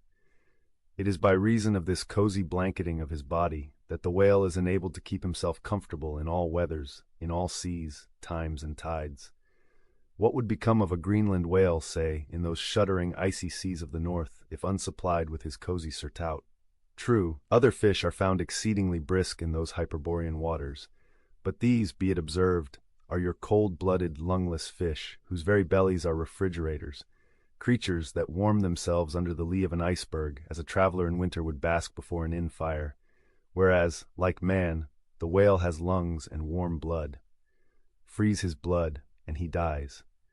How wonderful is it then, except after explanation, that this great monster, to whom corporeal warmth is as indispensable as it is to man, how wonderful that he should be found at home, immersed to his lips for life in those Arctic waters, where when seamen fall overboard, they are sometimes found, months afterwards, perpendicularly frozen into the hearts of fields of ice as a fly is found glued in amber.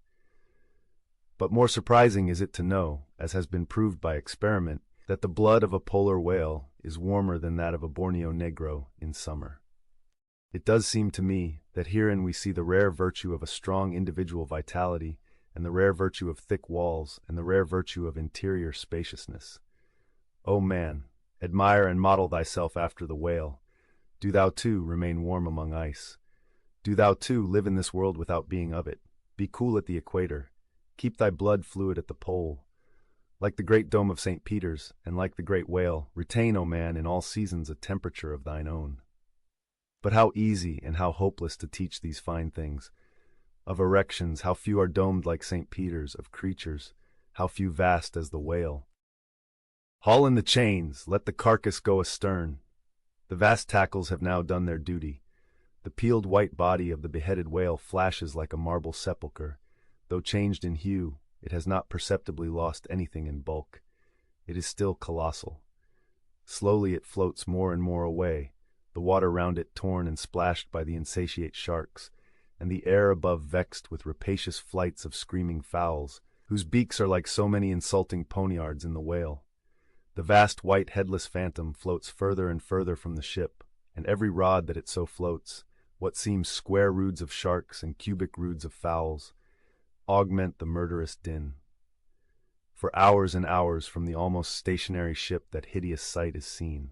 Beneath the unclouded and mild azure sky, upon the fair face of the pleasant sea wafted by the joyous breezes, that great mass of death floats on, till lost in infinite perspectives. There's a most doleful and most mocking funeral. The sea vultures all in pious mourning, the air sharks all punctiliously in black or speckled. In life but few of them would have helped the whale, I ween, if peradventure he had needed it, but upon the banquet of his funeral they most piously do pounce. Oh, horrible vulturism of earth, from which not the mightiest whale is free. Nor is this the end. Desecrated as the body is, a vengeful ghost survives and hovers over it to scare. Espied by some timid man of war, or blundering discovery vessel from afar, when the distance obscuring the swarming fowls, nevertheless still shows the white mass floating in the sun, and the white spray heaving high against it, straightway the whale's unharming corpse with trembling fingers is set down in the log. Shoals, rocks, and breakers hereabouts, beware. And for years afterwards, perhaps ships shun the place, leaping over it as silly sheep leap over a vacuum, because their leader originally leaped there when a stick was held. There's your law of precedence, there's your utility of traditions, there's the story of your obstinate survival of old beliefs never bottomed on the earth, and now not even hovering in the air. There's orthodoxy. Thus, while in life the great whale's body may have been a real terror to his foes, in his death his ghost becomes a powerless panic to a world. Are you a believer in ghosts, my friend? There are other ghosts than the Cocklane one, and far deeper men than Dr. Johnson who believe in them. It should not have been omitted that previous to completely stripping the body of the Leviathan, he was beheaded. Now the beheading of the sperm whale is a scientific anatomical feat, upon which experienced whale surgeons very much pride themselves, and not without reason. Consider that the whale has nothing that can properly be called a neck. On the contrary, where his head and body seem to join, there, in that very place, is the thickest part of him. Remember also that the surgeon must operate from above, some 8 or 10 feet intervening between him and his subject, and that subject almost hidden in a discolored, rolling, and oftentimes tumultuous and bursting sea. Bear in mind, too, that under these untoward circumstances he has to cut many feet deep in the flesh, and in that subterraneous manner, without so much as getting one single peep into the ever-contracting gash thus made, he must skillfully steer clear of all adjacent, interdicted parts, and exactly divide the spine at a critical point, hard by its insertion into the skull. Do you not marvel, then, at Stubb's boast that he demanded but 10 minutes to behead a sperm whale? When first severed, the head is dropped astern and held there by a cable till the body is stripped. That done, if it belong to a small whale, it is hoisted on deck to be deliberately disposed of. But with a full-grown Leviathan this is impossible, for the sperm whale's head embraces nearly 1/3 of his entire bulk, and completely to suspend such a burden as that, even by the immense tackles of a whaler, this were as vain a thing as to attempt weighing a Dutch barn in jeweler's scales. The Pequod's whale being decapitated and the body stripped, the head was hoisted against the ship's side, about halfway out of the sea, so that it might yet in great part be buoyed up by its native element. And there, with the strained craft steeply leaning over to it, by reason of the enormous downward drag from the lower masthead, and every yard-arm on that side projecting like a crane over the waves, there that blood-dripping head hung to the Pequod's waist like the giant Holoferneses from the girdle of Judith. When this last task was accomplished, it was noon, and the seamen went below to their dinner. Silence reigned over the before tumultuous but now deserted deck. An intense copper calm, like a universal yellow lotus, was more and more unfolding its noiseless, measureless leaves upon the sea. A short space elapsed, and up into this noiselessness came Ahab alone from his cabin. Taking a few turns on the quarter-deck, he paused to gaze over the side, then slowly getting into the main chains, he took Stubb's long spade, still remaining there after the whale's decapitation, and striking it into the lower part of the half-suspended mass, placed its other end crutchwise under one arm, and so stood leaning over with eyes attentively fixed on this head. It was a black and hooded head, and hanging there in the midst of so intense a calm, it seemed the Sphynxes in the desert. "Speak, thou vast and venerable head," muttered Ahab, "which though ungarnished with a beard, yet here and there lookest hoary with mosses. Speak, mighty head, and tell us the secret thing that is in thee. Of all divers thou hast dived the deepest. That head upon which the upper sun now gleams has moved amid this world's foundations, where unrecorded names and navies rust, and untold hopes and anchors rot, where in her murderous hold this frigate earth is ballasted with bones of millions of the drowned. There, in that awful waterland, there was thy most familiar home. Thou hast been where belle or diver never went, hast slept by many a sailor's side, where sleepless mothers would give their lives to lay them down. Thou saw'st the locked lovers when leaping from their flaming ship, heart to heart they sank beneath the exulting wave, true to each other when heaven seemed false to them. Thou saw'st the murdered mate when tossed by pirates from the midnight deck. For hours he fell into the deeper midnight of the insatiate maw, and his murderers still sailed on unharmed, while swift lightnings shivered the neighboring ship that would have borne a righteous husband to outstretched longing arms. O head, thou hast seen enough to split the planets and make an infidel of Abraham, and not one syllable is thine. "Sail ho!" cried a triumphant voice from the mainmast head. "Aye? Well now, that's cheering!" cried Ahab, suddenly erecting himself, while whole thunderclouds swept aside from his brow.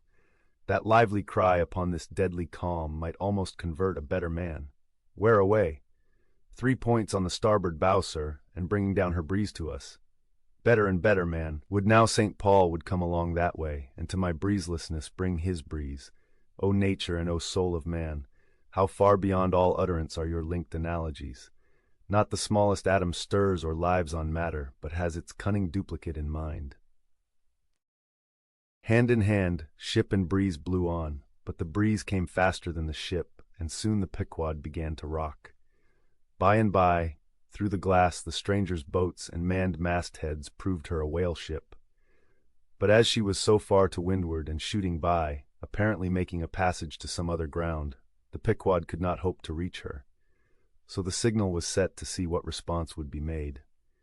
Here be it said, that like the vessels of military marines, the ships of the American whale fleet have each a private signal, all which signals being collected in a book with the names of the respective vessels attached.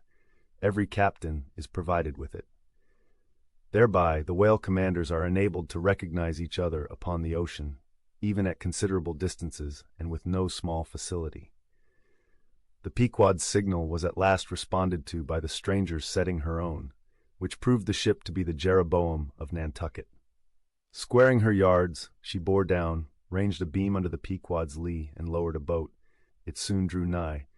But, as the side ladder was being rigged by Starbuck's order to accommodate the visiting captain, the stranger in question waved his hand from his boat's stern in token of that proceeding being entirely unnecessary. It turned out that the Jeroboam had a malignant epidemic on board, and that Mayhew, her captain, was fearful of infecting the Pequod's company. For, though himself and boat's crew remained untainted, and though his ship was half a rifle shot off, and an incorruptible sea and air rolling and flowing between, yet conscientiously adhering to the timid quarantine of the land, he peremptorily refused to come into direct contact with the Pequod. But this did by no means prevent all communications. Preserving an interval of some few yards between itself and the ship, the Jeroboam's boat, by the occasional use of its oars, contrived to keep parallel to the Pequod, as she heavily forged through the sea, for by this time it blew very fresh, with her main topsail aback, though, indeed, at times by the sudden onset of a large rolling wave, the boat would be pushed some way ahead, but would be soon skillfully brought to her proper bearings again. Subject to this, and other the like interruptions now and then, a conversation was sustained between the two parties, but at intervals not without still another interruption of a very different sort. Pulling an oar in the Jeroboam's boat was a man of a singular appearance, even in that wild whaling life where individual notabilities make up all totalities. He was a small, short, youngish man, sprinkled all over his face with freckles, and wearing redundant yellow hair. A long-skirted, cabalistically cut coat of a faded walnut tinge enveloped him, the overlapping sleeves of which were rolled up on his wrists. A deep, settled, fanatic delirium was in his eyes. So soon as this figure had been first descried, Stubb had exclaimed, "That's he! That's he!" The long-togged scaramouch the town hose company told us of.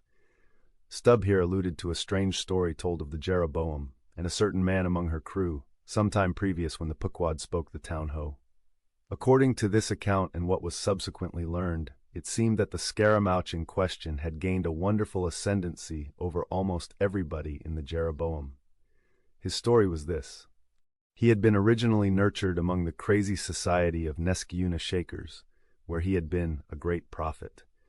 In their cracked, secret meetings, having several times descended from heaven by the way of a trapdoor, announcing the speedy opening of the 7th vial, which he carried in his vest pocket, but which, instead of containing gunpowder, was supposed to be charged with laudanum. A strange apostolic whim having seized him, he had left Nesciuna for Nantucket, where, with that cunning peculiar to craziness, he assumed a steady, common-sense exterior, and offered himself as a green-hand candidate for the Jeroboam's whaling voyage. They engaged him, but straightway upon the ship's getting out of sight of land, his insanity broke out in a freshet. He announced himself as the Archangel Gabriel and commanded the captain to jump overboard. He published his manifesto, whereby he set himself forth as the deliverer of the Isles of the Sea and Vicar-General of all Oceanica. The unflinching earnestness with which he declared these things, the dark, daring play of his sleepless, excited imagination, and all the preternatural terrors of real delirium, united to invest this Gabriel in the minds of the majority of the ignorant crew with an atmosphere of sacredness. Moreover, they were afraid of him. As such a man, however, was not of much practical use in the ship, especially as he refused to work except when he pleased. The incredulous captain would fain have been rid of him, but apprised that that individual's intention was to land him in the first convenient port, the Archangel forthwith opened all his seals and vials, devoting the ship and all hands to unconditional perdition in case this intention was carried out. So strongly did he work upon his disciples among the crew that at last in a body they went to the captain and told him if Gabriel was sent from the ship, not a man of them would remain. He was therefore forced to relinquish his plan. Nor would they permit Gabriel to be any way maltreated, say or do what he would, so that it came to pass that Gabriel had the complete freedom of the ship. The consequence of all this was that the Archangel cared little or nothing for the captain and mates, and since the epidemic had broken out, he carried a higher hand than ever, declaring that the plague, as he called it, was at his sole command, nor should it be stayed but according to his good pleasure. The sailors, mostly poor devils, cringed, and some of them fawned before him, in obedience to his instructions, sometimes rendering him personal homage, as to a god. Such things may seem incredible, but, however wondrous, they are true. Nor is the history of fanatics half so striking in respect to the measureless self-deception of the fanatic himself, as his measureless power of deceiving and bedeviling so many others. But it is time to return to the Pequod. "I fear not thy epidemic, man," said Ahab from the bulwarks to Captain Mayhew, who stood in the boat's stern. "Come on board." But now Gabriel started to his feet. Think of the fevers, yellow and bilious. Beware of the horrible plague." "Gabriel, Gabriel," cried Captain Mayhew, "thou must either—" But that instant a headlong wave shot the boat far ahead, and its seethings drowned all speech. "Hast thou seen the white whale?" demanded Ahab, when the boat drifted back.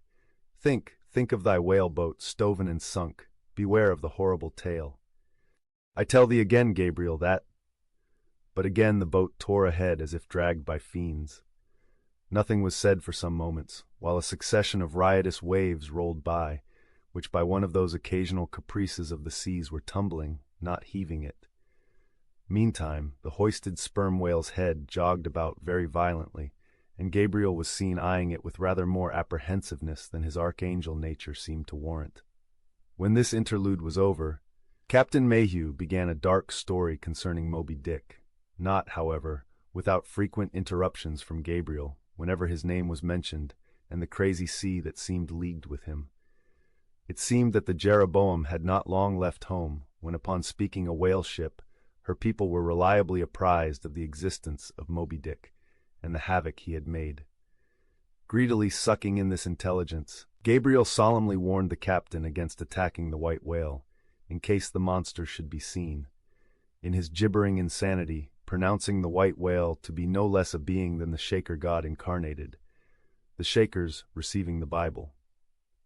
But when, some year or two afterwards, Moby Dick was fairly sighted from the mastheads, Macy, the chief mate, burned with ardor to encounter him, and the captain himself being not unwilling to let him have the opportunity, despite all the archangel's denunciations and forewarnings, Macy succeeded in persuading 5 men to man his boat. With them he pushed off, and after much weary pulling and many perilous, unsuccessful onsets, he at last succeeded in getting one iron fast. Meantime, Gabriel, ascending to the main royal masthead, was tossing one arm in frantic gestures and hurling forth prophecies of speedy doom to the sacrilegious assailants of his divinity. Now, while Macy, the mate, was standing up in his boat's bow, and with all the reckless energy of his tribe was venting his wild exclamations upon the whale, and essaying to get a fair chance for his poised lance, lo, a broad white shadow rose from the sea, by its quick, fanning motion, temporarily taking the breath out of the bodies of the oarsmen. Next instant, the luckless mate, so full of furious life, was smitten bodily into the air, and making a long arc in his descent, fell into the sea at the distance of about 50 yards. Not a chip of the boat was harmed, nor a hair of any oarsman's head, but the mate forever sank. It is well to parenthesize here that of the fatal accidents in the sperm whale fishery, this kind is perhaps almost as frequent as any. Sometimes nothing is injured but the man who is thus annihilated.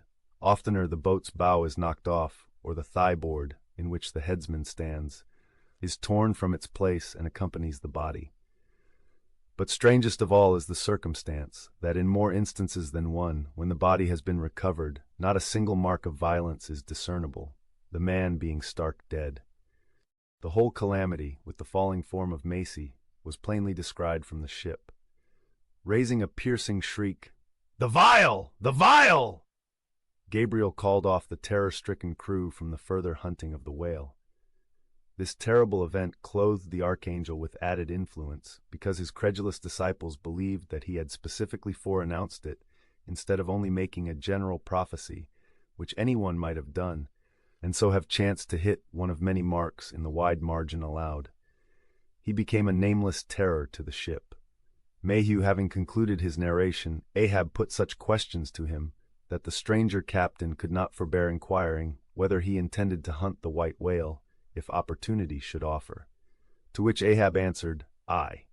Straightway, then, Gabriel once more started to his feet, glaring upon the old man, and vehemently exclaimed, with downward pointed finger, think of the blasphemer, dead and down there. Beware of the blasphemer's end." Ahab stolidly turned aside, then said to Mayhew, "Captain, I have just bethought me of my letter-bag. There is a letter for one of thy officers, if I mistake not. Starbuck, look over the bag." Every whale ship takes out a goodly number of letters for various ships, whose delivery to the persons to whom they may be addressed depends upon the mere chance of encountering them in the 4 oceans. Thus, most letters never reach their mark, and many are only received after attaining an age of 2 or 3 years or more. Soon Starbuck returned with a letter in his hand. It was sorely tumbled, damp, and covered with a dull, spotted, green mold, in consequence of being kept in a dark locker of the cabin. Of such a letter, Death himself might well have been the postboy. "Canst not read it?" cried Ahab. "Give it me, man." Aye, it's but a dim scrawl. What's this?" As he was studying it out, Starbuck took a long cutting-spade pole, and with his knife slightly split the end to insert the letter there, and in that way hand it to the boat, without its coming any closer to the ship. Meantime, Ahab, holding the letter, muttered, "Mr. Har, yes, Mr. Harry, a woman's pinny hand, the man's wife, I'll wager. Aye, Mr. Harry Macy, ship Jeroboam. Why, it's Macy, and he's dead." Poor fellow, and from his wife," sighed Mayhew. but let me have it." "Nay, keep it thyself," cried Gabriel to Ahab. "Thou art soon going that way." "Curses throttle thee," yelled Ahab.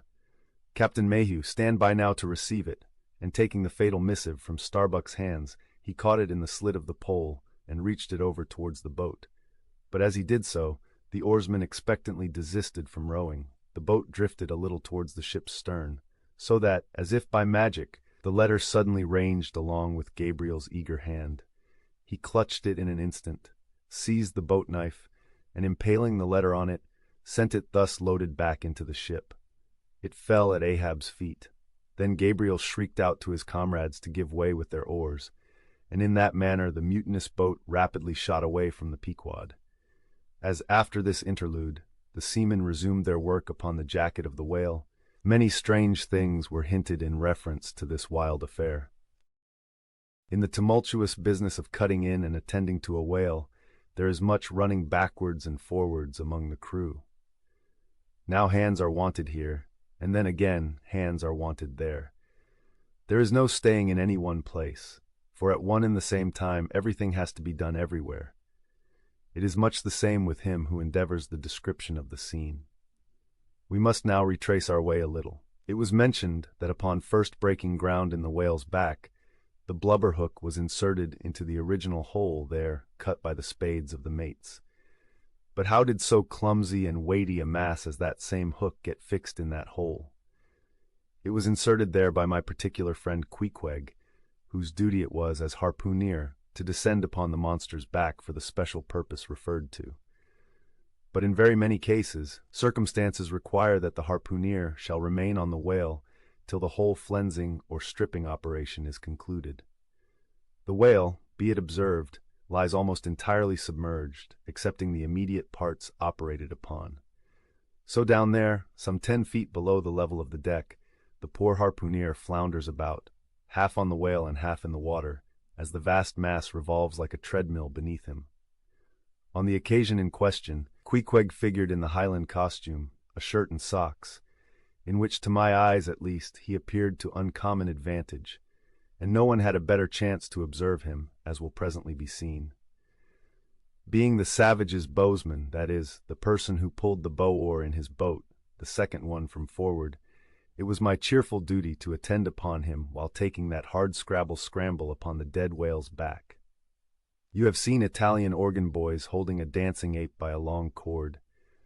Just so, from the ship's steep side, did I hold Queequeg down there in the sea, by what is technically called in the fishery a monkey rope, attached to a strong strip of canvas belted round his waist.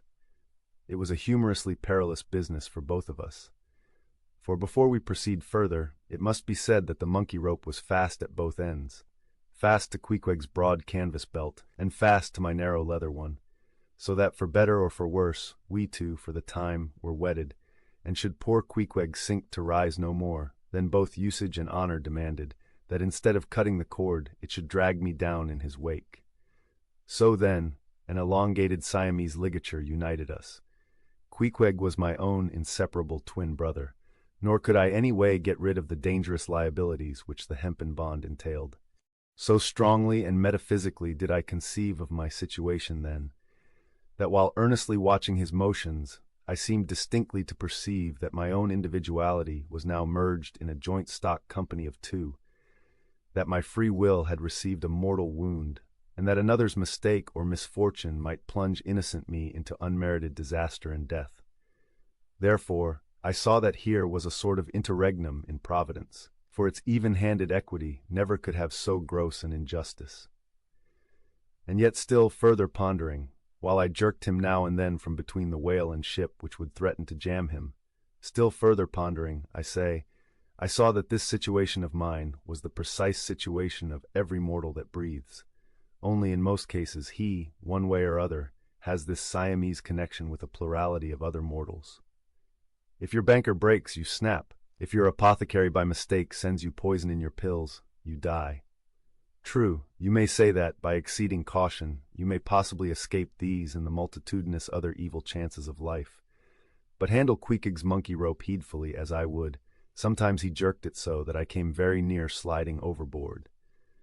Nor could I possibly forget that, do what I would, I only had the management of one end of it. The monkey rope is found in all whalers, but it was only in the Pequod that the monkey and his holder were ever tied together. This improvement upon the original usage was introduced by no less a man than Stubb, in order to afford the imperiled harpooner the strongest possible guarantee for the faithfulness and vigilance of his monkey rope holder. I have hinted that I would often jerk poor Queequeg from between the whale and the ship, where he would occasionally fall from the incessant rolling and swaying of both. But this was not the only jamming jeopardy he was exposed to. Unappalled by the massacre made upon them during the night, the sharks, now freshly and more keenly allured by the before-pent blood which began to flow from the carcass, the rabid creatures swarmed round it like bees in a beehive. And right in among those sharks was Queequeg, who often pushed them aside with his floundering feet. A thing altogether incredible, were it not that attracted by such prey as a dead whale, the otherwise miscellaneously carnivorous shark will seldom touch a man. Nevertheless, it may well be believed that since they have such a ravenous finger in the pie, it is deemed but wise to look sharp to them. Accordingly, besides the monkey rope, with which I now and then jerked the poor fellow from too close a vicinity to the maw of what seemed a peculiarly ferocious shark, he was provided with still another protection. Suspended over the side in one of the stages, Tashtego and Dagu continually flourished over his head a couple of keen whale spades, wherewith they slaughtered as many sharks as they could reach. This procedure of theirs, to be sure, was very disinterested and benevolent of them. They meant Queequeg's best happiness, I admit, but in their hasty zeal to befriend him, and from the circumstance that both he and the sharks were at times half hidden by the blood-muddled water, those indiscreet spades of theirs would come nearer amputating a leg than a tail. But poor Queequeg, I suppose, straining and gasping there with that great iron hook. Poor Queequeg, I suppose, only prayed to his Yojo and gave up his life into the hands of his gods. Well, well, my dear comrade and twin brother, thought I, as I drew in and then slacked off the rope to every swell of the sea, what matters it, after all? Are you not the precious image of each and all of us men in this whaling world? That unsounded ocean you gasp in is life. Those sharks your foes, those spades your friends, and what between sharks and spades you are in a sad pickle and peril, poor lad. But courage, there is good cheer in store for you, Queequeg. For now, as with blue lips and bloodshot eyes the exhausted savage at last climbs up the chains and stands all dripping and involuntarily trembling over the side, the steward advances and with a benevolent consolatory glance hands him, "What, some hot cognac?" "No," hands him, "ye gods!" Hands him a cup of tepid ginger and water. "Ginger? Do I smell ginger?" suspiciously asked Stubb, coming near. "Yes, this must be ginger," peering into the as yet untasted cup. Then, standing as if incredulous for a while, he calmly walked towards the astonished steward, slowly saying, "Ginger, ginger, and will you have the goodness to tell me, Mr. Doughboy, where lies the virtue of ginger?" "Ginger? Is ginger the sort of fuel you use, Doughboy, to kindle a fire in this shivering cannibal?" "Ginger? What the devil is ginger? Sea coal, firewood, lucifer matches, tinder, gunpowder? What the devil is ginger, I say, that you offer this cup to our poor Queequeg here? There is some sneaking temperance society movement about this business," he suddenly added, now approaching Starbuck, who had just come from forward. "Will you look at that cannikin, sir? Smell of it, if you please." Then, watching the mate's countenance, he added, "The steward, Mr. Starbuck, had the face to offer that calomel and jalap to Queequeg there, this instant off the whale. Is the steward an apothecary, sir? And may I ask whether this is the sort of bitters by which he blows back the life into a half-drowned man?"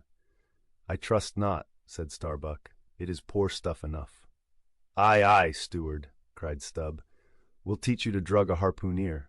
None of your apothecary's medicine here. You want to poison us, do ye? You have got out insurances on our lives and want to murder us all and pocket the proceeds, do ye?" "It was not me," cried Doughboy. "It was Aunt Charity that brought the ginger on board, and bade me never give the harpooneers any spirits, but only this ginger jub, so she called it." "Ginger jub, you gingerly rascal, take that, and run along with ye to the lockers and get something better. I hope I do no wrong, Mr. Starbuck. "It is the captain's orders. Grog for the harpooner on a whale." "Enough," replied Starbuck. "Only don't hit him again, but—" "Oh, I never hurt when I hit, except when I hit a whale or something of that sort. And this fellow's a weasel. What were you about saying, sir?" "Only this. Go down with him, and get what thou wantest thyself." When Stubb reappeared, he came with a dark flask in one hand and a sort of tea-caddy in the other. The first contained strong spirits and was handed to Queequeg. The second was Aunt Charity's gift, and that was freely given to the waves. Over him. It must be borne in mind that all this time we have a sperm whale's prodigious head hanging to the Pequod's side, but we must let it continue hanging there a while till we can get a chance to attend to it. For the present other matters press, and the best we can do now for the head is to pray heaven the tackles may hold. Now, during the past night and forenoon, the Pequod had gradually drifted into a sea, which by its occasional patches of yellow Brit gave unusual tokens of the vicinity of right whales, a species of the Leviathan that but few supposed to be at this particular time lurking anywhere near. And though all hands commonly disdained the capture of those inferior creatures, and though the Pequod was not commissioned to cruise for them at all, and though she had passed numbers of them near the Crozettes without lowering a boat, yet now that a sperm whale had been brought alongside and beheaded, to the surprise of all, the announcement was made that a right whale should be captured that day, if opportunity offered. Nor was this long wanting. Tall spouts were seen to leeward, and 2 boats, Stubbs and Flasks, were detached in pursuit. Pulling further and further away, they at last became almost invisible to the men at the masthead. But suddenly in the distance they saw a great heap of tumultuous white water, and soon after news came from aloft that one or both the boats must be fast. An interval passed, and the boats were in plain sight, in the act of being dragged right towards the ship by the towing whale. So close did the monster come to the hull, that at first it seemed as if he meant it malice, but suddenly going down in a maelstrom, within 3 rods of the planks, he wholly disappeared from view, as if diving under the keel. "Cut! Cut!" was the cry from the ship to the boats, which, for one instant, seemed on the point of being brought with a deadly dash against the vessel's side. But having plenty of line yet in the tubs, and the whale not sounding very rapidly, they paid out abundance of rope, and at the same time pulled with all their might so as to get ahead of the ship. For a few minutes the struggle was intensely critical, for while they still slacked out the tightened line in one direction, and still plied their oars in another, the contending strain threatened to take them under. But it was only a few feet advance they sought to gain, and they stuck to it till they did gain it, when instantly a swift tremor was felt running like lightning along the keel, as the strained line, scraping beneath the ship, suddenly rose to view under her bows, snapping and quivering, and so flinging off its drippings that the drops fell like bits of broken glass on the water, while the whale beyond also rose to sight, and once more the boats were free to fly. But the fagged whale abated his speed, and blindly altering his course, went round the stern of the ship towing the 2 boats after him, so that they performed a complete circuit. Meantime, they hauled more and more upon their lines, till close flanking him on both sides, Stubb answered Flask with lance for lance, and thus round and round the Pequod the battle went, while the multitudes of sharks that had before swum round the sperm whale's body rushed to the fresh blood that was spilled, thirstily drinking at every new gash, as the eager Israelites did at the new bursting fountains that poured from the smitten rock. At last his spout grew thick, and with a frightful roll and vomit he turned upon his back a corpse. While the 2 headsmen were engaged in making fast cords to his flukes, and in other ways getting the mass in readiness for towing, some conversation ensued between them. "I wonder what the old man wants with this lump of foul lard," said Stubb, not without some disgust at the thought of having to do with so ignoble a leviathan. "Wants with it?" said Flask, coiling some spare line in the boat's bow. "Did you never hear that the ship which but once has a sperm whale's head hoisted on her starboard side, and at the same time a right whale's on the larboard, did you never hear, Stubb, that that ship can never afterwards capsize?" "Why not?" "I don't know, But I heard that gamboge ghost of a Fedallah saying so, and he seems to know all about ship's charms. But I sometimes think he'll charm the ship to no good at last. I don't half like that chap, Stubb. Did you ever notice how that tusk of his is a sort of carved into a snake's head, Stubb? Sink him. I never look at him at all, but if ever I get a chance of a dark night and he's standing hard by the bulwarks and no one by, look down there, Flask, pointing into the sea with a peculiar motion of both hands. Aye, will I? Flask, I take that Fedallah to be the devil in disguise. Do you believe that cock and bull story about his having been stowed away on board ship? He's the devil, I say. The reason why you don't see his tail is because he tucks it up out of sight. He carries it coiled away in his pocket, I guess. Blast him! Now that I think of it, he's always wanting oakum to stuff into the toes of his boots. He sleeps in his boots, don't he? He hasn't got any hammock, but I've seen him lay of nights in a coil of rigging. No doubt, and it's because of his cursed tail. He coils it down, do ye see, in the eye of the rigging. What's the old man have so much to do with him for? Striking up a swap or a bargain, I suppose. Bargain? About what? Why, do ye see, the old man is hard bent after that white whale, and the devil there is trying to come round him, and get him to swap away his silver watch, or his soul, or something of that sort, and then he'll surrender Moby Dick. Pooh, Stubb, you are skylarking. How can Fedallah do that? I don't know, Flask, but the devil is a curious chap, and a wicked one, I tell ye. Why, they say as how he went a-sauntering into the old flagship once, switching his tail about devilish easy and gentlemanlike, and inquiring if the old governor was at home. Well, he was at home, and asked the devil what he wanted. The devil, switching his hoofs up and says, I want John. What for? Says the old governor. What business is that of yours? Says the devil, getting mad. I want to use him. Take him, says the governor, and by the Lord, Flask, if the devil didn't give John the Asiatic cholera before he got through with him, I'll eat this whale in one mouthful. But look sharp, ain't you all ready there? Well then, pull ahead, and let's get the whale alongside.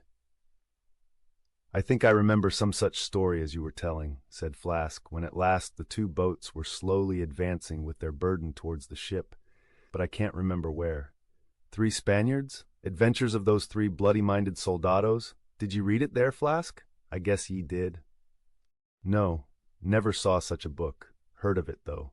But now tell me, Stubb, do you suppose that that devil you was speaking of just now was the same you say is now on board the Pequod? Am I the same man that helped kill this whale? Doesn't the devil live forever? Who ever heard that the devil was dead? Did you ever see any parson a-wearing mourning for the devil? And if the devil has a latchkey to get into the admiral's cabin, don't you suppose he can crawl into a porthole? Tell me that, Mr. Flask. How old do you suppose Fedallah is, Stubb? Do you see that mainmast there? Pointing to the ship. Well, that's the figure one. Now take all the hoops in the Pequod's hold, and string along in a row with that mast, for aughts, do you see? Well, that wouldn't begin to be Fedallah's age, nor all the coopers in creation couldn't show hoops enough to make aughts enough. But see here, Stubb, I thought you a little boasted just now that you meant to give Fedallah a sea toss if you got a good chance. Now if he's so old as all those hoops of yours come to, and if he is going to live forever, what good will it do to pitch him overboard? Tell me that. Give him a good ducking, anyhow. But he'd crawl back. Duck him again, and keep ducking him. Suppose he should take it into his head to duck you, though, yes, and drown you, what then? I should like to see him try it. I'd give him such a pair of black eyes that he wouldn't dare to show his face in the admiral's cabin again for a long while, let alone down in the orlop there where he lives, and hereabouts on the upper decks where he sneaks so much. Damn the devil, Flask. So you suppose I'm afraid of the devil? Who's afraid of him, except the old governor who daresn't catch him and put him in double darbies, as he deserves, but lets him go about kidnapping people? Aye, and signed a bond with him that all the people the devil kidnapped he'd roast for him. There's a governor. Do you suppose Fedallah wants to kidnap Captain Ahab? Do I suppose it? You'll know it before long, Flask, but I am going now to keep a sharp lookout on him, and if I see anything very suspicious going on, I'll just take him by the nape of his neck and say, Look here, Beelzebub, you don't do it, and if he makes any fuss, by the Lord, I'll make a grab into his pocket for his tail, take it to the capstan, and give him such a wrenching and heaving that his tail will come short off at the stump. Do you see? And then, I rather guess when he finds himself docked in that queer fashion, he'll sneak off without the poor satisfaction of feeling his tail between his legs. And what will you do with the tail, Stubb? Do with it?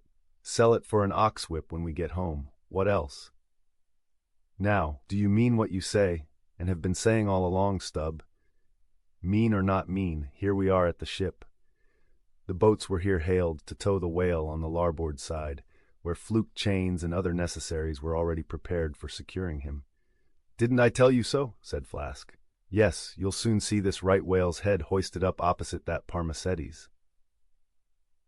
In good time, Flask's saying proved true. As before, the Pequod steeply leaned over towards the sperm whale's head. Now, by the counterpoise of both heads, she regained her even keel, though sorely strained, you may well believe.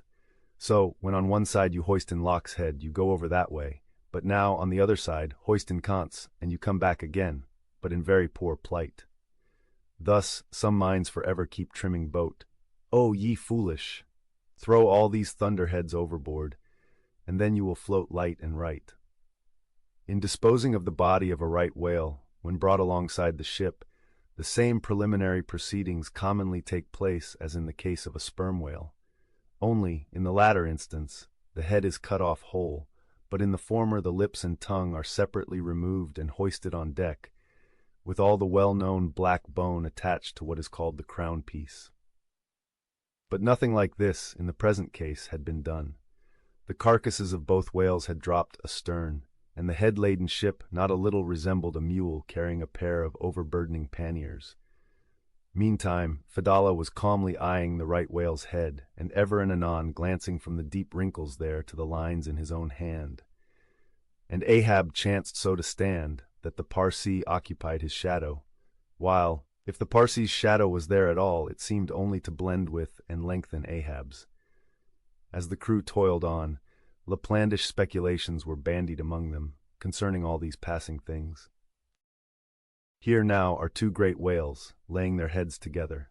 Let us join them, and lay together our own. Of the grand order of folio leviathans, the sperm whale and the right whale are by far the most noteworthy. They are the only whales regularly hunted by man. To the Nantucketer, they present the two extremes of all the known varieties of the whale. As the external difference between them is mainly observable in their heads, and as a head of each is this moment hanging from the Pequod's side, and as we may freely go from one to the other by merely stepping across the deck, where, I should like to know, will you obtain a better chance to study practical cetology than here? In the first place, you are struck by the general contrast between these heads. Both are massive enough in all conscience, but there is a certain mathematical symmetry in the sperm whales which the right whale's sadly lacks. There is more character in the sperm whale's head.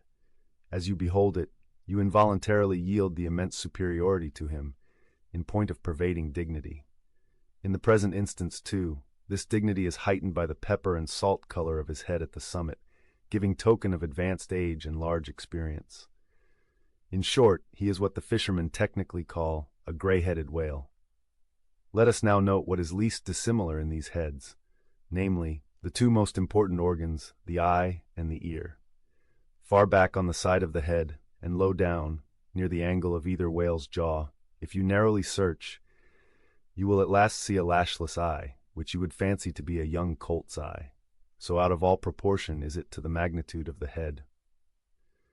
Now from this peculiar sideway position of the whale's eyes, it is plain that he can never see an object which is exactly ahead, no more than he can one exactly astern. In a word, the position of the whale's eyes corresponds to that of a man's ears, and you may fancy for yourself how it would fare with you, did you sideways survey objects through your ears. You would find that you could only command some 30 degrees of vision in advance of the straight sideline of sight, and about 30 more behind it. If your bitterest foe were walking straight towards you, with dagger uplifted in broad day, you would not be able to see him, any more than if he were stealing upon you from behind. In a word, you would have two backs, so to speak, but at the same time also two fronts, side fronts. For what is it that makes the front of a man? What, indeed, but his eyes? Moreover, while in most other animals that I can now think of, the eyes are so planted as imperceptibly to blend their visual power so as to produce one picture and not two to the brain, the peculiar position of the whale's eyes, effectually divided as they are by many cubic feet of solid head, which towers between them like a great mountain separating two lakes and valleys. This, of course, must wholly separate the impressions which each independent organ imparts. The whale, therefore, must see one distinct picture on this side and another distinct picture on that side, while all between must be profound darkness and nothingness to him. Man may, in effect, be said to look out on the world from a sentry box with two joined sashes for his window, but with the whale these two sashes are separately inserted, making two distinct windows, but sadly impairing the view. This peculiarity of the whale's eyes is a thing always to be borne in mind in the fishery, and to be remembered by the reader in some subsequent scenes. A curious and most puzzling question might be started concerning this visual matter as touching the Leviathan, but I must be content with a hint. So long as a man's eyes are open in the light, the act of seeing is involuntary. That is, he cannot then help mechanically seeing whatever objects are before him. Nevertheless, anyone's experience will teach him that though he can take in an undiscriminating sweep of things at one glance, it is quite impossible for him, attentively and completely, to examine any two things, however large or however small, at one and the same instant of time, never mind if they lie side by side and touch each other. But if you now come to separate these two objects, and surround each by a circle of profound darkness, then, in order to see one of them, in such a manner as to bring your mind to bear on it, the other will be utterly excluded from your contemporary consciousness. How is it then with the whale? True, both his eyes, in themselves, must simultaneously act, but is his brain so much more comprehensive, combining and subtle than man's, that he can at the same moment of time attentively examine two distinct prospects, one on one side of him, and the other in an exactly opposite direction? If he can, then is it as marvelous a thing in him as if a man were able simultaneously to go through the demonstrations of two distinct problems in Euclid. Nor, strictly investigated, is there any incongruity in this comparison. It may be but an idle whim, but it has always seemed to me that the extraordinary vacillations of movement displayed by some whales when beset by 3 or 4 boats, the timidity and liability to queer frights so common to such whales, I think that all this indirectly proceeds from the helpless perplexity of volition, in which their divided and diametrically opposite powers of vision must involve them. But the ear of the whale is full as curious as the eye. If you are an entire stranger to their race, you might hunt over these two heads for hours and never discover that organ. The ear has no external leaf whatever, and into the hole itself you can hardly insert a quill, so wondrously minute is it. It is lodged a little behind the eye. With respect to their ears, this important difference is to be observed between the sperm whale and the right. While the ear of the former has an external opening, that of the latter is entirely and evenly covered over with a membrane, so as to be quite imperceptible from without.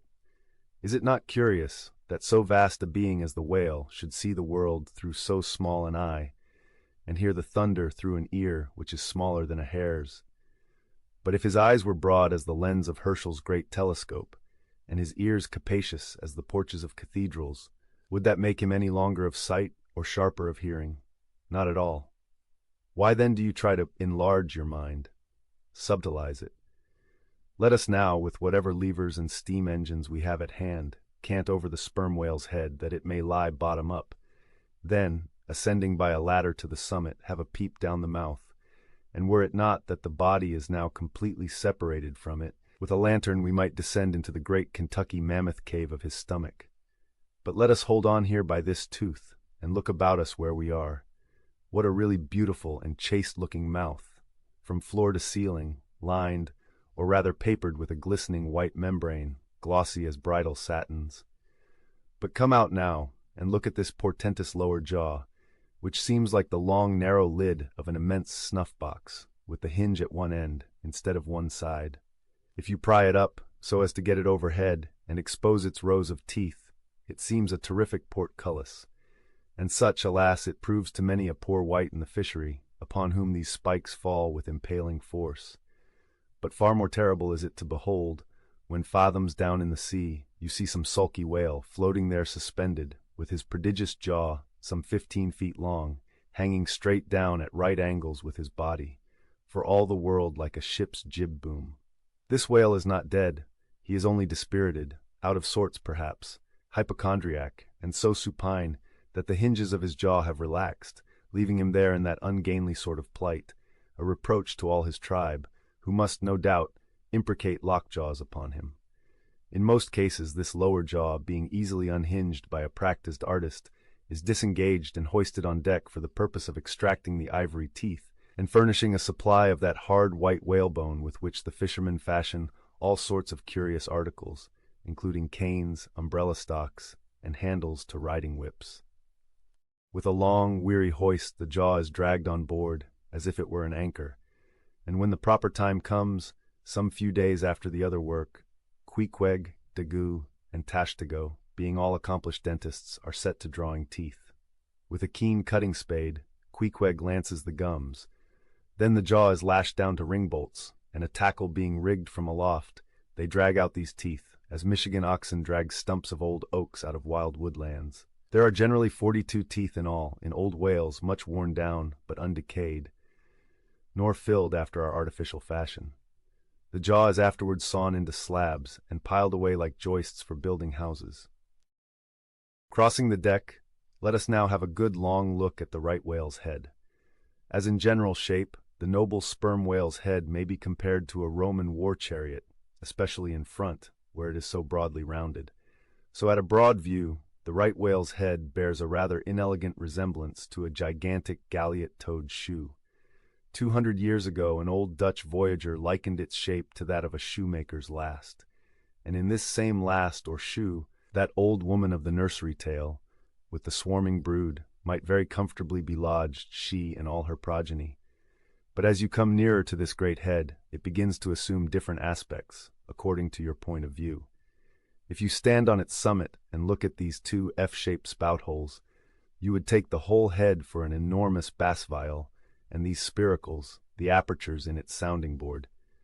Then, again, if you fix your eye upon this strange, crested, comb-like incrustation on the top of the mass, this green, barnacled thing which the Greenlanders call the crown, and the southern fishers the bonnet of the right whale.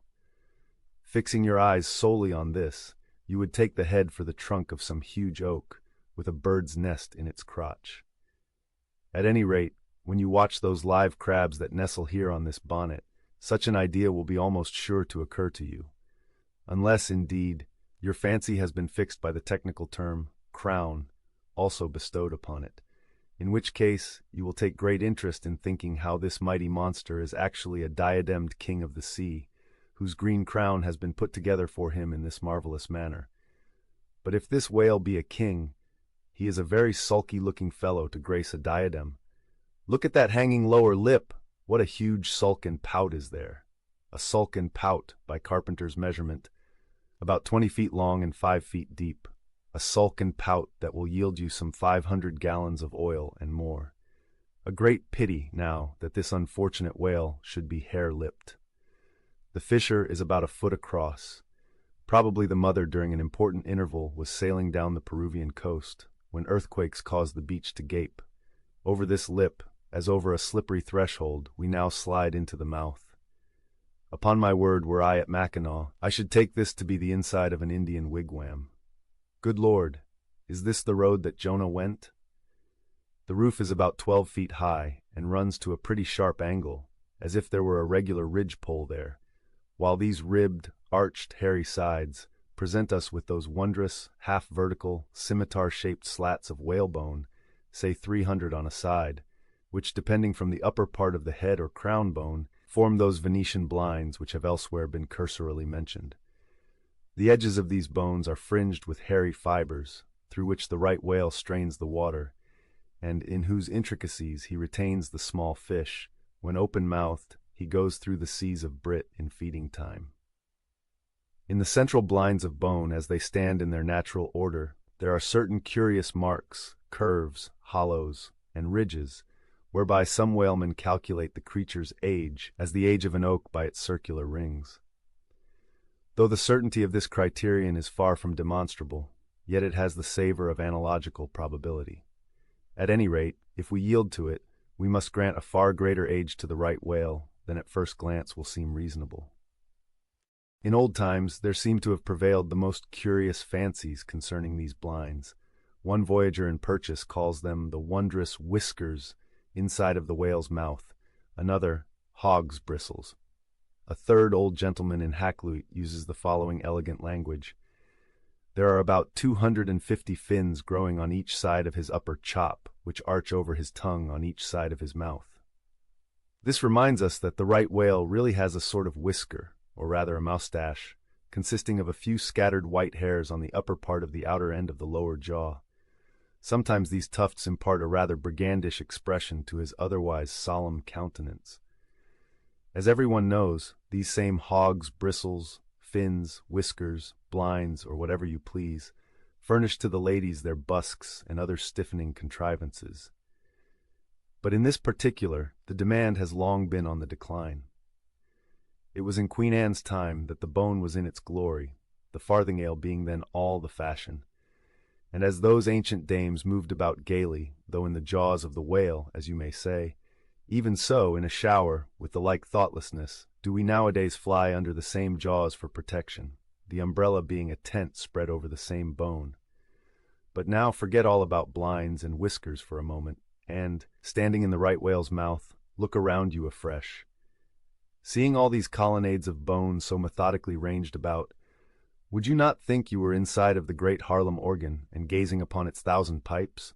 For a carpet to the organ we have a rug of the softest Turkey, the tongue, which is glued, as it were, to the floor of the mouth. It is very fat and tender, and apt to tear in pieces in hoisting it on deck. This particular tongue now before us, at a passing glance, I should say it was a 6-barreler. That is, it will yield you about that amount of oil. Ere this, you must have plainly seen the truth of what I started with, that the sperm whale and the right whale have almost entirely different heads. To sum up, then, in the right whales there is no great well of sperm, no ivory teeth at all, no long, slender mandible of a lower jaw like the sperm whales. Nor in the sperm whale are there any of those blinds of bone, no huge lower lip, and scarcely anything of a tongue. Again, the right whale has 2 external spout holes, the sperm whale only 1. Look your last, now, on these venerable hooded heads, while they yet lie together, for one will soon sink, unrecorded, in the sea. The other will not be very long in following. Can you catch the expression of the sperm whales there? It is the same he died with, only some of the longer wrinkles in the forehead seem now faded away. I think his broad brow to be full of a prairie-like placidity, born of a speculative indifference as to death. But mark the other head's expression. See that amazing lower lip, pressed by accident against the vessel's side so as firmly to embrace the jaw. Does not this whole head seem to speak of an enormous practical resolution in facing death? This right whale I take to have been a Stoic, the sperm whale a Platonian, who might have taken up Spinoza in his latter years. Ere quitting, for the nonce, the sperm whale's head, I would have you, as a sensible physiologist, simply, particularly remark its front aspect, in all its compacted collectedness. I would have you investigate it now, with the sole view of forming to yourself some unexaggerated, intelligent estimate of whatever battering-ram power may be lodged there. Here is a vital point, for you must either satisfactorily settle this matter with yourself, or forever remain an infidel as to one of the most appalling, but not the less true events, perhaps anywhere to be found in all recorded history. You observe that in the ordinary swimming position of the sperm whale, the front of his head presents an almost wholly vertical plane to the water. You observe that the lower part of that front slopes considerably backwards, so as to furnish more of a retreat for the long socket which receives the boom-like lower jaw. You observe that the mouth is entirely under the head, much in the same way, indeed, as though your own mouth were entirely under your chin. Moreover, you observe that the whale has no external nose, and that what nose he has, his spout hole, is on the top of his head. You observe that his eyes and ears are at the sides of his head, nearly 1/3 of his entire length from the front. Wherefore you must now have perceived that the front of the sperm whale's head is a dead, blind wall, without a single organ or tender prominence of any sort whatsoever. Furthermore, you are now to consider that only in the extreme, lower, backward-sloping part of the front of the head is there the slightest vestige of bone, and not till you get near 20 feet from the forehead do you come to the full cranial development, so that this whole enormous boneless mass is as one wad. Finally, though, as will soon be revealed, its contents partly comprise the most delicate oil. Yet, you are now to be apprised of the nature of the substance which so impregnably invests all that apparent effeminacy. In some previous place I have described to you how the blubber wraps the body of the whale, as the rind wraps an orange. Just so with the head, but with this difference. About the head this envelope, though not so thick, is of a boneless toughness inestimable by any man who has not handled it. The severest pointed harpoon, the sharpest lance darted by the strongest human arm, impotently rebounds from it. It is as though the forehead of the sperm whale were paved with horses' hoofs. I do not think that any sensation lurks in it. Bethink yourself also of another thing. When two large, loaded Indiamen chance to crowd and crush towards each other in the docks, what do the sailors do? They do not suspend between them, at the point of coming contact, any merely hard substance, like iron or wood. No, they hold there a large round wad of tow and cork, enveloped in the thickest and toughest of oxhide. That bravely and uninjured takes the jam which would have snapped all their oaken handspikes and iron crowbars. By itself, this sufficiently illustrates the obvious fact I drive at.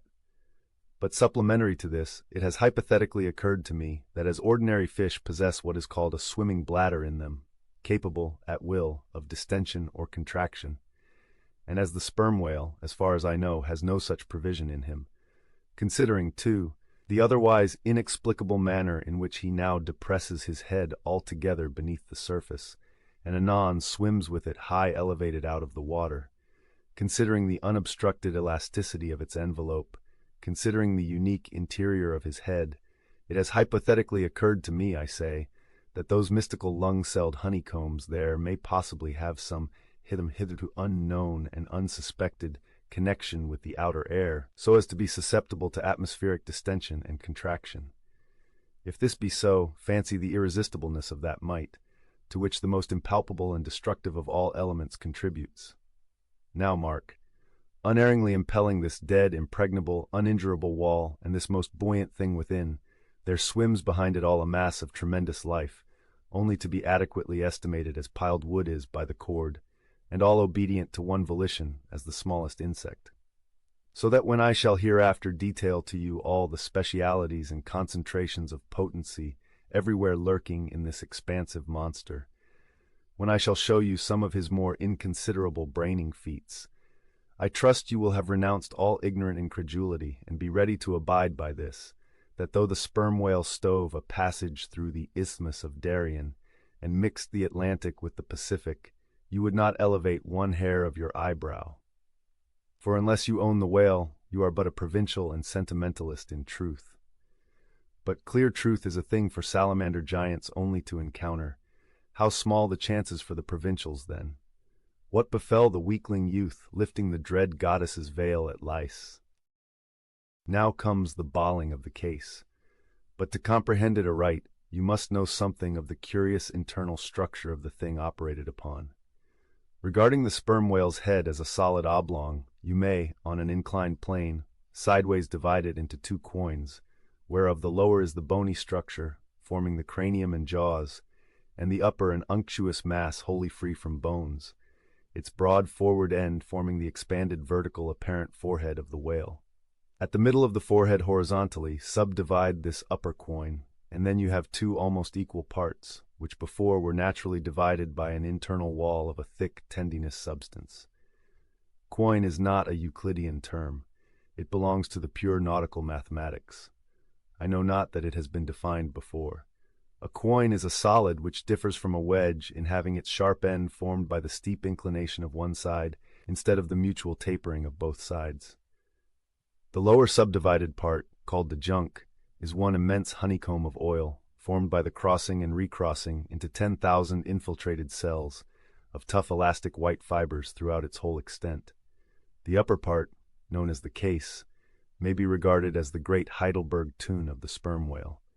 And as that famous great tierce is mystically carved in front, so the whale's vast plated forehead forms innumerable strange devices for the emblematical adornment of his wondrous ton. Moreover, as that of Heidelburgh was always replenished with the most excellent of the wines of the Rhenish valleys, so the ton of the whale contains by far the most precious of all his oily vintages, namely the highly prized spermaceti, in its absolutely pure, limpid, and odoriferous state. Nor is this precious substance found unalloyed in any other part of the creature. Though in life it remains perfectly fluid, yet, upon exposure to the air after death, it soon begins to concrete, sending forth beautiful crystalline shoots, as when the first thin, delicate ice is just forming in water. A large whale's case generally yields about 500 gallons of sperm, though from unavoidable circumstances, considerable of it is spilled, leaks, and dribbles away, or is otherwise irrevocably lost in the ticklish business of securing what you can. I know not with what fine and costly material the Heidelburgh tun was coated within, but in superlative richness that coating could not possibly have compared with the silken pearl-colored membrane, like the lining of a fine pelisse, forming the inner surface of the sperm whale's case. It will have been seen that the Heidelburgh tun of the sperm whale embraces the entire length of the entire top of the head, and since, as has been elsewhere set forth, the head embraces 1/3 of the whole length of the creature, then setting that length down at 80 feet for a good-sized whale, you have more than 26 feet for the depth of the ton, when it is lengthwise hoisted up and down against a ship's side. As in decapitating the whale, the operator's instrument is brought close to the spot where an entrance is subsequently forced into the spermaceti magazine. He has, therefore, to be uncommonly heedful, lest a careless, untimely stroke should invade the sanctuary and wastingly let out its invaluable contents. It is this decapitated end of the head, also, which is at last elevated out of the water, and retained in that position by the enormous cutting tackles, whose hempen combinations, on one side, make quite a wilderness of ropes in that quarter. Thus much being said, attend now, I pray you, to that marvelous and, in this particular instance, almost fatal operation whereby the sperm whale's great Heidelburgh tun is tapped. Nimble as a cat, Tashtego mounts aloft, and without altering his erect posture, runs straight out upon the overhanging mainyard arm to the part where it exactly projects over the hoisted tun. He has carried with him a light tackle called a whip, consisting of only 2 parts, traveling through a single sheaved block. Securing this block so that it hangs down from the yardarm, he swings one end of the rope till it is caught and firmly held by a hand on deck. Then, hand over hand, down the other part, the Indian drops through the air, till dexterously he lands on the summit of the head. There, still high elevated above the rest of the company, to whom he vivaciously cries, he seems some Turkish muezzin calling the good people to prayers from the top of a tower. A short-handled, sharp spade being sent up to him, he diligently searches for the proper place to begin breaking into the tun.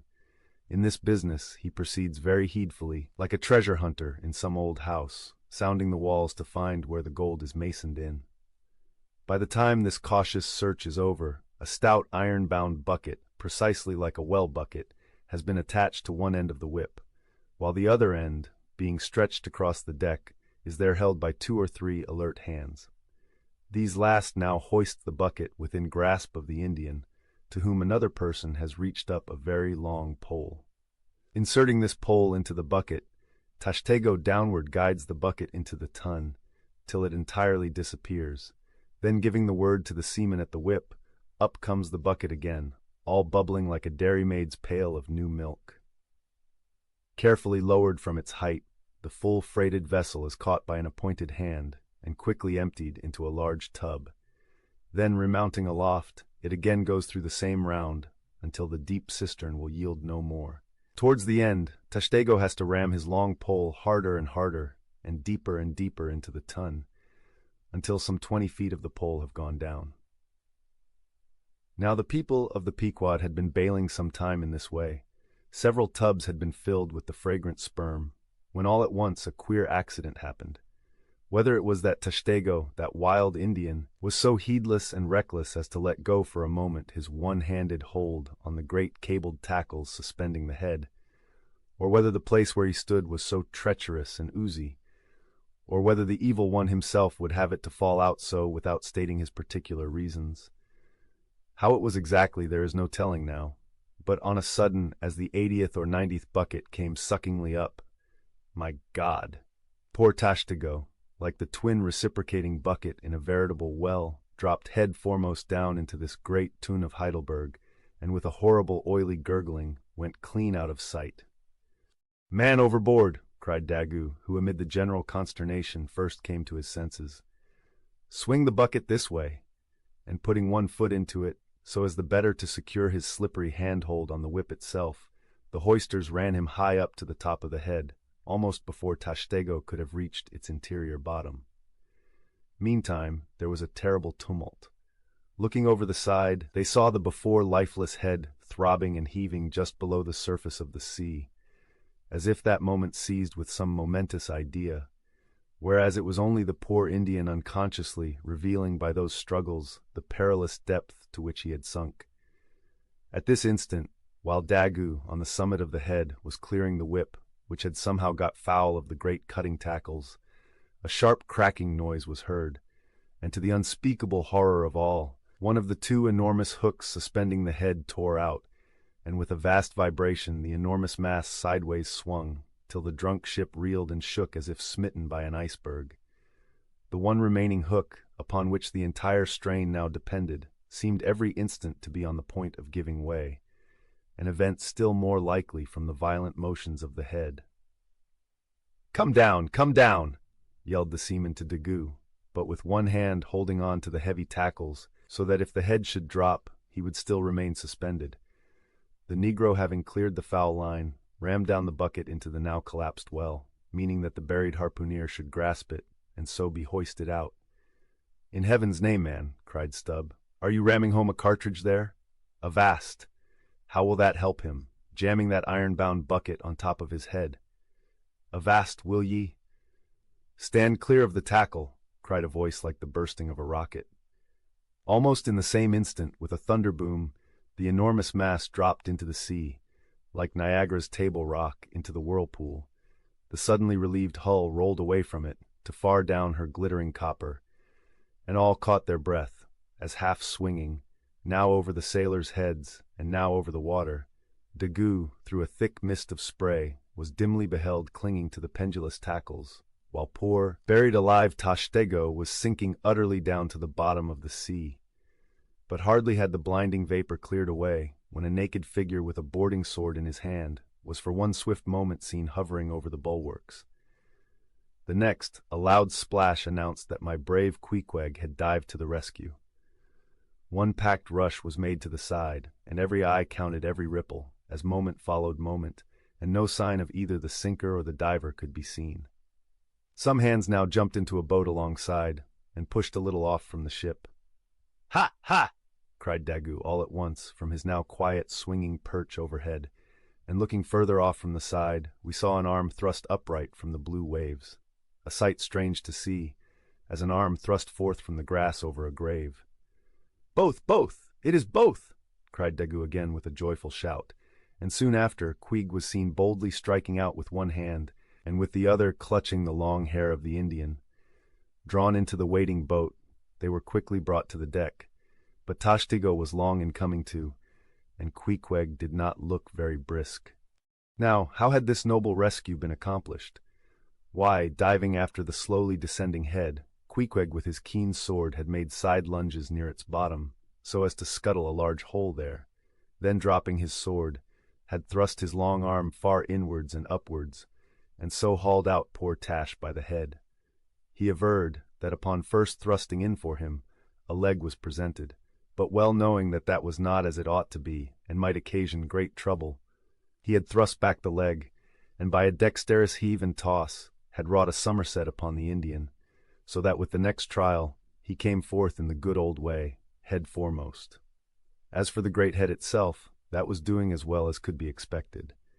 And thus, through the courage and great skill in obstetrics of Queequeg, the deliverance, or rather delivery of Tashtego, was successfully accomplished, in the teeth, too, of the most untoward and apparently hopeless impediments, which is a lesson by no means to be forgotten. Midwifery should be taught in the same course with fencing and boxing, riding and rowing.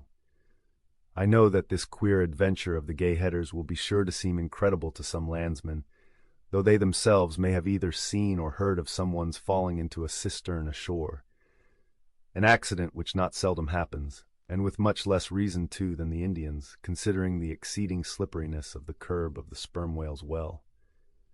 But, peradventure, it may be sagaciously urged, how is this? We thought the tissued, infiltrated head of the sperm whale was the lightest and most corky part about him, and yet thou makest it sink in an element of a far greater specific gravity than itself. We have thee there. Not at all, but I have ye, for at the time poor Tash fell in, the case had been nearly emptied of its lighter contents, leaving little but the dense tendinous wall of the well, a double-welded, hammered substance, as I have before said, much heavier than the sea water, and a lump of which sinks in it like lead almost. But the tendency to rapid sinking in this substance was in the present instance materially counteracted by the other parts of the head remaining undetached from it, so that it sank very slowly and deliberately indeed, affording Queequeg a fair chance for performing his agile obstetrics on the run, as you may say. Yes, it was a running delivery, so it was. Now, had Tashtego perished in that head, it had been a very precious perishing, smothered in the very whitest and daintiest of fragrant spermaceti, coffined, hearsed, and tombed in the secret inner chamber and sanctum sanctorum of the whale. Only one sweeter end can readily be recalled, the delicious death of an Ohio honey hunter, who, seeking honey in the crotch of a hollow tree, found such exceeding store of it, that leaning too far over, it sucked him in, so that he died embalmed. How many, think ye, have likewise fallen into Plato's honey head, and sweetly perished there? To scan the lines of his face, or feel the bumps on the head of this Leviathan, this is a thing which no physiognomist or phrenologist has as yet undertaken. Such an enterprise would seem almost as hopeful as for Lavater to have scrutinized the wrinkles on the rock of Gibraltar, or for Gall to have mounted a ladder and manipulated the dome of the Pantheon. Still, in that famous work of his, Lavater not only treats of the various faces of men, but also attentively studies the faces of horses, birds, serpents, and fish, and dwells in detail upon the modifications of expression discernible therein. Nor have Gall and his disciple Spurzheim failed to throw out some hints touching the phrenological characteristics of other beings than man. Therefore, though I am but ill qualified for a pioneer in the application of these two semi-sciences to the whale, I will do my endeavor. I try all things, I achieve what I can. Physiognomically regarded, the sperm whale is an anomalous creature. He has no proper nose, and since the nose is the central and most conspicuous of the features, and since it perhaps most modifies and finally controls their combined expression, hence it would seem that its entire absence as an external appendage must very largely affect the countenance of the whale. For as in landscape gardening, a spire, cupola, monument, or tower of some sort is deemed almost indispensable to the completion of the scene, so no face can be physiognomically in keeping without the elevated open-work belfry of the nose. Dash the nose from Phidias's marble Jove, and what a sorry remainder! Nevertheless, Leviathan is of so mighty a magnitude, all his proportions are so stately, that the same deficiency which in the sculptured Jove were hideous, in him is no blemish at all.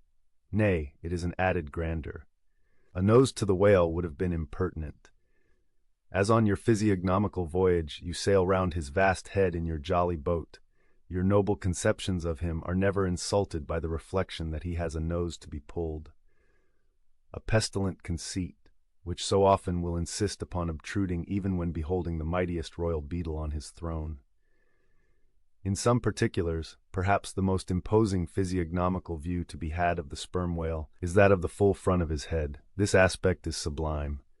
In thought, a fine human brow is like the east when troubled with the morning. In the repose of the pasture, the curled brow of the bull has a touch of the grand in it. Pushing heavy cannon up mountain defiles, the elephant's brow is majestic. Human or animal, the mystical brow is as that great golden seal affixed by the German emperors to their decrees.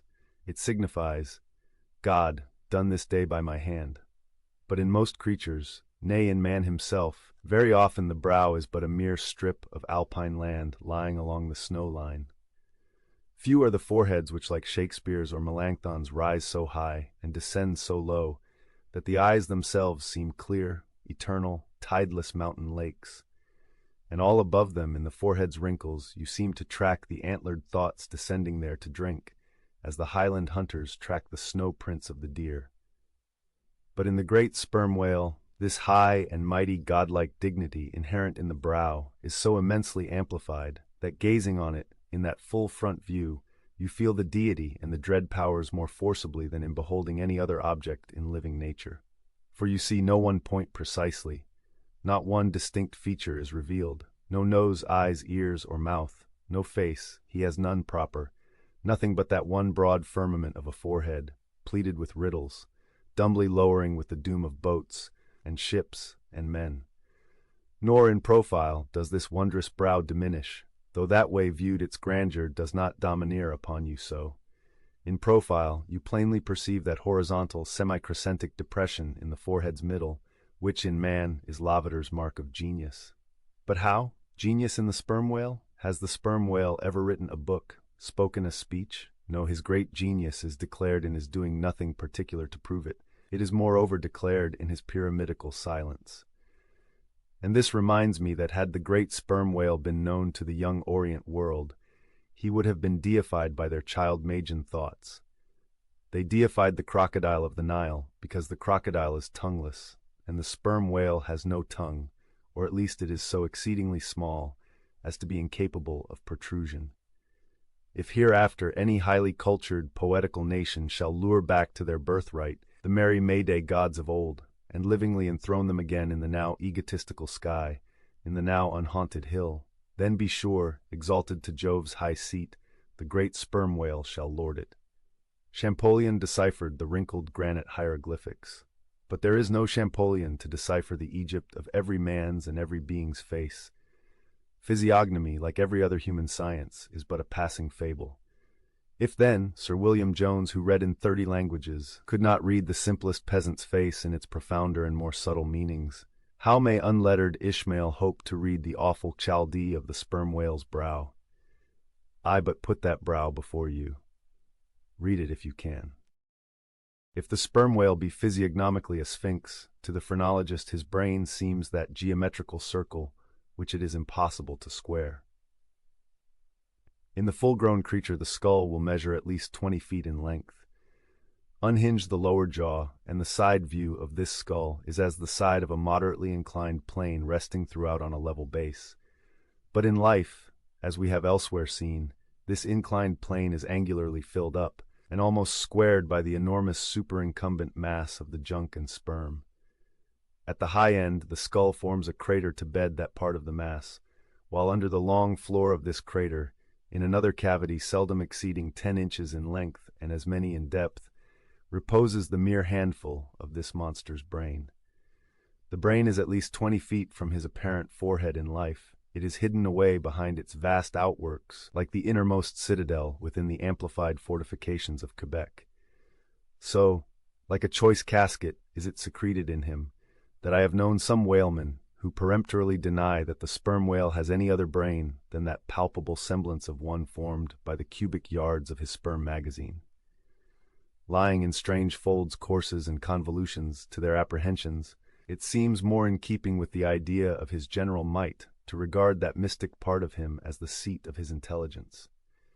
It is plain, then, that phrenologically the head of this Leviathan, in the creature's living intact state, is an entire delusion.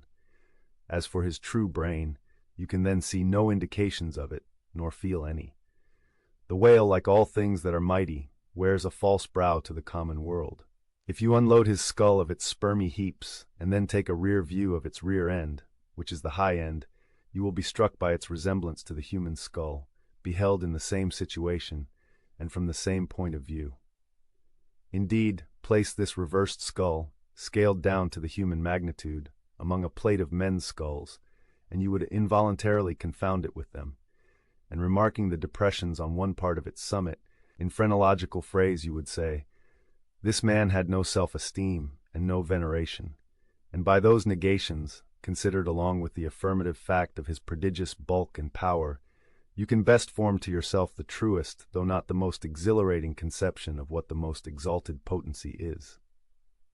But if from the comparative dimensions of the whale's proper brain you deem it incapable of being adequately charted, then I have another idea for you.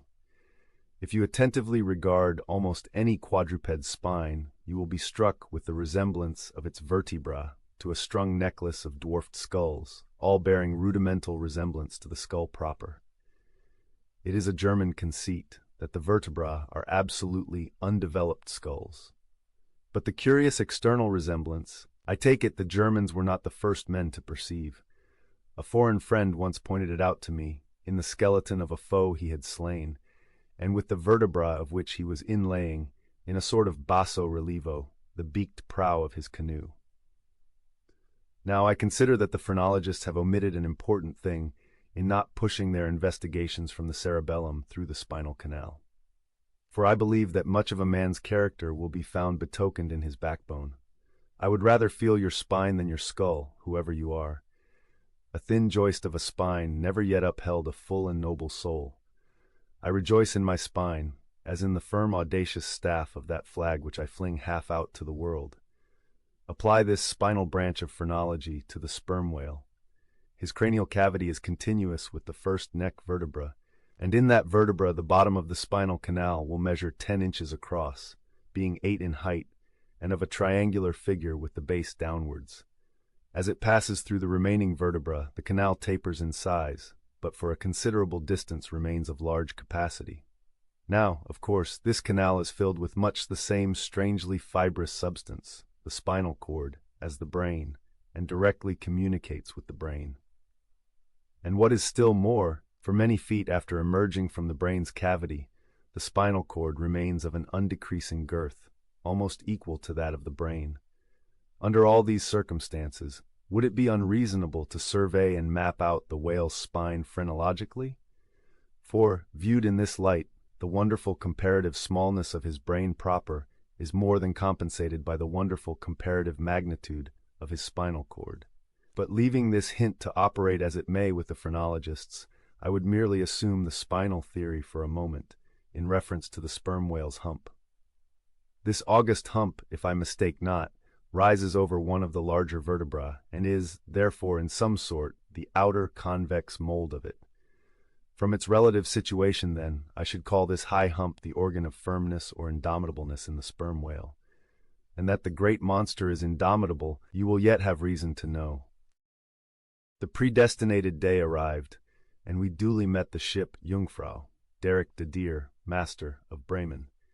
At one time the greatest whaling people in the world, the Dutch and Germans, are now among the least, but here and there at very wide intervals of latitude and longitude, you still occasionally meet with their flag in the Pacific. For some reason, the Jungfrau seemed quite eager to pay her respects. While yet some distance from the Pequod, she rounded to, and dropping a boat, her captain was impelled towards us, impatiently standing in the bows instead of the stern. "What has he in his hand there?" cried Starbuck, pointing to something wavingly held by the German. "Impossible! A lamp feeder." "Not that," said Stubb. No, it's a coffee pot, Mr. Starbuck. He's coming off to make us our coffee, is the yarman. Don't you see that big tin can there alongside of him? That's his boiling water." "Oh, he's all right, is the yarman." "Go along with you," cried Flask. "It's a lamp feeder and an oil can. He's out of oil and has come a-begging." However curious it may seem for an oil ship to be borrowing oil on the whale ground, and however much it may invertedly contradict the old proverb about carrying coals to Newcastle, yet sometimes such a thing really happens, and in the present case Captain Derek de Deer did indubitably conduct a lamp feeder as Flask did declare. As he mounted the deck, Ahab abruptly accosted him, without at all heeding what he had in his hand.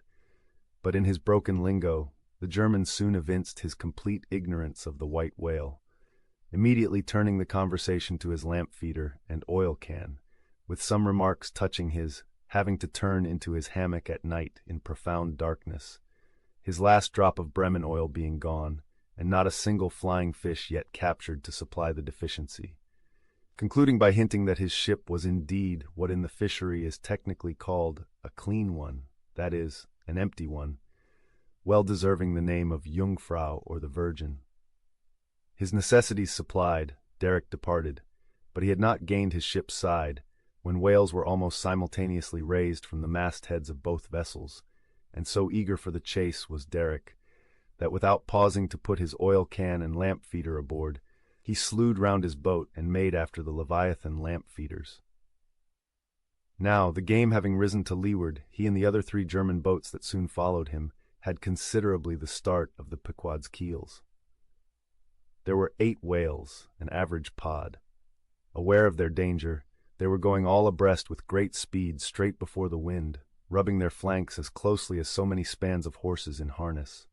They left a great wide wake, as though continually unrolling a great wide parchment upon the sea. Full in this rapid wake, and many fathoms in the rear, swam a huge humped old bull, which by his comparatively slow progress, as well as by the unusual yellowish incrustations overgrowing him, seemed afflicted with the jaundice or some other infirmity. Whether this whale belonged to the pod in advance seemed questionable, for it is not customary for such venerable leviathans to be at all social.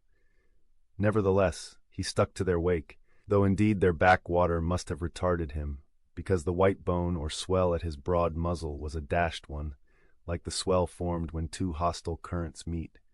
His spout was short, slow, and laborious, coming forth with a choking sort of gush, and spending itself in torn shreds, followed by strange subterranean commotions in him, which seemed to have egress at his other buried extremity, causing the waters behind him to upbubble.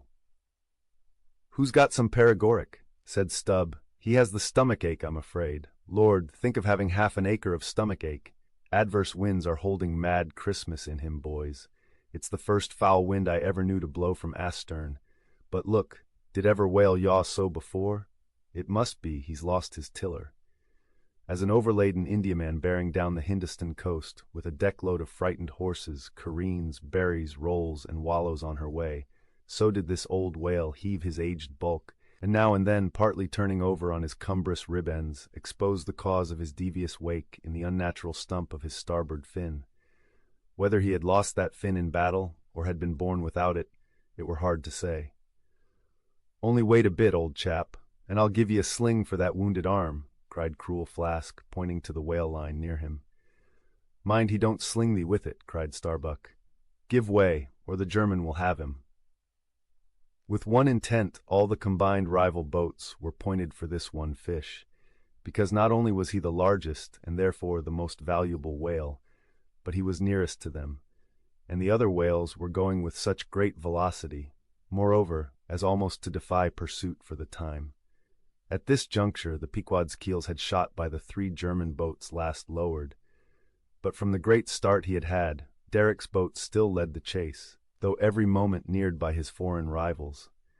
The only thing they feared was that from being already so nigh to his mark, he would be enabled to dart his iron before they could completely overtake and pass him. As for Derek, he seemed quite confident that this would be the case, and occasionally with a deriding gesture shook his lamp feeder at the other boats. "The ungracious and ungrateful dog!" cried Starbuck. "He mocks and dares me with the very poor box I filled for him not 5 minutes ago." Then in his old intense whisper, "Give way, greyhounds, dog to it." "I tell you what it is, men," cried Stubb to his crew, "it's against my religion to get mad, but I'd like to eat that villainous Yarman. Pull, won't ye? Are you going to let that rascal beat ye? Do ye love brandy? A hogshead of brandy then to the best man. Come, why don't some of ye burst a blood vessel? Who's that been dropping an anchor overboard? We don't budge an inch. We're becalmed. Halloo, here's grass growing in the boat's bottom, and by the Lord, the mast there's budding. This won't do, boys. Look at that Yarman. The short and long of it is, men, will ye spit fire or not?" "Oh, see the suds he makes," cried Flask, dancing up and down. "What a hump! Oh, do pile on the beef, lays like a log. Oh, my lads, do spring slapjacks and quahogs for supper, you know, my lads. Baked clams and muffins. Oh, do, spring. He's 100-barreler. Don't lose him now, don't. See that yarman. Oh, won't ye pull for your duff, my lads. Such a sog, such a sogger. Don't ye love sperm? There goes $3,000, men. A bank, a whole bank. The Bank of England. Oh, do. What's that yarman about now? At this moment Derek was in the act of pitching his lamp feeder at the advancing boats, and also his oil can, perhaps with the double view of retarding his rival's way, and at the same time economically accelerating his own by the momentary impetus of the backward toss. "The unmannerly Dutch dogger!" cried Stubb. "Pull now, men, like 50,000 line of battleship loads of red-haired devils. What I say, Tashtigo? Are you the man to snap your spine in 22 pieces for the honor of old Gayhead? What do I say?" "I say, pull like goddamn!" cried the Indian. Fiercely, but evenly incited by the taunts of the German, the Pequod's 3 boats now began ranging almost abreast, and so disposed momentarily neared him. In that fine, loose, chivalrous attitude of the headsman when drawing near to his prey, the 3 mates stood up proudly, occasionally backing the after oarsman with an exhilarating cry of, "There she slides now! Hurrah for the white ash breeze! Down with the yarman! Sail over him!"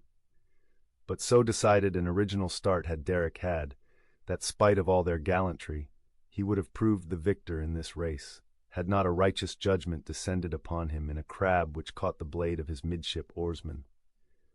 While this clumsy lubber was striving to free his white ash, and while, in consequence, Derek's boat was nigh to capsizing, and he thundering away at his men in a mighty rage, that was a good time for Starbuck, Stubb, and Flask. With a shout, they took a mortal start forwards, and slantingly ranged up on the German's quarter.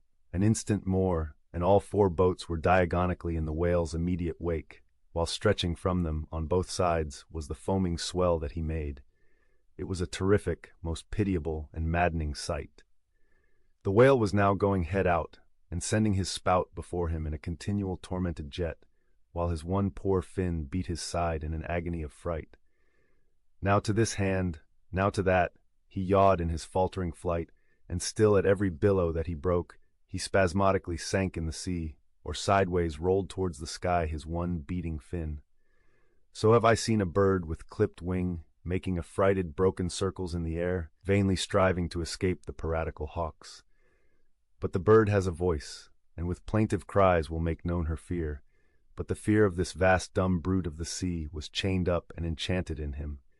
He had no voice save that choking respiration through his spiracle, and this made the sight of him unspeakably pitiable. While still, in his amazing bulk, portcullis jaw, and omnipotent tail, there was enough to appall the stoutest man who so pitied. Seeing now that but a very few moments more would give the Pequod's boats the advantage, and rather than be thus foiled of his game, Derek chose to hazard what to him must have seemed a most unusually long dart, ere the last chance would forever escape. But no sooner did his harpooneer stand up for the stroke, than all 3 tigers, Queequeg, Tashtego, Daggoo, instinctively sprang to their feet, and standing in a diagonal row, simultaneously pointed their barbs, and darted over the head of the German harpooneer. Their 3 Nantucket irons entered the whale. Blinding vapors of foam and white fire. The 3 boats, in the first fury of the whale's headlong rush, bumped the Germans aside with such force that both Derek and his baffled harpooneer were spilled out and sailed over by the 3 flying keels. "Don't be afraid, my butterboxes," cried Stubb, casting a passing glance upon them as he shot by. "You'll be picked up presently. All right, I saw some sharks astern. St. Bernard's dogs, you know. Relieve distressed travelers. Hurrah, this is the way to sail now. Every keel a sunbeam. Hurrah! Here we go like 3 tin kettles at the tail of a mad cougar. This puts me in mind of fastening to an elephant in a tilbury on a plain. Makes the wheel spokes fly, boys, when you fasten to him that way. And there's danger of being pitched out, too, when you strike a hill. Hurrah! This is the way a fellow feels when he's going to Davy Jones, all a rush down an endless inclined plane. Hurrah! This whale carries the everlasting mail." But the monster's run was a brief one. Giving a sudden gasp, he tumultuously sounded. With a grating rush, the 3 lines flew round the loggerheads with such a force as to gouge deep grooves in them. while so fearful were the harpooneers that this rapid sounding would soon exhaust the lines, that using all their dexterous might, they caught repeated smoking turns with the rope to hold on, till at last, owing to the perpendicular strain from the lead-line chocks of the boats, whence the 3 ropes went straight down into the blue, the gunwales of the bows were almost even with the water, while the 3 sterns tilted high in the air. And the whales soon ceasing to sound, for some time they remained in that attitude, fearful of expending more line, though the position was a little ticklish. But though boats have been taken down and lost in this way, yet it is this holding on, as it is called, this hooking up by the sharp barbs of his live flesh from the back. This it is that often torments the Leviathan into soon rising again to meet the sharp lance of his foes. Yet not to speak of the peril of the thing, it is to be doubted whether this course is always the best, for it is but reasonable to presume that the longer the stricken whale stays under water, the more he is exhausted. Because, owing to the enormous surface of him, in a full-grown sperm whale something less than 2,000 square feet, the pressure of the water is immense. We all know what an astonishing atmospheric weight we ourselves stand up under. Even here, above ground, in the air, how vast, then, the burden of a whale, bearing on his back a column of 200 fathoms of ocean. It must at least equal the weight of 50 atmospheres. One whaleman has estimated it at the weight of 20 line-of-battle ships, with all their guns and stores and men on board. As the 3 boats lay there on that gently rolling sea, gazing down into its eternal blue noon, and as not a single groan or cry of any sort, nay, not so much as a ripple or a bubble came up from its depths, what landsman would have thought that beneath all that silence and placidity the utmost monster of the seas was writhing and wrenching in agony? Not 8 inches of perpendicular rope were visible at the bows. Seems it credible that by 3 such thin threads the great Leviathan was suspended like the big weight to an 8-day clock. Suspended? And to what? To 3 bits of board. Is this the creature of whom it was once so triumphantly said, "Canst thou fill his skin with barbed irons, or his head with fish spears? The sword of him that layeth at him cannot hold, the spear, the dart, nor the habergeon. He esteemeth iron as straw, the arrow cannot make him flee. Darts are counted as stubble, he laugheth at the shaking of a spear." This the creature? This he? Oh, that unfulfillments should follow the prophets! For with the strength of 1,000 thighs in his tail, Leviathan had run his head under the mountains of the sea to hide him from the Pequod's fish spears. In that sloping afternoon sunlight, the shadows that the 3 boats sent down beneath the surface must have been long enough and broad enough to shade half Xerxes' army. Who can tell how appalling to the wounded whale must have been such huge phantoms flitting over his head? "Stand by, men, he stirs," cried Starbuck, as the 3 lines suddenly vibrated in the water, distinctly conducting upwards to them, as by magnetic wires, the life and death throbs of the whale, so that every oarsman felt them in his seat. The next moment, relieved in great part from the downward strain at the bows, the boats gave a sudden bounce upwards, as a small ice field will, when a dense herd of white bears are scared from it into the sea. "Haul in! Haul in!" cried Starbuck again. "He's rising." The lines of which, hardly an instant before, not 1 hand's breadth could have been gained, were now in long quick coils flung back all dripping into the boats, and soon the whale broke water within 2 ships' lengths of the hunters. His motions plainly denoted his extreme exhaustion. In most land animals there are certain valves or floodgates in many of their veins, whereby when wounded, the blood is in some degree at least instantly shut off in certain directions. Not so with the whale, one of whose peculiarities it is to have an entire non-valvular structure of the blood vessels, so that when pierced even by so small a point as a harpoon, a deadly drain is at once begun upon his whole arterial system. And when this is heightened by the extraordinary pressure of water at a great distance below the surface, his life may be said to pour from him in incessant streams. Yet so vast is the quantity of blood in him, and so distant and numerous its interior fountains, that he will keep thus bleeding and bleeding for a considerable period. Even as in a drought a river will flow, whose source is in the well springs of far-off and undiscernible hills.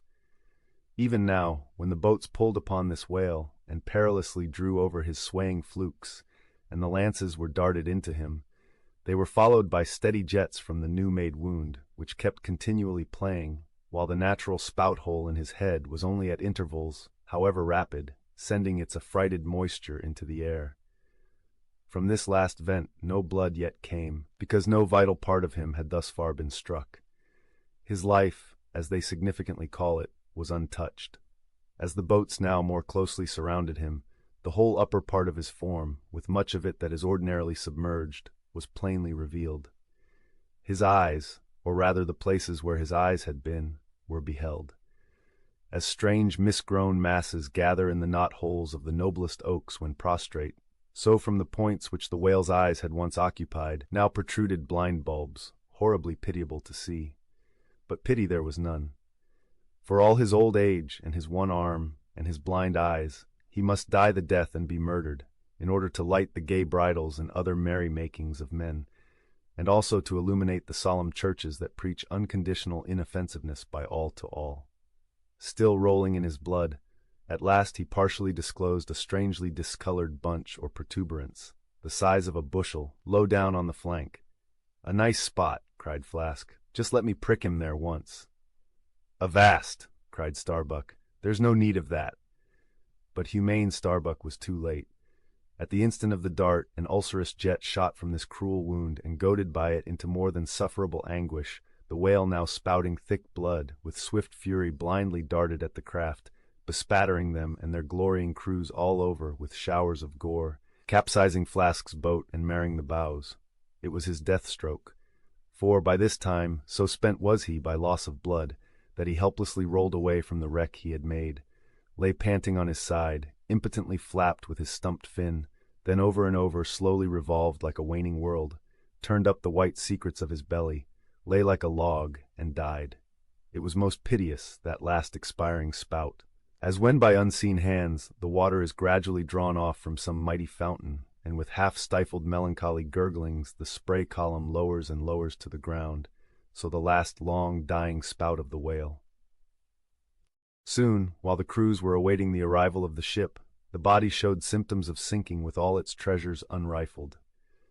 Immediately, by Starbuck's orders, lines were secured to it at different points, so that ere long every boat was a buoy, the sunken whale being suspended a few inches beneath them by the cords. By very heedful management, when the ship drew nigh, the whale was transferred to her side, and was strongly secured there by the stiffest fluke chains, for it was plain that unless artificially upheld, the body would at once sink to the bottom. It so chanced that almost upon first cutting into him with the spade, the entire length of a corroded harpoon was found embedded in his flesh, on the lower part of the bunch before described. But as the stumps of harpoons are frequently found in the dead bodies of captured whales, with the flesh perfectly healed around them, and no prominence of any kind to denote their place, therefore there must needs have been some other unknown reason in the present case fully to account for the ulceration alluded to. But still more curious was the fact of a lance head of stone being found in him, not far from the buried iron, the flesh perfectly firm about it. Who had darted that stone lance, and when? It might have been darted by some Norwest Indian long before America was discovered. What other marvels might have been rummaged out of this monstrous cabinet there is no telling. But a sudden stop was put to further discoveries by the ship's being unprecedentedly dragged over sideways to the sea, owing to the body's immensely increasing tendency to sink. However, Starbuck, who had the ordering of affairs, hung on to it to the last. Hung on to it so resolutely, indeed, that when at length the ship would have been capsized, if still persisting in locking arms with the body, then, when the command was given to break clear from it, such was the immovable strain upon the timber heads to which the fluke chains and cables were fastened, that it was impossible to cast them off. Meantime, everything in the Pequod was aslant. To cross to the other side of the deck was like walking up the steep gabled roof of a house. The ship groaned and gasped. Many of the ivory inlayings of her bulwarks and cabins were started from their places by the unnatural dislocation. In vain handspikes and crows were brought to bear upon the immovable fluke chains, to pry them adrift from the timber-heads, and so low had the whale now settled that the submerged ends could not be at all approached, while every moment whole tons of ponderosity seemed added to the sinking bulk, and the ship seemed on the point of going over. Hold on, won't ye?" cried Stubb to the body. "Don't be in such a devil of a hurry to sink. By thunder, men, we must do something or go for it. No use prying there. Avast, I say, with your handspikes, and run one of ye for a prayer book and a penknife, and cut the big chains." "Knife! Aye, aye!" cried Queequeg, and seizing the carpenter's heavy hatchet, he leaned out of a porthole, and steel to iron, began slashing at the largest fluke chains. But a few strokes full of sparks were given, when the exceeding strain affected the rest. With a terrific snap, every fastening went adrift, the ship righted, the carcass sank. Now, this occasional, inevitable sinking of the recently killed sperm whale is a very curious thing, nor has any fisherman yet adequately accounted for it. Usually the dead sperm whale floats with great buoyancy, with its side or belly considerably elevated above the surface. If the only whales that thus sank were old, meager, and broken-hearted creatures, their pads of lard diminished and all their bones heavy and rheumatic, then you might with some reason assert that this sinking is caused by an uncommon specific gravity in the fish, so sinking consequent upon this absence of buoyant matter in him. But it is not so. For young whales, in the highest health and swelling with noble aspirations, prematurely cut off in the warm flush and May of life, with all their panting lard about them, even these brawny, buoyant heroes do sometimes sink. Be it said, however, that the sperm whale is far less liable to this accident than any other species. Where one of that sort go down, 20 right whales do. This difference in the species is no doubt imputable in no small degree to the greater quantity of bone in the right whale, his Venetian blinds alone sometimes weighing more than a ton. From this encumbrance the sperm whale is wholly free. But there are instances where, after the lapse of many hours or several days, the sunken whale again rises, more buoyant than in life. But the reason of this is obvious. Gases are generated in him, he swells to a prodigious magnitude, becomes a sort of animal balloon.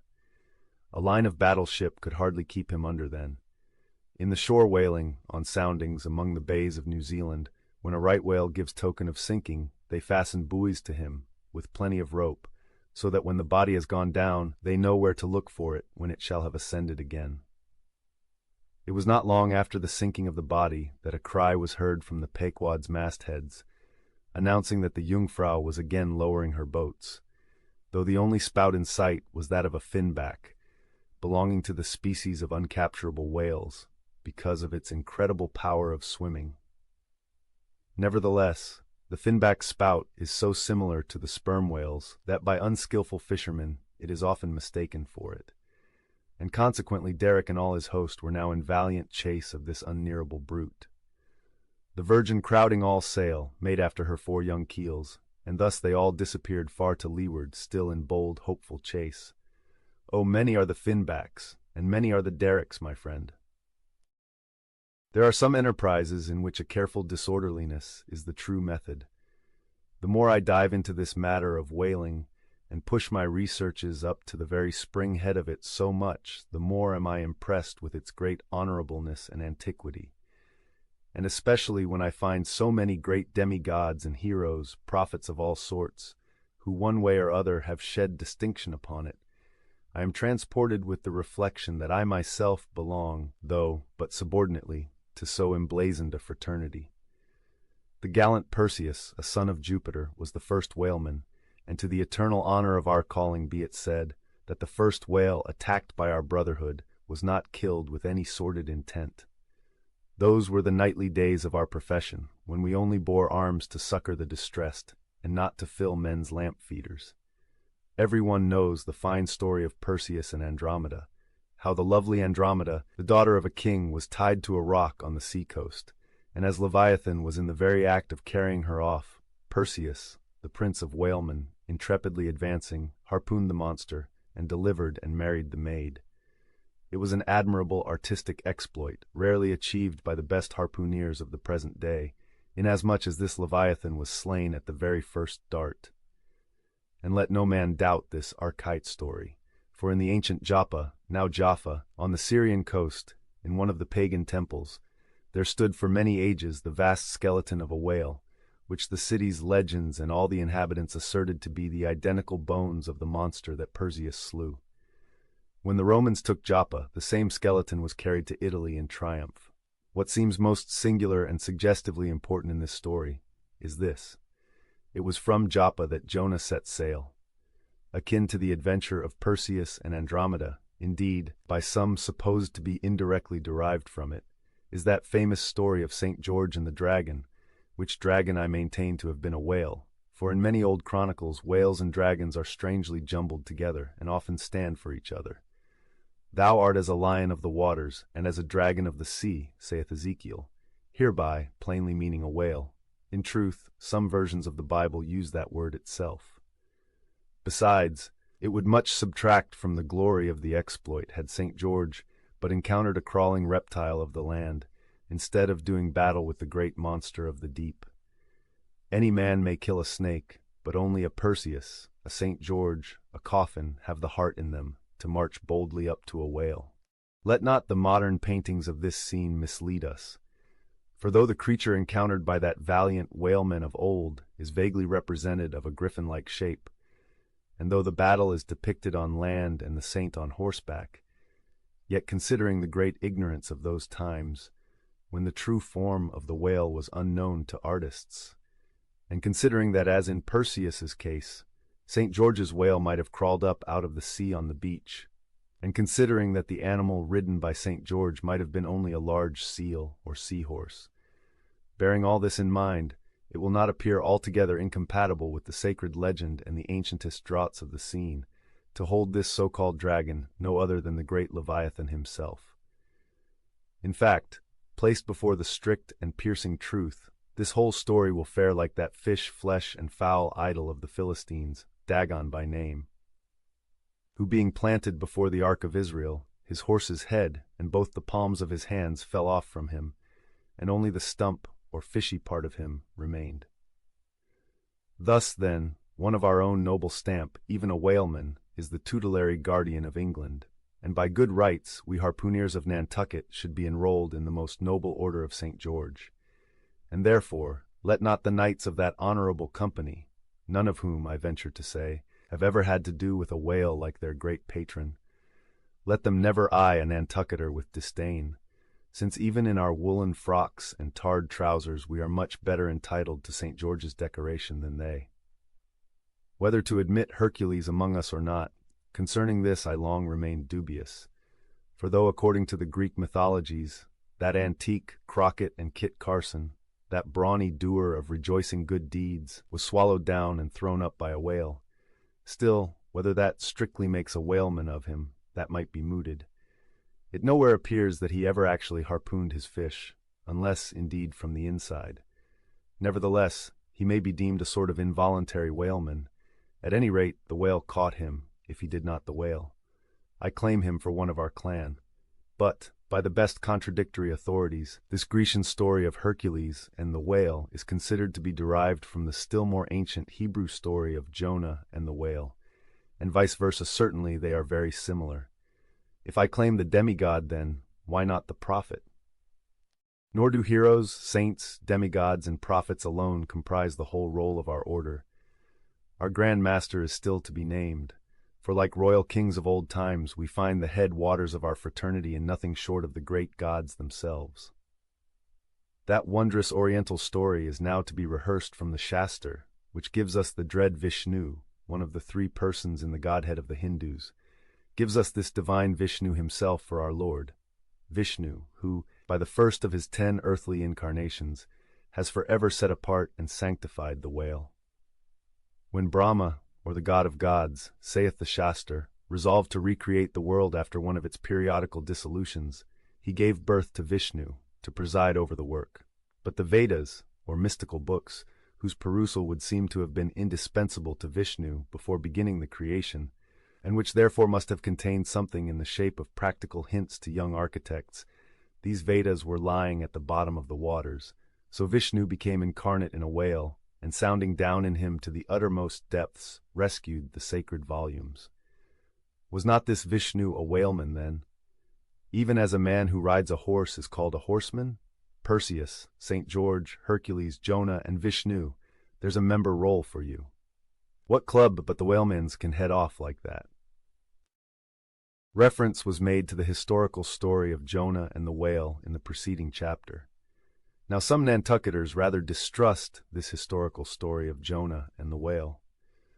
But then there were some skeptical Greeks and Romans who, standing out from the orthodox pagans of their times, equally doubted the story of Hercules and the whale and Arion and the dolphin, and yet their doubting those traditions did not make those traditions one whit the less facts for all that.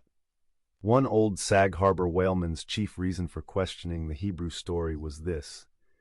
He had one of those quaint old-fashioned Bibles embellished with curious, unscientific plates, one of which represented Jonah's whale with two spouts in his head, a peculiarity only true with respect to a species of the Leviathan, the right whale, and the varieties of that order, concerning which the fishermen have this saying, "A penny roll would choke him.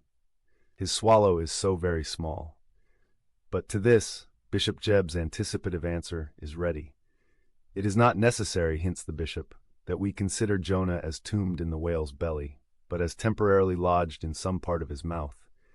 And this seems reasonable enough in the good bishop. For truly the right whale's mouth would accommodate a couple of whist tables and comfortably seat all the players. Possibly, too, Jonah might have ensconced himself in a hollow tooth, but, on second thoughts, the right whale is toothless. Another reason which Sag Harbor, he went by that name, urged for his want of faith in this matter of the prophet was something obscurely in reference to his incarcerated body and the whale's gastric juices. But this objection likewise falls to the ground, because a German exegetist supposes that Jonah must have taken refuge in the floating body of a dead whale, even as the French soldiers in the Russian campaign turned their dead horses into tents and crawled into them. Besides, it has been divined by other continental commentators that when Jonah was thrown overboard from the Joppa ship, he straightway effected his escape to another vessel nearby, some vessel with a whale for a figurehead, and, I would add, possibly called the whale, as some craft are nowadays christened the shark, the gull, the eagle. Nor have there been wanting learned exegetists who have opined that the whale mentioned in the book of Jonah merely meant a life-preserver, an inflated bag of wind, which the endangered prophet swam to, and so was saved from a watery doom. Poor Sag Harbor, therefore, seems worsted all round. But he had still another reason for his want of faith. It was this: if I remember right, Jonah was swallowed by the whale in the Mediterranean Sea, and after 3 days he was vomited up somewhere within 3 days' journey of Nineveh, a city on the Tigris, very much more than 3 days' journey across from the nearest point of the Mediterranean coast. How is that? But was there no other way for the whale to land the prophet within that short distance of Nineveh? Yes. He might have carried him round by the way of the Cape of Good Hope. But not to speak of the passage through the whole length of the Mediterranean, and another passage up the Persian Gulf and Red Sea, such a supposition would involve the complete circumnavigation of all Africa in 3 days. Not to speak of the Tigris waters, near the site of Nineveh, being too shallow for any whale to swim in. Besides, this idea of Jonah's weathering the Cape of Good Hope at so early a day would wrest the honor of the discovery of that great headland from Bartholomew Diaz, its reputed discoverer, and so make modern history a liar. But all these foolish arguments of old Sag Harbor only evinced his foolish pride of reason, a thing still more reprehensible in him, seeing that he had but little learning except what he had picked up from the sun and the sea. I say it only shows his foolish, impious pride, an abominable, devilish rebellion against the reverend clergy. For by a Portuguese Catholic priest, this very idea of Jonah's going to Nineveh via the Cape of Good Hope was advanced as a signal magnification of the general miracle. And so it was. Besides, to this day, the highly enlightened Turks devoutly believe in the historical story of Jonah. And some 3 centuries ago, an English traveler in old Harris's Voyages speaks of a Turkish mosque built in honor of Jonah, in which Mosk was a miraculous lamp that burnt without any oil. To make them run easily and swiftly, the axles of carriages are anointed, and for much the same purpose, some whalers perform an analogous operation upon their boat. They grease the bottom. Nor is it to be doubted that as such a procedure can do no harm, it may possibly be of no contemptible advantage, considering that oil and water are hostile, that oil is a sliding thing, and that the object in view is to make the boat slide bravely. Queequeg believed strongly in anointing his boat, and one morning not long after the German ship Jungfrau disappeared, took more than customary pains in that occupation, crawling under its bottom where it hung over the side, and rubbing in the unctuousness as though diligently seeking to ensure a crop of hair from the craft's bald keel. He seemed to be working in obedience to some particular presentiment, nor did it remain unwarranted by the event. Towards noon whales were raised, but so soon as the ship sailed down to them, they turned and fled with swift precipitancy, a disordered flight as of Cleopatra's barges from Actium. Nevertheless, the boats pursued, and Stubbs was foremost. By great exertion, Tashtego at last succeeded in planting one iron, but the stricken whale, without at all sounding, still continued his horizontal flight with added fleetness. Such unintermitted strainings upon the planted iron must sooner or later inevitably extract it. It became imperative to lance the flying whale, or be content to lose him. But to haul the boat up to his flank was impossible. He swam so fast and furious. What then remained? Of all the wondrous devices and dexterities, the sleights of hand and countless subtleties, to which the veteran whaleman is so often forced, none exceed that fine maneuver with the lance called pitchpoling. Small sword, or broadsword, in all its exercises boasts nothing like it. It is only indispensable with an inveterate running whale. Its grand fact and feature is the wonderful distance to which the long lance is accurately darted from a violently rocking, jerking boat under extreme headway. Steel and wood included, the entire spear is some 10 or 12 feet in length. The staff is much slighter than that of the harpoon, and also of a lighter material, pine. It is furnished with a small rope called a warp, of considerable length, by which it can be hauled back to the hand after darting. But before going further, it is important to mention here that though the harpoon may be pitch-poled in the same way with the lance, yet it is seldom done, and when done is still less frequently successful, on account of the greater weight and inferior length of the harpoon as compared with the lance, which in effect become serious drawbacks. As a general thing, therefore, you must first get fast to a whale before any pitch-poling comes into play.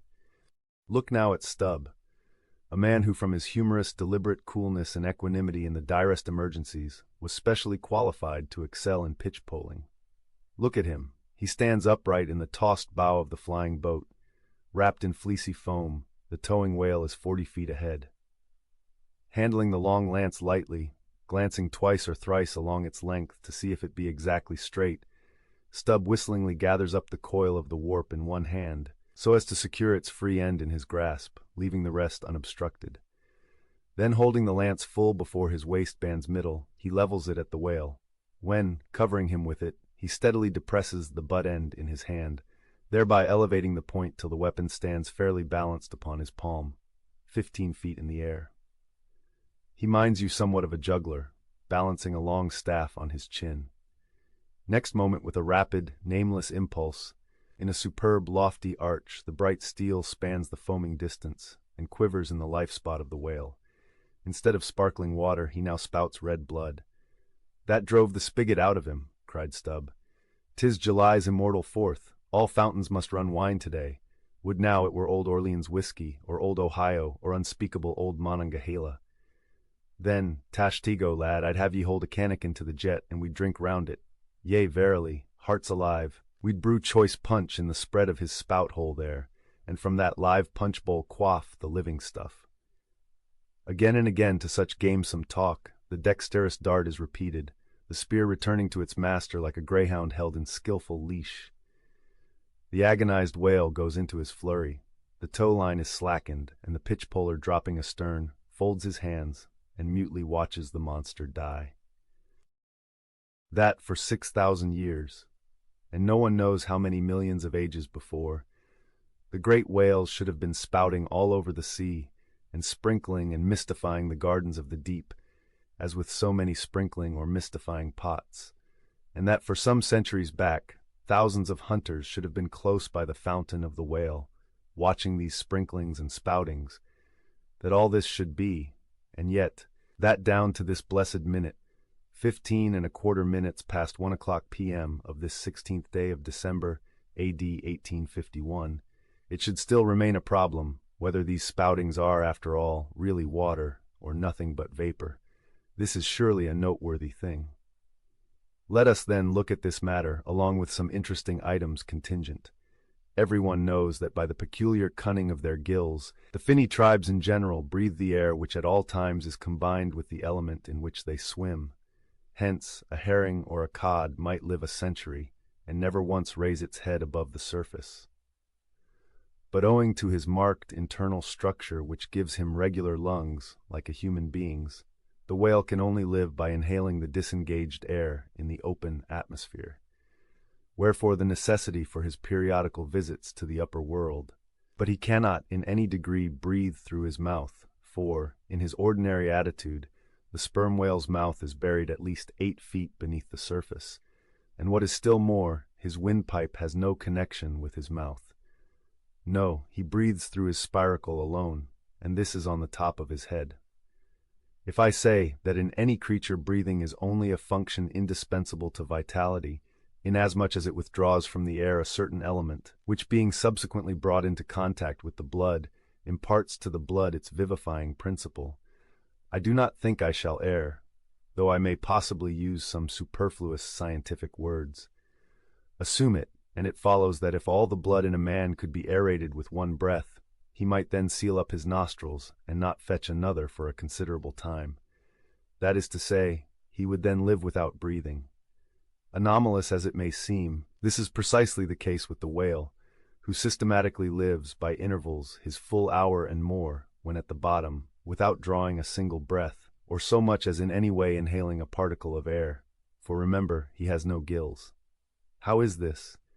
Between his ribs and on each side of his spine, he is supplied with a remarkable involved Cretan labyrinth of vermicelli-like vessels, which vessels, when he quits the surface, are completely distended with oxygenated blood, so that for an hour or more, 1,000 fathoms in the sea, he carries a surplus stock of vitality in him, just as the camel crossing the waterless desert carries a surplus supply of drink for future use in its 4 supplementary stomachs. The anatomical fact of this labyrinth is indisputable, and that the supposition founded upon it is reasonable and true seems the more cogent to me when I consider the otherwise inexplicable obstinacy of that Leviathan in having his spoutings out, as the fishermen phrase it. This is what I mean. If unmolested, upon rising to the surface, the sperm whale will continue there for a period of time exactly uniform with all his other unmolested risings. Say he stays 11 minutes and jets 70 times, that is, respires 70 breaths, then whenever he rises again, he will be sure to have his 70 breaths over again, to a minute. Now if after he fetches a few breaths you alarm him so that he sounds, he will be always dodging up again to make good his regular allowance of air. And not till those 70 breaths are told will he finally go down to stay out his full term below. Remark, however, that in different individuals these rates are different, but in any one they are alike. Now, why should the whale thus insist upon having his spoutings out, unless it be to replenish his reservoir of air ere descending for good? How obvious is it, too, that this necessity for the whale's rising exposes him to all the fatal hazards of the chase. For not by hook or by net could this vast Leviathan be caught when sailing 1,000 fathoms beneath the sunlight. Not so much thy skill, then, O hunter, as the great necessities that strike the victory to thee. In man, breathing is incessantly going on, one breath only serving for 2 or 3 pulsations, so that whatever other business he has to attend to, waking or sleeping, breathe he must or die he will. But the sperm whale only breathes about 1/7 or Sunday of his time. It has been said that the whale only breathes through his spout hole. If it could truthfully be added that his spouts are mixed with water, then I opine we should be furnished with the reason why his sense of smell seems obliterated in him. For the only thing about him that at all answers to his nose is that identical spout hole, and being so clogged with two elements, it could not be expected to have the power of smelling.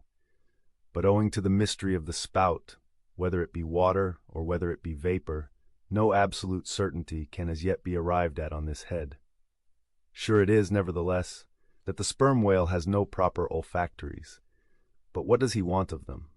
No roses, no violets, no cologne water in the sea. Furthermore, as his windpipe solely opens into the tube of his spouting canal, and as that long canal, like the Grand Erie Canal, is furnished with a sort of locks that open and shut for the downward retention of air or the upward exclusion of water, therefore the whale has no voice, unless you insult him by saying that when he so strangely rumbles, he talks through his nose. But then again, what has the whale to say? Seldom have I known any profound being that had anything to say to this world, unless forced to stammer out something by way of getting a living. Oh, happy that the world is such an excellent listener. Now, the spouting canal of the sperm whale, chiefly intended as it is for the conveyance of air, and for several feet laid along horizontally, just beneath the upper surface of his head, and a little to one side. This curious canal is very much like a gas pipe laid down in a city on one side of a street. But the question returns whether this gas pipe is also a water pipe.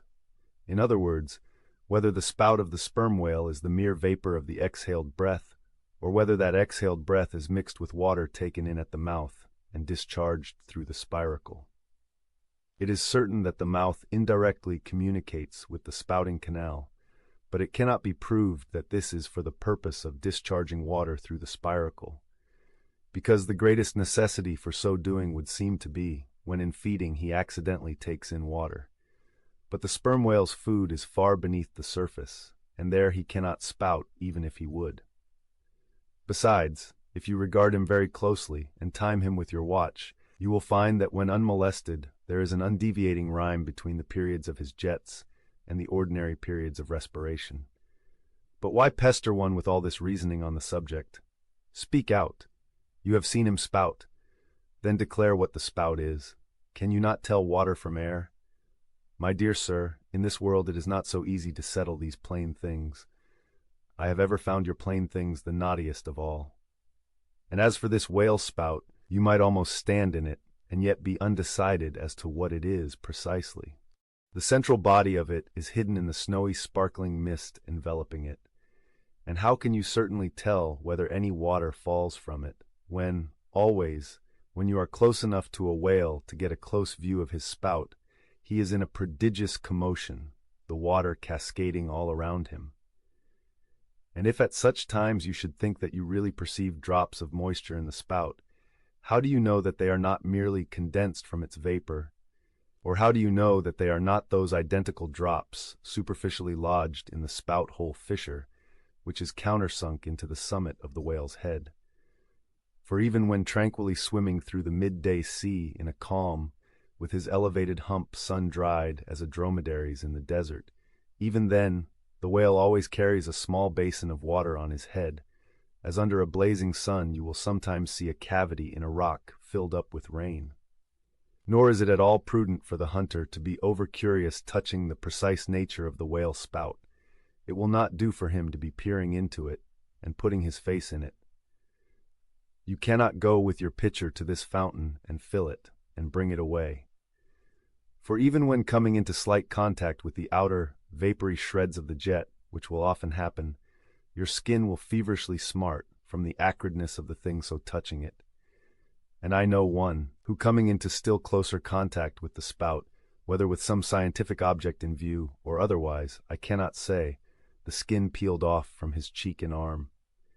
Wherefore, among whalemen, the spout is deemed poisonous. They try to evade it. Another thing, I have heard it said, and I do not much doubt it, that if the jet is fairly spouted into your eyes, it will blind you.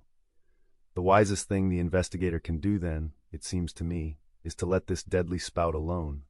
Still, we can hypothesize, even if we cannot prove and establish. My hypothesis is this, that the spout is nothing but mist. And besides other reasons, To this conclusion I am impelled by considerations touching the great inherent dignity and sublimity of the sperm whale. I account him no common shallow being, inasmuch as it is an undisputed fact that he is never found on soundings or near shores. All other whales sometimes are. He is both ponderous and profound, and I am convinced that from the heads of all ponderous, profound beings, such as Plato, Pyrrho, the devil, Jupiter, Dante, and so on, there always goes up a certain semi-visible steam, while in the act of thinking deep thoughts. While composing a little treatise on eternity, I had the curiosity to place a mirror before me, and ere long saw reflected there a curious involved worming and undulation in the atmosphere over my head. The invariable moisture of my hair, while plunged in deep thought after 6 cups of hot tea in my thin shingled attic of an August noon. This seems an additional argument for the above supposition. And how nobly it raises our conceit of the mighty, misty monster, to behold him solemnly sailing through a calm tropical sea, his vast mild head overhung by a canopy of vapor, engendered by his incommunicable contemplations, and that vapor, as you will sometimes see it, glorified by a rainbow, as if heaven itself had put its seal upon his thoughts. For, see, rainbows do not visit the clear air, they only irradiate vapor. And so, through all the thick mists of the dim doubts in my mind, divine intuitions now and then shoot, enkindling my fog with a heavenly ray. And for this I thank God, for all have doubts, many deny, but doubts or denials, few along with them, have intuitions.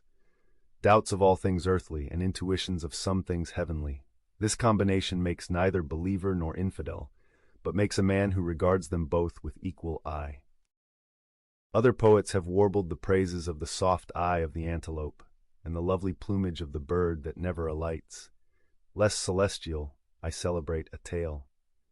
Reckoning the largest-sized sperm whale's tail to begin at that point of the trunk where it tapers to about the girth of a man, it comprises upon its upper surface alone an area of at least 50 square feet. The compact round body of its root expands into 2 broad, firm, flat palms or flukes, gradually shoaling away to less than an inch in thickness. At the crotch or junction, these flukes slightly overlap, then sideways recede from each other like wings, leaving a wide vacancy between. In no living thing are the lines of beauty more exquisitely defined than in the crescentic borders of these flukes. At its utmost expansion in the full-grown whale, the tail will considerably exceed 20 feet across. The entire member seems a dense webbed bed of welded sinews, but cut into it, and you find that 3 distinct strata compose it: upper, middle, and lower.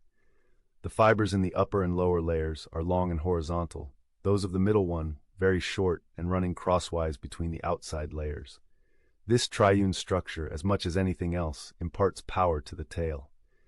To the student of old Roman walls, the middle layer will furnish a curious parallel to the thin course of tiles always alternating with the stone in those wonderful relics of the antique, and which undoubtedly contribute so much to the great strength of the masonry. But as if this vast local power in the tendinous tail were not enough, the whole bulk of the Leviathan is knit over with a warp and woof of muscular fibers and filaments, which passing on either side the loins and running down into the flukes, insensibly blend with them and largely contribute to their might, so that in the tail the confluent measureless force of the whole whale seems concentrated to a point. Could annihilation occur to matter, this were the thing to do it. Nor does this, its amazing strength, at all tend to cripple the graceful flexion of its motions, where infantileness of ease undulates through a titanism of power. On the contrary, those motions derive their most appalling beauty from it. Real strength never impairs beauty or harmony, but it often bestows it, and in everything imposingly beautiful, strength has much to do with the magic. Take away the tied tendons that all over seem bursting from the marble in the carved Hercules, and its charm would be gone. As devout Eckermann lifted the linen sheet from the naked corpse of Gotha, he was overwhelmed with the massive chest of the man, that seemed as a Roman triumphal arch. When Angelo paints even God the Father in human form, mark what robustness is there. And whatever they may reveal of the divine love in the Son, the soft, curled, hermaphroditical Italian pictures, in which his idea has been most successfully embodied, these pictures, so destitute as they are of all brawniness, hint nothing of any power, but the mere negative, with feminine one of submission and endurance, which on all hands it is conceded, form the peculiar practical virtues of his teachings. Such is the subtle elasticity of the organ I treat of, that whether wielded in sport, or in earnest, or in anger, whatever be the mood it be in, its flexions are invariably marked by exceeding grace. Therein no fairy's arm can transcend it. 5 great motions are peculiar to it. First, when used as a fin for progression. Second, when used as a mace in battle. Third, in sweeping. Fourth, in lobtailing. Fifth, in peaking flukes. First, being horizontal in its position, the Leviathan's tail acts in a different manner from the tails of all other sea creatures. It never wriggles. In man or fish, wriggling is a sign of inferiority. To the whale, his tail is the sole means of propulsion. Scrollwise coiled forwards beneath the body, and then rapidly sprung backwards. It is this which gives that singular darting, leaping motion to the monster when furiously swimming. His side fins only serve to steer by. Second, it is a little significant that while one sperm whale only fights another sperm whale with his head and jaw, nevertheless, in his conflicts with man, he chiefly and contemptuously uses his tail. In striking at a boat, he swiftly curves away his flukes from it, and the blow is only inflicted by the recoil. If it be made in the unobstructed air, especially if it descend to its mark, the stroke is then simply irresistible. No ribs of man or boat can withstand it. Your only salvation lies in eluding it. But if it comes sideways through the opposing water, then partly owing to the light buoyancy of the whaleboat and the elasticity of its materials, a cracked rib or a dashed plank or two, a sort of stitch in the side, is generally the most serious result. These submerged side blows are so often received in the fishery that they are accounted mere child's play. Someone strips off a frock and the hole is stopped. Third, I cannot demonstrate it, but it seems to me that in the whale the sense of touch is concentrated in the tail, for in this respect there is a delicacy in it only equaled by the daintiness of the elephant's trunk. This delicacy is chiefly evinced in the action of sweeping, when in maidenly gentleness the whale with a certain soft slowness moves his immense flukes from side to side upon the surface of the sea, and if he feel but a sailor's whisker, woe to that sailor, whiskers and all. What tenderness there is in that preliminary touch! Had this tale any prehensile power, I should straightway bethink me of Darmanode's elephant that so frequented the flower market, and with low salutations presented nosegays to damsels, and then caressed their zones. On more accounts than one, a pity it is that the whale does not possess this prehensile virtue in his tail, for I have heard of yet another elephant, that when wounded in the fight, curved round his trunk and extracted the dart. Fourth, stealing unawares upon the whale in the fancied security of the middle of solitary seas, you find him unbent from the vast corpulence of his dignity, and kitten-like, he plays on the ocean as if it were a hearth. But still you see his power in his play. The broad palms of his tail are flirted high into the air, then smiting the surface, the thunderous concussion resounds for miles. You would almost think a great gun had been discharged, and if you noticed the light wreath of vapor from the spiracle at his other extremity, you would think that that was the smoke from the touch-hole. Fifth, as in the ordinary floating posture of the Leviathan, the flukes lie considerably below the level of his back. They are then completely out of sight beneath the surface. But when he is about to plunge into the deeps, his entire flukes with at least 30 feet of his body are tossed erect in the air, and so remain vibrating a moment, till they downwards shoot out of view. Excepting the sublime breach, somewhere else to be described, this peaking of the whale's flukes is perhaps the grandest sight to be seen in all animated nature. Out of the bottomless profundities the gigantic tail seems spasmodically snatching at the highest heaven. So in dreams have I seen majestic Satan thrusting forth his tormented colossal claw from the flame Baltic of hell. But in gazing at such scenes, it is all in all what mood you are in. If in the Dantean, the devils will occur to you; if in that of Isaiah, the archangels. Standing at the masthead of my ship during a sunrise that crimsoned sky and sea, I once saw a large herd of whales in the east, all heading towards the sun, and for a moment vibrating in concert with peaked flukes. As it seemed to me at the time, Such a grand embodiment of adoration of the gods was never beheld, even in Persia, the home of the fire worshippers. As Ptolemy Philopater testified of the African elephant, I then testified of the whale, pronouncing him the most devout of all beings. For according to King Juba, the military elephants of antiquity often hailed the morning with their trunks uplifted in the profoundest silence. The chance comparison in this chapter between the whale and the elephant, so far as some aspects of the tail of the one and the trunk of the other are concerned, should not tend to place those two opposite organs on an equality, much less the creatures to which they respectively belong. For as the mightiest elephant is but a terrier to Leviathan, so, compared with Leviathan's tail, his trunk is but the stalk of a lily. The most direful blow from the elephant's trunk, whereas the playful tap of a fan, compared with the measureless crush and crash of the sperm whale's ponderous flukes, which in repeated instances have one after the other hurled entire boats with all their oars and crews into the air, very much as an Indian juggler tosses his balls. Though all comparison in the way of general bulk between the whale and the elephant is preposterous, inasmuch as in that particular, the elephant stands in much the same respect to the whale that a dog does to the elephant. Nevertheless, there are not wanting some points of curious similitude. Among these is the spout. It is well known that the elephant will often draw up water or dust in his trunk, and then elevating it, jet it forth in a stream. The more I consider this mighty tail, the more do I deplore my inability to express it. At times there are gestures in it, which, though they would well grace the hand of man, remain wholly inexplicable. In an extensive herd, so remarkable, occasionally, are these mystic gestures, that I have heard hunters who have declared them akin to Freemason signs and symbols, that the whale, indeed, by these methods, intelligently conversed with the world. Nor are there wanting other motions of the whale in his general body, full of strangeness, and unaccountable to his most experienced assailant. Dissect him how I may, then, I but go skin deep. I know him not, and never will. But if I know not even the tail of this whale, how understand his head?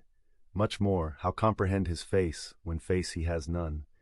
Thou shalt see my back parts, my tail, he seems to say, but my face shall not be seen. But I cannot completely make out his back parts, and hint what he will about his face, I say again, he has no face. The long and narrow peninsula of Malacca, extending southeastward from the territories of Burma, forms the most southerly point of all Asia. In a continuous line from that peninsula stretch the long islands of Sumatra, Java, Bali, and Timor, which, with many others, form a vast mole or rampart, lengthwise connecting Asia with Australia, and dividing the long unbroken Indian Ocean from the thickly studded Oriental archipelagos. This rampart is pierced by several sally ports for the convenience of ships and whales, conspicuous among which are the Straits of Sunda and Malacca. By the Straits of Sunda, chiefly, vessels bound to China from the west emerge into the China seas. Those narrow Straits of Sunda divide Sumatra from Java, and standing midway in that vast rampart of islands, buttressed by that bold green promontory, known to seamen as Java Head, they not a little correspond to the central gateway opening into some vast walled empire. And considering the inexhaustible wealth of spices and silks and jewels and gold and ivory with which the 1,000 islands of that oriental sea are enriched, it seems a significant provision of nature that such treasures, by the very formation of the land, should at least bear the appearance, however ineffectual, of being guarded from the all-grasping Western world. The shores of the Straits of Sunda are unsupplied with those domineering fortresses which guard the entrances to the Mediterranean, the Baltic, and the Propontis. Unlike the Danes, these Orientals do not demand the obsequious homage of lowered topsails from the endless procession of ships before the wind, which for centuries past, by night and by day, have passed between the islands of Sumatra and Java, freighted with the costliest cargoes of the East. But while they freely waive a ceremonial like this, they do by no means renounce their claim to more solid tribute. Time out of mind the piratical proas of the Malays, lurking among the low-shaded coves and islets of Sumatra, have sallied out upon the vessels sailing through the straits, fiercely demanding tribute at the point of their spears. Though by the repeated bloody chastisements they have received at the hands of European cruisers, The audacity of these corsairs has of late been somewhat repressed. Yet, even at the present day, we occasionally hear of English and American vessels which, in those waters, have been remorselessly boarded and pillaged. With a fair, fresh wind, the Pequod was now drawing nigh to these straits, Ahab purposing to pass through them into the Javan Sea, and thence, cruising northwards, over waters known to be frequented here and there by the sperm whale, sweep inshore by the Philippine Islands, and gain the far coast of Japan in time for the great whaling season there. By these means, the circumnavigating Pequod would sweep almost all the known sperm whale cruising grounds of the world, previous to descending upon the line in the Pacific, where Ahab, though everywhere else foiled in his pursuit, firmly counted upon giving battle to Moby Dick in the sea he was most known to frequent, and at a season when he might most reasonably be presumed to be haunting it. But how now, in this his own quest, does Ahab touch no land? Does his crew drink air? Surely he will stop for water. Nay, for a long time now the circus-running sun has raced within his fiery ring, and needs no sustenance but what's in himself. So Ahab, mark this too in the whaler, while other hulls are loaded down with alien stuff to be transferred to foreign wharves, the world-wandering whale ship carries no cargo but herself and crew, their weapons and their wants. She has a whole lake's contents bottled in her ample hold. She is ballasted with utilities, not altogether with unusable pig-lead and kentlage. She carries years' water in her, clear old prime Nantucket water, which, when 3 years afloat, the Nantucketer, in the Pacific, prefers to drink before the brackish fluid, but yesterday rafted off in casks from the Peruvian or Indian streams.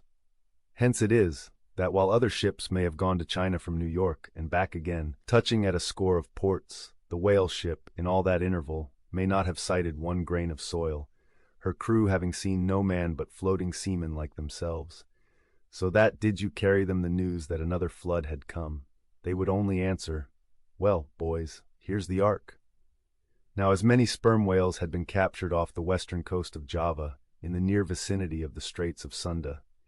Indeed, as most of the ground round about was generally recognized by the fishermen as an excellent spot for cruising. Therefore, as the Pequod gained more and more upon Java Head, the lookouts were repeatedly hailed and admonished to keep wide awake. But though the green palmy cliffs of the land soon loomed on the starboard bow, and with delighted nostrils the fresh cinnamon was snuffed in the air, yet not a single jet was descried.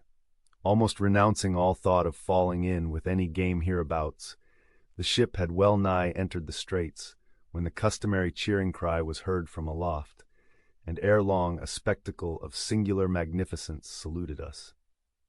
But here be it premised, that owing to the unwearied activity with which of late they have been hunted over all 4 oceans, the sperm whales, instead of almost invariably sailing in small detached companies, as in former times, are now frequently met with in extensive herds, sometimes embracing so great a multitude that it would almost seem as if numerous nations of them had sworn solemn league and covenant for mutual assistance and protection. To this aggregation of the sperm whale into such immense caravans may be imputed the circumstance that even in the best cruising grounds you may now sometimes sail for weeks and months together without being greeted by a single spout, and then be suddenly saluted by what sometimes seems thousands on thousands. Broad on both bows, at the distance of some 2 or 3 miles, and forming a great semicircle, embracing one half of the level horizon, a continuous chain of whale jets were up playing and sparkling in the noonday air. Unlike the straight perpendicular twin jets of the right whale, which, dividing at top, fall over in 2 branches, like the cleft drooping boughs of a willow, the single forward slanting spout of the sperm whale presents a thick, curled bush of white mist, continually rising and falling away to leeward.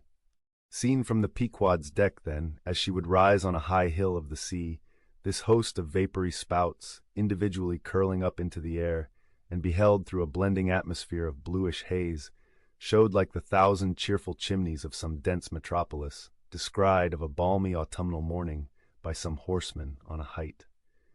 As marching armies approaching an unfriendly defile in the mountains accelerate their march, all eagerness to place that perilous passage in their rear, and once more expand in comparative security upon the plain.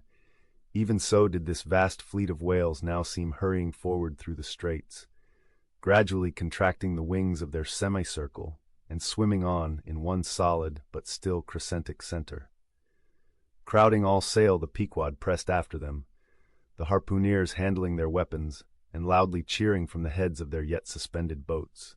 If the wind only held, little doubt had they that, chased through these straits of Sunda, the vast host would only deploy into the oriental seas to witness the capture of not a few of their number. And who could tell whether, in that congregated caravan, Moby Dick himself might not temporarily be swimming, like the worshipped white elephant, in the coronation procession of the Siamese. So with stunsail piled on stunsail, we sailed along, driving these leviathans before us, when, of a sudden, the voice of Tashtego was heard, loudly directing attention to something in our wake. Corresponding to the crescent in our van, we beheld another in our rear. It seemed formed of detached white vapors, rising and falling something like the spouts of the whales, only they did not so completely come and go, for they constantly hovered without finally disappearing. Leveling his glass at this sight, Ahab quickly revolved in his pivot hole, crying, "Aloft there, and rig whips and buckets to wet the sails. Malays, sir, and after us." As if too long lurking behind the headlands, till the Pequod should fairly have entered the straits, these rascally Asiatics were now in hot pursuit, to make up for their overcautious delay. But when the swift Pequod with a fresh leading wind was herself in hot chase, how very kind of these tawny philanthropists to assist in speeding her on to her own chosen pursuit, mere riding whips and rolls to her, that they were. As with glass under arm, Ahab to and fro paced the deck, in his forward turn beholding the monsters he chased, and in the after one the bloodthirsty pirates chasing him, some such fancy as the above seemed his. And when he glanced upon the green walls of the watery defile in which the ship was then sailing, and bethought him that through that gate lay the route to his vengeance, and beheld how that through that same gate he was now both chasing and being chased to his deadly end, and not only that, but a herd of remorseless wild pirates and inhuman atheistical devils were infernally cheering him on with their curses. When all these conceits had passed through his brain, Ahab's brow was left gaunt and ribbed, like the black sand beach after some stormy tide has been gnawing it, without being able to drag the firm thing from its place. But thoughts like these troubled very few of the reckless crew, and when, after steadily dropping and dropping the pirates astern, the Pequod at last shot by the vivid green cockatoo point on the Sumatra side, emerging at last upon the broad waters beyond, then the harpooneers seemed more to grieve that the swift whales had been gaining upon the ship than to rejoice that the ship had so victoriously gained upon the Malays. But still driving on in the wake of the whales, at length they seemed abating their speed. Gradually the ship neared them, and the wind now dying away, word was passed to spring to the boats. But no sooner did the herd, by some presumed wonderful instinct of the sperm whale, become notified of the 3 keels that were after them, though as yet a mile in their rear, than they rallied again, and forming in close ranks and battalions, so that their spouts all looked like flashing lines of stacked bayonets, moved on with redoubled velocity. Stripped to our shirts and drawers, we sprang to the white ash, and after several hours pulling were almost disposed to renounce the chase, when a general pausing commotion among the whales gave animating token that they were now at last under the influence of that strange perplexity of inert irresolution, which, when the fishermen perceive it in the whale, they say he is gallied. The compact martial columns in which they had been hitherto rapidly and steadily swimming were now broken up in one measureless rout, and like King Porus' elephants in the Indian battle with Alexander, they seemed going mad with consternation. In all directions expanding in vast irregular circles, and aimlessly swimming hither and thither, by their short, thick spoutings, they plainly betrayed their distraction of panic. This was still more strangely evinced by those of their number, who, completely paralyzed as it were, helplessly floated like waterlogged, dismantled ships on the sea. Had these leviathans been but a flock of simple sheep, pursued over the pasture by 3 fierce wolves, They could not possibly have evinced such excessive dismay. But this occasional timidity is characteristic of almost all herding creatures. Though banding together in tens of thousands, the lion-maned buffaloes of the West have fled before a solitary horseman. Witness, too, all human beings, how when herded together in the sheepfold of a theater's pit, they will, at the slightest alarm of fire, rush helter-skelter for the outlets, crowding, trampling, jamming, and remorselessly dashing each other to death. Best, therefore, withhold any amazement at the strangely gallied whales before us, for there is no folly of the beasts of the earth which is not infinitely outdone by the madness of men. Though many of the whales, as has been said, were in violent motion, yet it is to be observed that as a whole the herd neither advanced nor retreated, but collectively remained in one place. As is customary in those cases, the boats at once separated, each making for some one lone whale on the outskirts of the shoal. In about 3 minutes' time, Queequeg's harpoon was flung. The stricken fish darted blinding spray in our faces, and then running away with us like light, steered straight for the heart of the herd. Though such a movement on the part of the whale struck under such circumstances is in no wise unprecedented, and indeed is almost always more or less anticipated, yet does it present one of the more perilous vicissitudes of the fishery. For as the swift monster drags you deeper and deeper into the frantic shoal, you bid adieu to circumspect life and only exist in a delirious throb. As blind and deaf, the whale plunged forward, as if by sheer power of speed to rid himself of the iron leech that had fastened to him. As we thus tore a white gash in the sea, on all sides menaced as we flew, by the crazed creatures to and fro rushing about us, our beset boat was like a ship mobbed by ice isles in a tempest, and striving to steer through their complicated channels and straits, knowing not at what moment it may be locked in and crushed. But not a bit daunted, Queequeg steered us manfully, now sheering off from this monster directly across our route in advance, now edging away from that, whose colossal flukes were suspended overhead, while all the time Starbuck stood up in the bows, lance in hand, pricking out of our way whatever whales he could reach by short darts, for there was no time to make long ones. Nor were the oarsmen quite idle, though their wonted duty was now altogether dispensed with. They chiefly attended to the shouting part of the business. "Out of the way, Commodore!" cried one to a great dromedary that of a sudden rose bodily to the surface, and for an instant threatened to swamp us. "Hard down with your tail there!" cried a second to another, which, close to our gunwale, seemed calmly cooling himself with his own fan-like extremity. All whaleboats carry certain curious contrivances, originally invented by the Nantucket Indians, called drugs. 2 thick squares of wood of equal size are stoutly clenched together, so that they cross each other's grain at right angles. A line of considerable length is then attached to the middle of this block, and the other end of the line being looped, it can in a moment be fastened to a harpoon. It is chiefly among gallied whales that this drug is used, for then more whales are close round you than you can possibly chase at one time. But sperm whales are not every day encountered.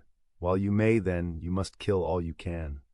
And if you cannot kill them all at once, you must wing them, so that they can be afterwards killed at your leisure. Hence it is that at times like these the drug comes into requisition. Our boat was furnished with 3 of them.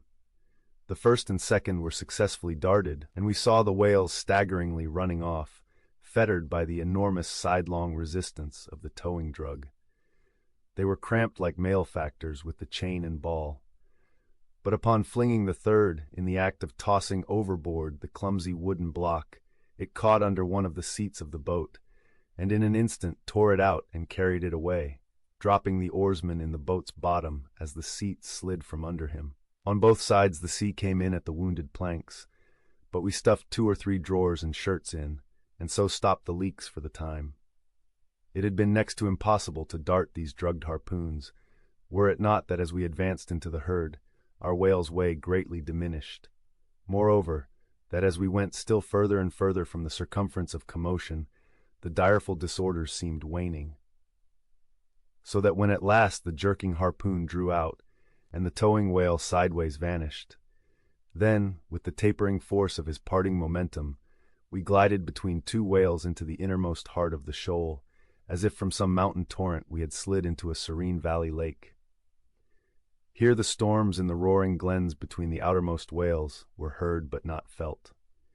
In this central expanse the sea presented that smooth satin-like surface, called a sleek, produced by the subtle moisture thrown off by the whale in his more quiet moods.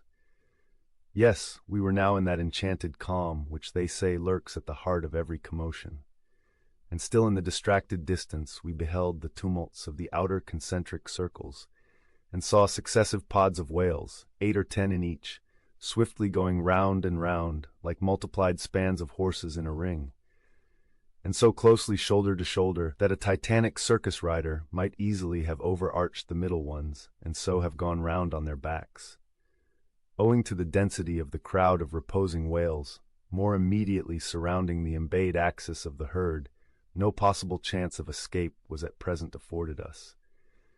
We must watch for a breach in the living wall that hemmed us in, the wall that had only admitted us in order to shut us up. Keeping at the center of the lake, we were occasionally visited by small tame cows and calves, the women and children of this routed host. Now, inclusive of the occasional wide intervals between the revolving outer circles, and inclusive of the spaces between the various pods in any one of those circles, the entire area at this juncture, embraced by the whole multitude, must have contained at least 2 or 3 square miles.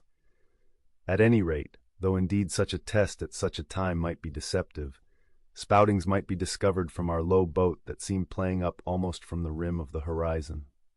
I mention this circumstance because, as if the cows and calves had been purposely locked up in this innermost fold, and as if the wide extent of the herd had hitherto prevented them from learning the precise cause of its stopping, or possibly, being so young, unsophisticated, and every way innocent and inexperienced, however it may have been, these smaller whales, now and then visiting our becalmed boat from the margin of the lake, evinced a wondrous fearlessness and confidence, or else a still becharmed panic which it was impossible not to marvel at. Like household dogs, they came snuffling round us, right up to our gunwales and touching them, till it almost seemed that some spell had suddenly domesticated them. Queequeg patted their foreheads, Starbuck scratched their backs with his lance, but fearful of the consequences, for the time refrained from darting it. But far beneath this wondrous world upon the surface, another and still stranger world met our eyes as we gazed over the side. For, suspended in those watery vaults, floated the forms of the nursing mothers of the whales, and those that by their enormous girth seemed shortly to become mothers. The lake, as I have hinted, was to a considerable depth exceedingly transparent, and as human infants while suckling will calmly and fixedly gaze away from the breast, as if leading 2 different lives at the time, and while yet drawing mortal nourishment, be still spiritually feasting upon some unearthly reminiscence. Even so did the young of these whales seem looking up towards us, but not at us, as if we were but a bit of gulfweed in their newborn sight. Floating on their sides, the mothers also seemed quietly eyeing us. One of these little infants, that from certain queer tokens seemed hardly a day old, might have measured some 14 feet in length, and some 6 feet in girth. He was a little frisky, though as yet his body seemed scarce, yet recovered from that irksome position it had so lately occupied in the maternal reticule, where, tail to head, and all ready for the final spring, the unborn whale lies bent like a Tartar's bow. The delicate side fins and the palms of his flukes still freshly retained the plated, crumpled appearance of a baby's ears newly arrived from foreign parts. "Line! Line!" cried Queequeg, looking over the gunwale. "Him fast! Him fast! Who line him? Who struck? 2 whale, 1 big, 1 little." "What ails ye, man?" cried Starbuck.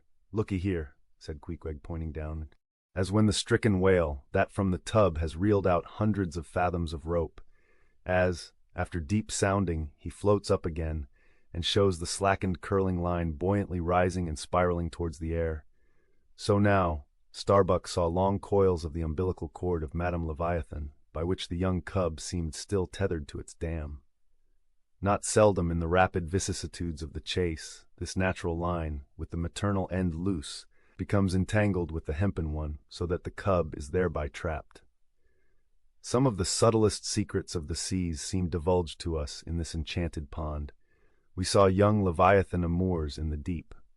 The sperm whale, as with all other species of the Leviathan, but unlike most other fish, breeds indifferently at all seasons, after a gestation which may probably be set down at 9 months, producing but one at a time, though in some few known instances giving birth to an Esau and Jacob.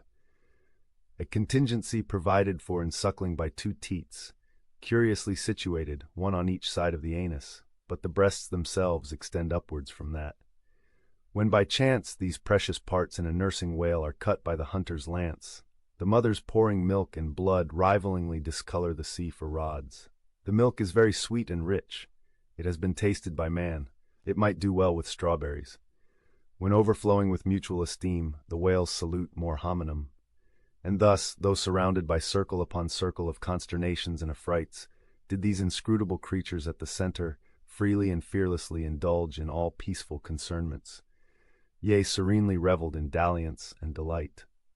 But even so, amid the tornadoed Atlantic of my being, do I myself still forever centrally disport in mute calm, and while ponderous planets of unwaning woe revolve round me, deep down and deep inland, there I still bathe me in eternal mildness of joy. Meanwhile, as we thus lay entranced, the occasional sudden frantic spectacles in the distance evince the activity of the other boats, still engaged in drugging the whales on the frontier of the host, or possibly carrying on the war within the first circle, where abundance of room and some convenient retreats were afforded them. But the sight of the enraged, drugged whales now and then blindly darting to and fro across the circles was nothing to what at last met our eyes. It is sometimes the custom, when fast to a whale, more than commonly powerful and alert, to seek to hamstring him, as it were, by sundering or maiming his gigantic tail tendon. It is done by darting a short-handled cutting spade, to which is attached a rope for hauling it back again. A whale wounded, as we afterwards learned, in this part, but not effectually, as it seemed, had broken away from the boat, carrying along with him half of the harpoon line, and in the extraordinary agony of the wound, he was now dashing among the revolving circles like the lone mounted desperado Arnold at the Battle of Saratoga, carrying dismay wherever he went. But agonizing as was the wound of this whale, and an appalling spectacle enough, anyway, yet the peculiar horror with which he seemed to inspire the rest of the herd was owing to a cause which at first the intervening distance obscured from us. But at length we perceived that by one of the unimaginable accidents of the fishery, this whale had become entangled in the harpoon line that he towed. He had also run away with the cutting spade in him, and while the free end of the rope attached to that weapon had permanently caught in the coils of the harpoon line round his tail, the cutting spade itself had worked loose from his flesh, so that, tormented to madness, he was now churning through the water, violently flailing with his flexible tail, and tossing the keen spade about him, wounding and murdering his own comrades. This terrific object seemed to recall the whole herd from their stationary fright. First, the whales forming the margin of our lake began to crowd a little and tumble against each other, as if lifted by half-spent billows from afar. Then the lake itself began faintly to heave and swell. The submarine bridal chambers and nurseries vanished. In more and more contracting orbits, the whales in the more central circles began to swim in thickening clusters. Yes, the long calm was departing. A low advancing hum was soon heard, and then, like to the tumultuous masses of block ice when the great river Hudson breaks up in spring, the entire host of whales came tumbling upon their inner center, as if to pile themselves up in one common mountain. Instantly Starbuck and Queequeg changed places, Starbuck taking the stern. "Oars, oars," he intensely whispered, seizing the helm. "Gripe your oars and clutch your souls now! My God, men, stand by! Shove him off, you Queequeg! The whale there! Prick him! Hit him! Stand up and stay so! Spring, men, pull, men! Never mind their backs, scrape them, scrape away!" The boat was now all but jammed between two vast black bulks, leaving a narrow Dardanelles between their long lengths. But by desperate endeavor we at last shot into a temporary opening, then giving way rapidly, and at the same time earnestly watching for another outlet, After many similar hairbreadth escapes, we at last swiftly glided into what had just been one of the outer circles, but now crossed by random whales, all violently making for one center. This lucky salvation was cheaply purchased by the loss of Queequeg's hat, who, while standing in the bows to prick the fugitive whales, had his hat taken clean from his head by the air eddy made by the sudden tossing of a pair of broad flukes close by. Riotous and disordered as the universal commotion now was, it soon resolved itself into what seemed a systematic movement, for having clumped together at last in one dense body, they then renewed their onward flight with augmented fleetness. Further pursuit was useless, but the boats still lingered in their wake to pick up what drugged whales might be dropped astern, and likewise to secure one which Flask had killed and waifed. The waif is a pennoned pole, 2 or 3 of which are carried by every boat, and which, when additional game is at hand, are inserted upright into the floating body of a dead whale, both to mark its place on the sea, and also as token of prior possession, should the boats of any other ship draw near. The result of this lowering was somewhat illustrative of that sagacious saying in the fishery, "The more whales, the less fish." Of all the drugged whales, only one was captured. The rest contrived to escape for the time, but only to be taken, as will hereafter be seen, by some other craft than the Pequod. The previous chapter gave account of an immense body or herd of sperm whales, and there was also then given the probable cause inducing those vast aggregations. Now, though such great bodies are at times encountered, yet, as must have been seen, even at the present day, small detached bands are occasionally observed, embracing from 20 to 50 individuals each. Such bands are known as schools. They generally are of 2 sorts, those composed almost entirely of females, and those mustering none but young vigorous males, or bulls, as they are familiarly designated. In cavalier attendance upon the school of females, you invariably see a male of full-grown magnitude, but not old, who, upon any alarm, evinces his gallantry by falling in the rear and covering the flight of his ladies. In truth, this gentleman is a luxurious ottoman, swimming about over the watery world, surroundingly accompanied by all the solaces and endearments of the harem. The contrast between this ottoman and his concubines is striking, because, while he is always of the largest leviathanic proportions, the ladies, even at full growth, are not more than 1/3 of the bulk of an average-sized male. They are comparatively delicate, indeed, I dare say, not to exceed 6 yards round the waist. Nevertheless, it cannot be denied that upon the whole they are hereditarily entitled to en bon point. It is very curious to watch this harem and its lord in their indolent ramblings. Like fashionables, they are forever on the move, in leisurely search of variety. You meet them on the line in time for the full flower of the equatorial feeding season, having just returned, perhaps, from spending the summer in the northern seas, and so cheating summer of all unpleasant weariness and warmth. By the time they have lounged up and down the promenade of the equator a while, they start for the oriental waters in anticipation of the cool season there, and so evade the other excessive temperature of the year.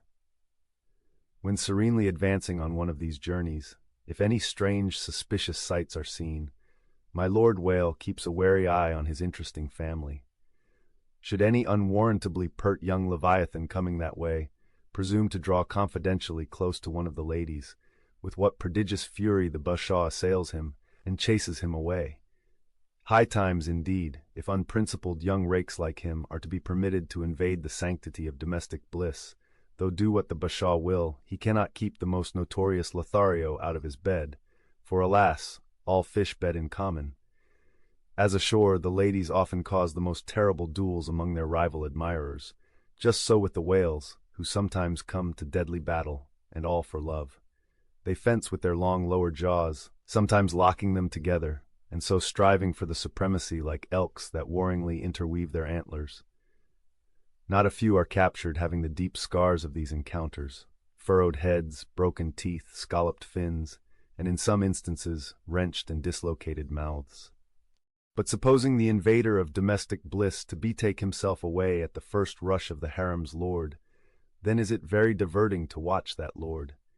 Gently he insinuates his vast bulk among them again, and revels there a while, still in tantalizing vicinity to young Lothario, like pious Solomon devoutly worshipping among his 1,000 concubines. Granting other whales to be in sight, the fisherman will seldom give chase to one of these Grand Turks, for these Grand Turks are too lavish of their strength, and hence their unctuousness is small. As for the sons and the daughters they beget, why, those sons and daughters must take care of themselves, at least with only the maternal help. For like certain other omnivorous roving lovers that might be named, my Lord Whale has no taste for the nursery, however much for the bower. And so, being a great traveler, he leaves his anonymous babies all over the world, every baby an exotic.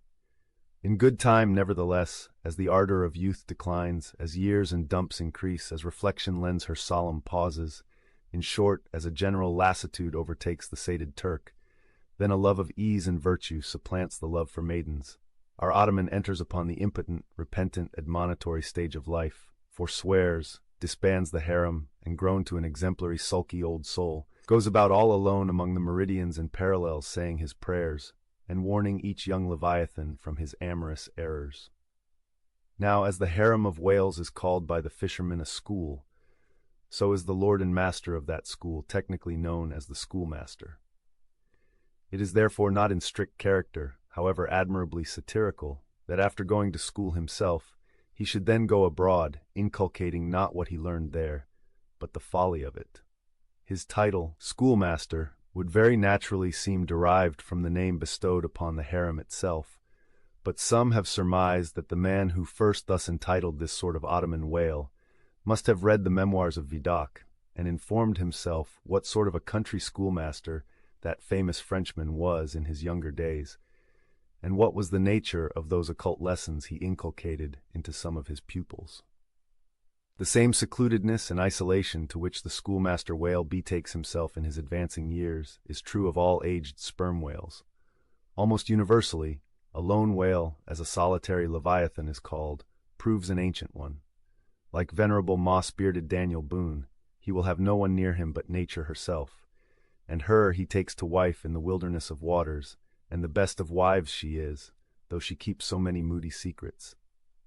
The schools composing none but young and vigorous males, previously mentioned, offer a strong contrast to the harem schools.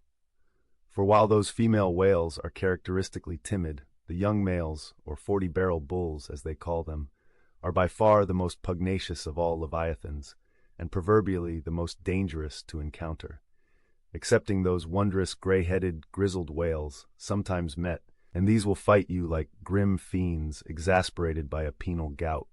The 40-barrel bull schools are larger than the harem schools. Like a mob of young collegians, they are full of fight, fun, and wickedness, tumbling round the world at such a reckless, rollicking rate that no prudent underwriter would insure them any more than he would a riotous lad at Yale or Harvard.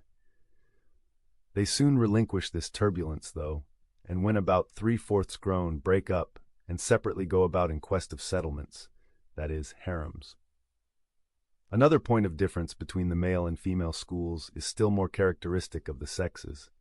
Say you strike a 40-barrel bull, poor devil, all his comrades quit him. But strike a member of the harem school, and her companions swim around her with every token of concern, sometimes lingering so near her and so long as themselves to fall a prey. The allusion to the waif and waif poles in the last chapter, but one, necessitates some account of the laws and regulations of the whale fishery, of which the waif may be deemed the grand symbol and badge. It frequently happens that when several ships are cruising in company, a whale may be struck by one vessel, then escape, and be finally killed and captured by another vessel, and herein are indirectly comprised many minor contingencies, all partaking of this one grand feature. For example, after a weary and perilous chase and capture of a whale, the body may get loose from the ship by reason of a violent storm, and drifting far away to leeward be retaken by a second whaler, who, in a calm, snugly tows it alongside, without risk of life or line. Thus the most vexatious and violent disputes would often arise between the fishermen, were there not some written or unwritten, universal, undisputed law applicable to all cases. Perhaps the only formal whaling code authorized by legislative enactment was that of Holland. It was decreed by the States General in AD 1695. But though no other nation has ever had any written whaling law, yet the American fishermen have been their own legislators and lawyers in this matter. They have provided a system which for terse comprehensiveness surpasses Justinian's Pandex and the bylaws of the Chinese Society for the suppression of meddling with other people's business. Yes, these laws might be engraven on a Queen Anne's farthing, or the barb of a harpoon, and worn round the neck, so small are they. A fast fish belongs to the party fast to it. 2. A loose fish is fair game for anybody who can soonest catch it. But what plays the mischief with this masterly code is the admirable brevity of it, which necessitates a vast volume of commentaries to expound it. First, what is a fast fish?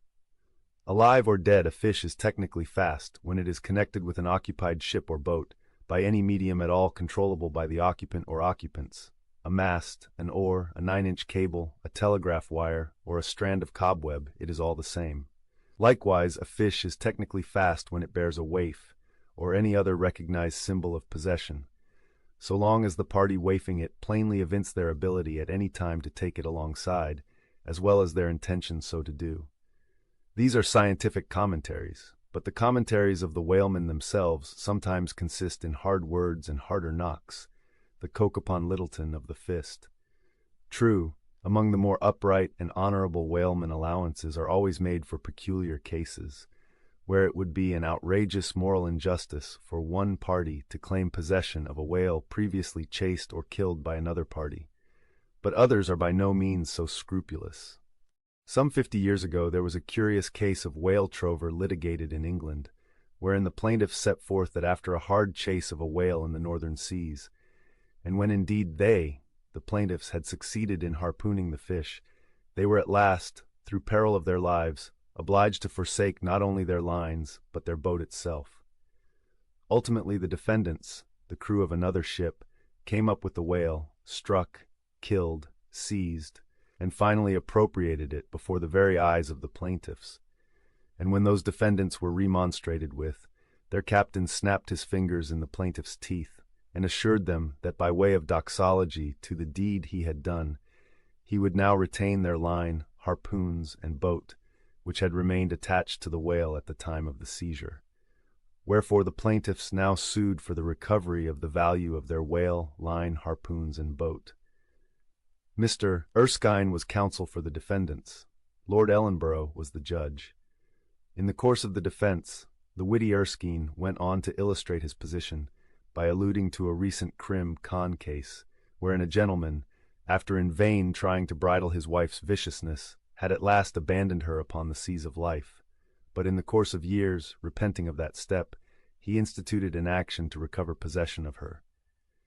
Erskine was on the other side, and he then supported it by saying that though the gentleman had originally harpooned the lady, and had once had her fast, and only by reason of the great stress of her plunging viciousness, had at last abandoned her.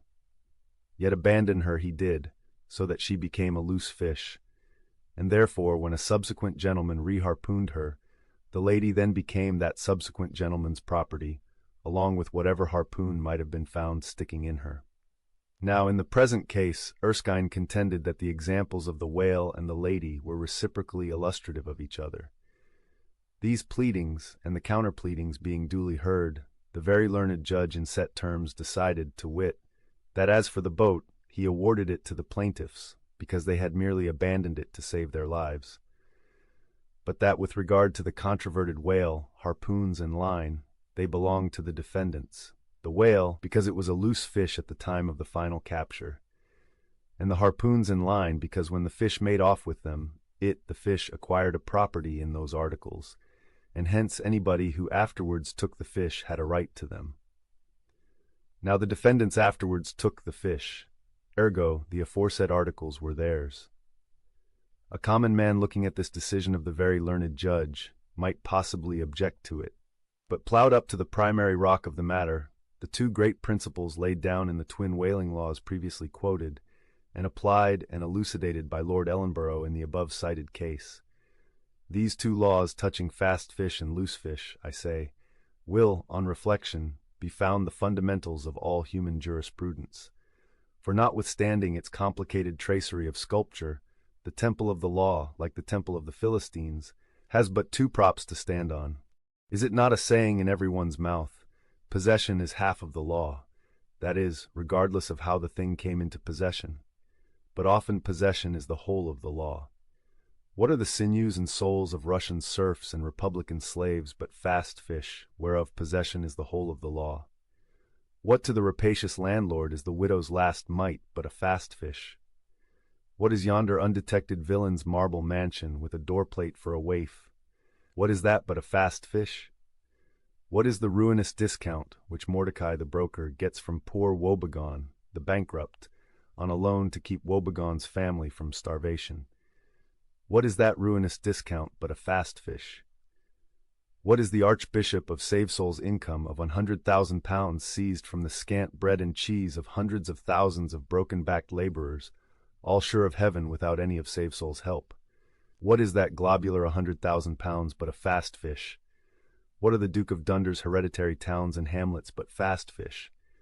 What to that redoubted harpooner John Bull is poor Ireland but a fast fish? What to that apostolic lancer, Brother Jonathan, is Texas but a fast fish? And concerning all these, is not possession the whole of the law? But if the doctrine of fast fish be pretty generally applicable, the kindred doctrine of loose fish is still more widely so, that is, internationally and universally applicable. What was America in 1492 but a loose fish, in which Columbus struck the Spanish standard by way of waifing it for his royal master and mistress? What was Poland to the Tsar? What Greece to the Turk? What India to England? What at last will Mexico be to the United States? All loose fish. What are the rights of man and the liberties of the world but loose fish? What all men's minds and opinions but loose fish? What is the principle of religious belief in them but a loose fish? What to the ostentatious smuggling verbalists are the thoughts of thinkers but loose fish? What is the great globe itself but a loose fish? And what are you, reader, but a loose fish and a fast fish too? De balena vero sufficit, Cyrex habeat caput, et regina caudam. Bracton, L3C3. Latin from the books of the laws of England, which taken along with the context, means that of all whales captured by anybody on the coast of that land, the king, as honorary grand harpooner, must have the head, and the queen be respectfully presented with the tail. A division which in the whale is much like having an apple. There is no intermediate remainder. Now, as this law, under a modified form, is to this day in force in England, and as it offers in various respects a strange anomaly touching the general law of fast and loose fish, it is here treated of in a separate chapter, on the same courteous principle that prompts the English railways to be at the expense of a separate car, specially reserved for the accommodation of royalty. In the first place, in curious proof of the fact that the above-mentioned law is still in force, I proceed to lay before you a circumstance that happened within the last 2 years. It seems that some honest mariners of Dover, or Sandwich, or some one of the Cinque Ports, had after a hard chase succeeded in killing and beaching a fine whale which they had originally descried afar off from the shore. Now the Cinque Ports are partially or somehow under the jurisdiction of a sort of policeman or beadle, called a Lord Warden. Holding the office directly from the Crown, I believe, all the royal emoluments incident to the Cinque Port territories become by assignment his. By some writers this office is called a sinecure. But not so, because the Lord Warden is busily employed at times in fobbing his perquisites, which are his chiefly by virtue of that same fobbing of them. Now when these poor sunburnt mariners, barefooted and with their trousers rolled high up on their eely legs, had warily hauled their fat fish high and dry, promising themselves a good £150 from the precious oil and bone, and in fantasy sipping rare tea with their wives and good ale with their cronies, upon the strength of their respective shares, up steps a very learned and most Christian and charitable gentleman, with a copy of Blackstone under his arm, and laying it upon the whale's head, he says, "Hands off! This fish, my masters, is a fast fish. I seize it as the Lord Warden's." Upon this, the poor mariners, in their respectful consternation, so truly English, knowing not what to say, fall to vigorously scratching their heads all round, meanwhile ruefully glancing from the whale to the stranger. But that did in nowise mend the matter, or at all soften the hard heart of the learned gentleman with the copy of Blackstone. At length one of them, after long scratching about for his ideas, made bold to speak. "Please, sir, who is the Lord Warden?" "The Duke. But the Duke had nothing to do with taking this fish. It is his. We have been at great trouble and peril and some expense, and is all that to go to the Duke's benefit, we getting nothing at all for our pains but our blisters? It is his. Is the Duke so very poor as to be forced to this desperate mode of getting a livelihood? It is his. I thought to relieve my old bedridden mother by part of my share of this whale. It is his. Won't the Duke be content with a quarter or a half? It is his."